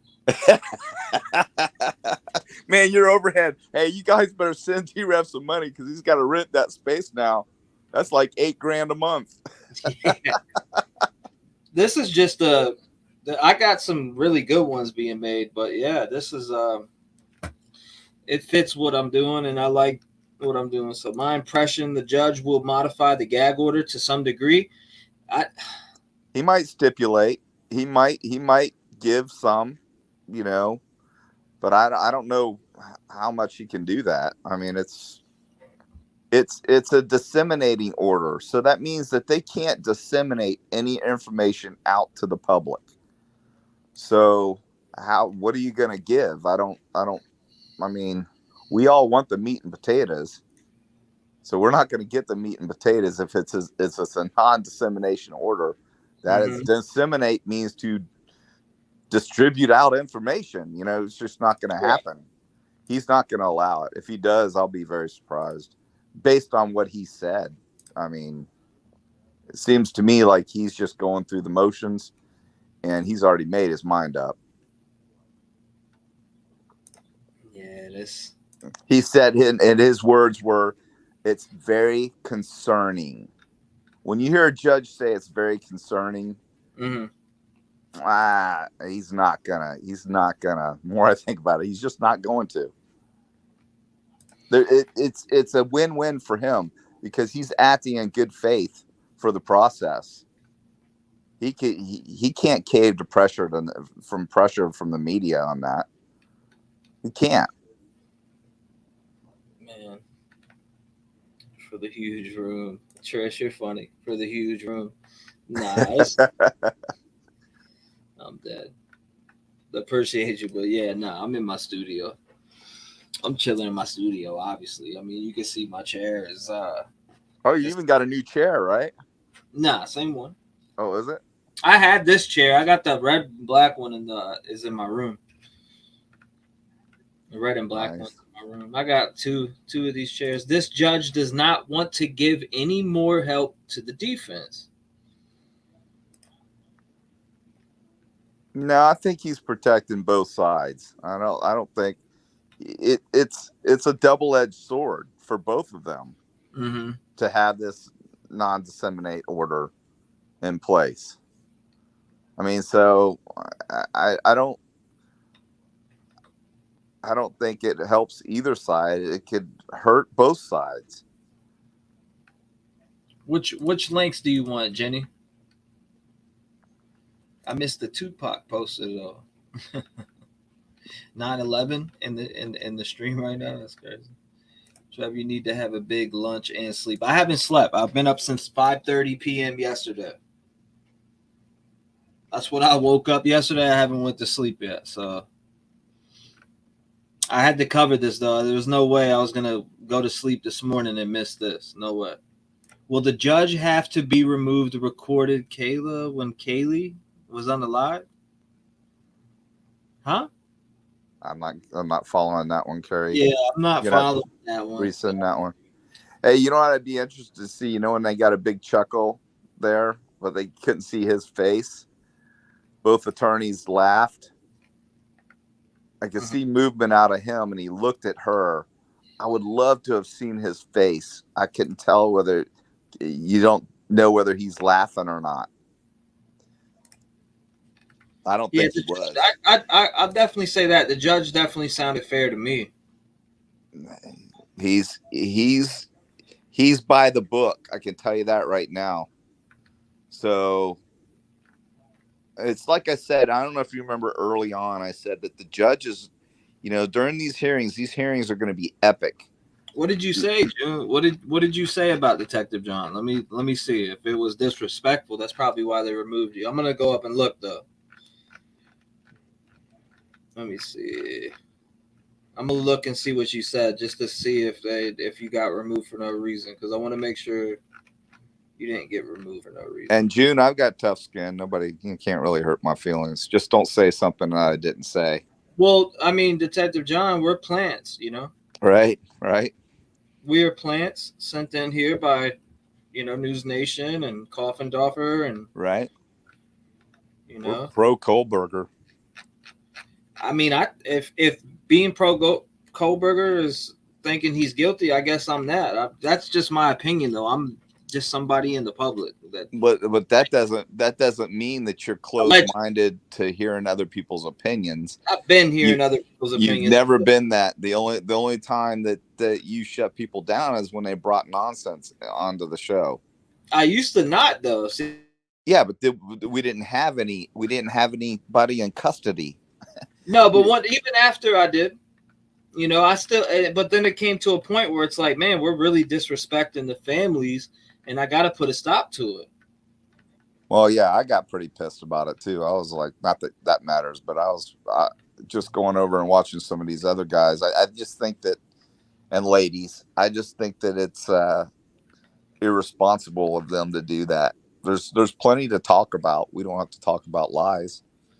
We don't have to put people on like, Kim and let her, tell these blatant lies and then be discredited by 2 interviews by not just me. I mean, I did 2 and I caught her numerous times and blatant lies. And no one seemed to listen to it and accept it. They all just spun it to their own benefit. It was insane to see that. Yeah, it'll happen. That's the YouTube streets for you. Things Prosser Gang. I'll say it again. There's a channel claiming John is cap. Yeah, we've seen it all. We've seen it. I just read Brian's post from his Tappa Talk account, his post about Visual Snow. Yeah, we've seen that. I seen that very early on when it first came out. Yes, Trump is fair with people's opinions. I mean, I don't know, man. I just am not a fan of this stuff. You're blocking your gray matter from sensible waves. It's all right. It's okay, No, that's what you're saying. You're not going to wear a tinfoil cap. It's okay, T-REV got this. Very respectful. Thank you, Karen. I appreciate you. Stay objective. Let's all have one purpose. Tell the truth. Keep your mind open. That's right. If anybody comes up with anything that is leading me in a different direction, I'm more than happy to hear it for sure. There was a caller earlier that was trying to lead us in a different direction, but it's everything that I've already seen that leads. It's all just stuff gathered by the internet, posted on 4chan, posted on all these different, Reddit, 4chan, this, that, third.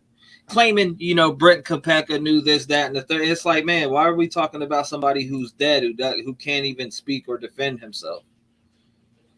I mean, I saw one today, and I'm not gonna say it was, but it's the damn headline was, and the hoes are sending him love or something. Who makes the damn header calling women hoes? It just freaking blows me away, man. Mm. And you want to have a respectable show? I'm sure he'll say and F him. I don't care. That's bullshit. I mean, you don't have to do that. You just freaking keep it cool. You don't insult your freaking your viewers calling women hoes. Seriously? Yeah, he does. Steve does want people to talk about this. You're right. You're absolutely right, because he wants public opinion out there, and I would too. I would too. But I think public opinion is way in his favor. I don't think there's too many out of, you do a percentage, I'd say probably 90% of the world is on the side of the family. Yeah, no doubt. Man. What a day. What a day. So did we get a feeling on that read from her? I didn't see it again, but I mean, I don't know. I just didn't feel like she was on the same page with him. Like he was kind of, I don't know if he was bucking her and her advice, because it didn't look like it was very scripted to me. All right. Well, I mean, you called it. You said there wasn't going to be much information dropped. I mean, I'd be surprised if a bunch of documents came out with some crazy stuff on it after today, like tomorrow or later on today. I'd be baffled. No. Yeah. I mean, I think, in my experience, a case like this, I've never been involved in a case this big, of this magnitude. Mm-hmm. But I sat in on, some, and I was part of some pretty huge cases, including, the monster,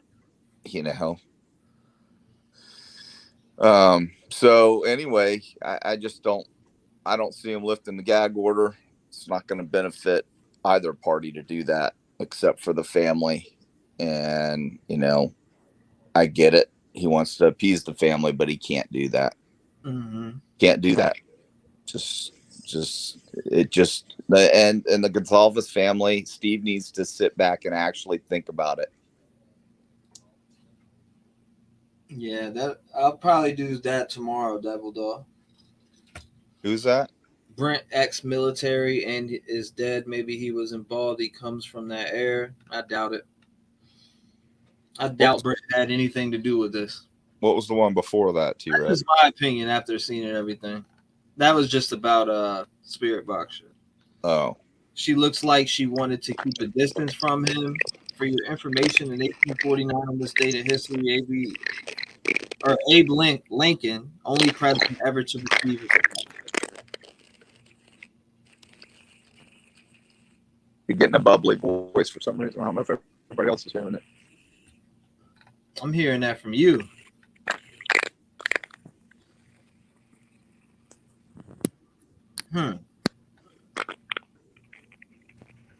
I don't know. I'm hearing that from you. Maybe it's your connection. So maybe it's a connection thing. Because that's Detective John. Detective John sounds like Papa Sal right now. I think it's a connection thing. I can't ever get it credible that backdrop looks. Everyone is going to copy you now. Hey, it's all good. Is it okay now? Yeah, you sound good now. All right. Hold up. BK elbowed his attorney when she said something to him. It's in the video before they stand. Yeah, sure, probably because she didn't do what he wanted her to do. Or he's demanding she say something about something, and she's not doing it.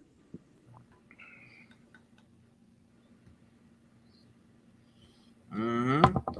I think there's insane. going to be a riff between the two of them.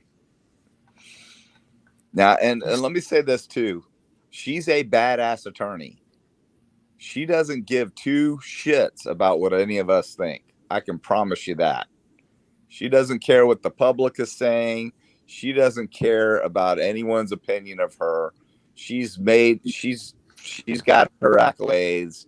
She's proven her worth. She's a great attorney, but she's also a professional, and she's not going to want to take any shit from him. And I hope she puts him in his place, because he's definitely going to be a know-it-all. I can promise you that.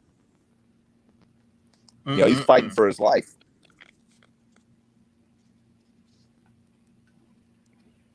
Yeah.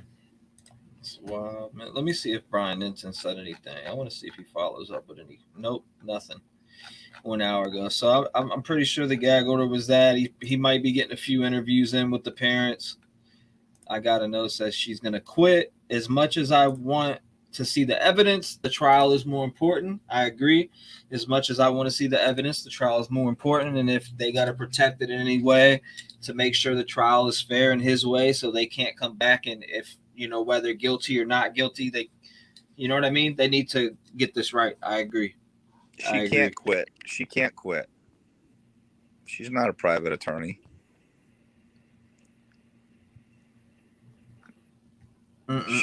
She works for the state. She can try, but the judge is never going to allow it. She's appointed. I disagree. They do care to extend about what we have to say. I've emailed the defense and they've responded pretty promptly. I'm sure. I'm very sure. What are you saying? I disagree. They do care about stuff about. Oh yeah, I'm sure they do. They care, but what I'm saying is, she doesn't care what we think about her. That attorney doesn't care. We can sit here and say bad stuff, or people can say bad things about her all day long, but she doesn't care. I'm telling you right now, that woman doesn't. She's a strong woman, and she's made it where she is by being a strong woman. She could care less what we think about her.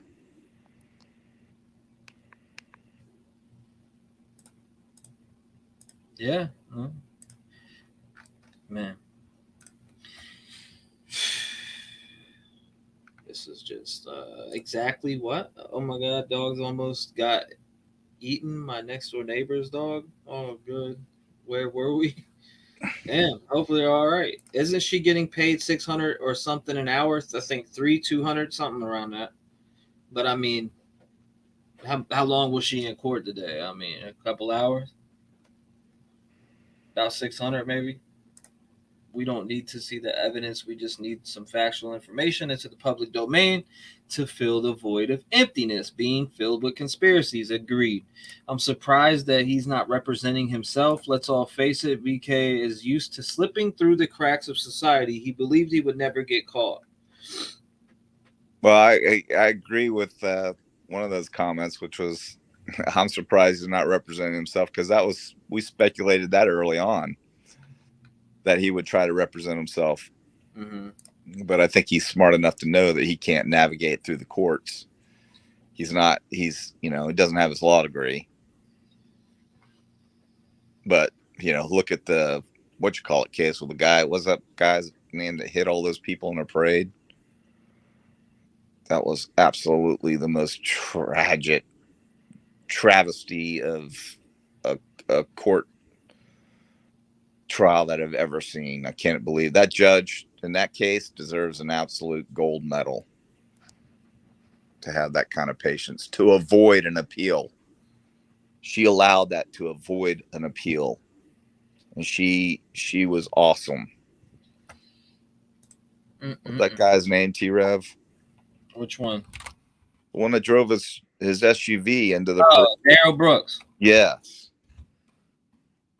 Man, I was like so frustrated watching that, and what she put up with, but she was absolutely amazing.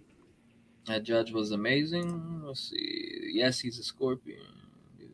saw him before it was B-Day. All negative traits and sign, though. I don't know, man. Let's see. It was been on for 4 hours and 35 minutes. I think I'm about to hop off here and get some shut-eye, man. I ain't slept yet. I'm almost coming up on 24 hours.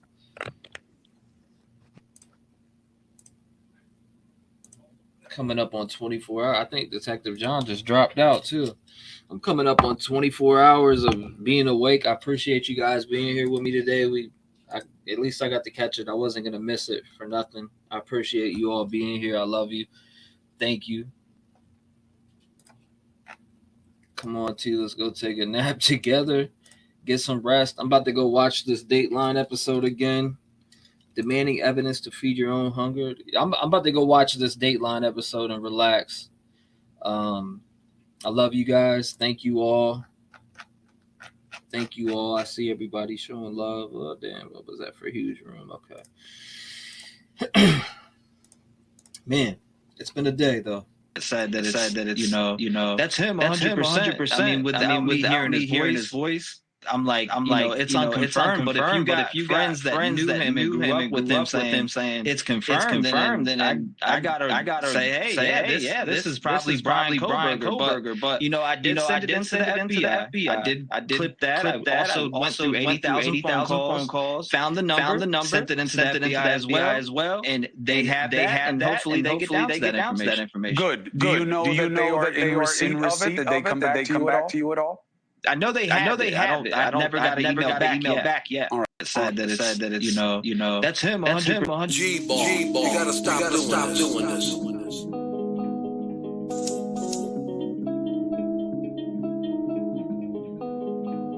Look.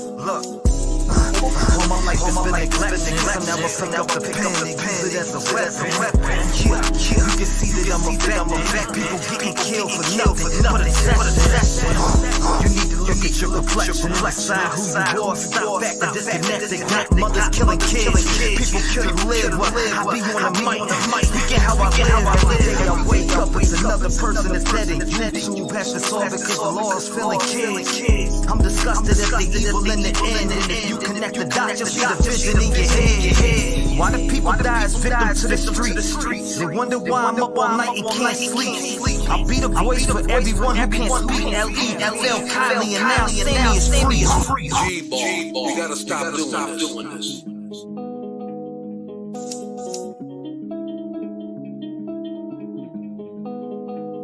Look. All my life has been neglected. I never pick up the pen and use it as a weapon. You can see that I'm a vet. People getting killed for nothing but a session. You need to look at your reflection. Decide who you are. Stop back and disconnected. Not mothers killing kids. People couldn't live. I be on the mic. Speaking how I live. Every day I wake up.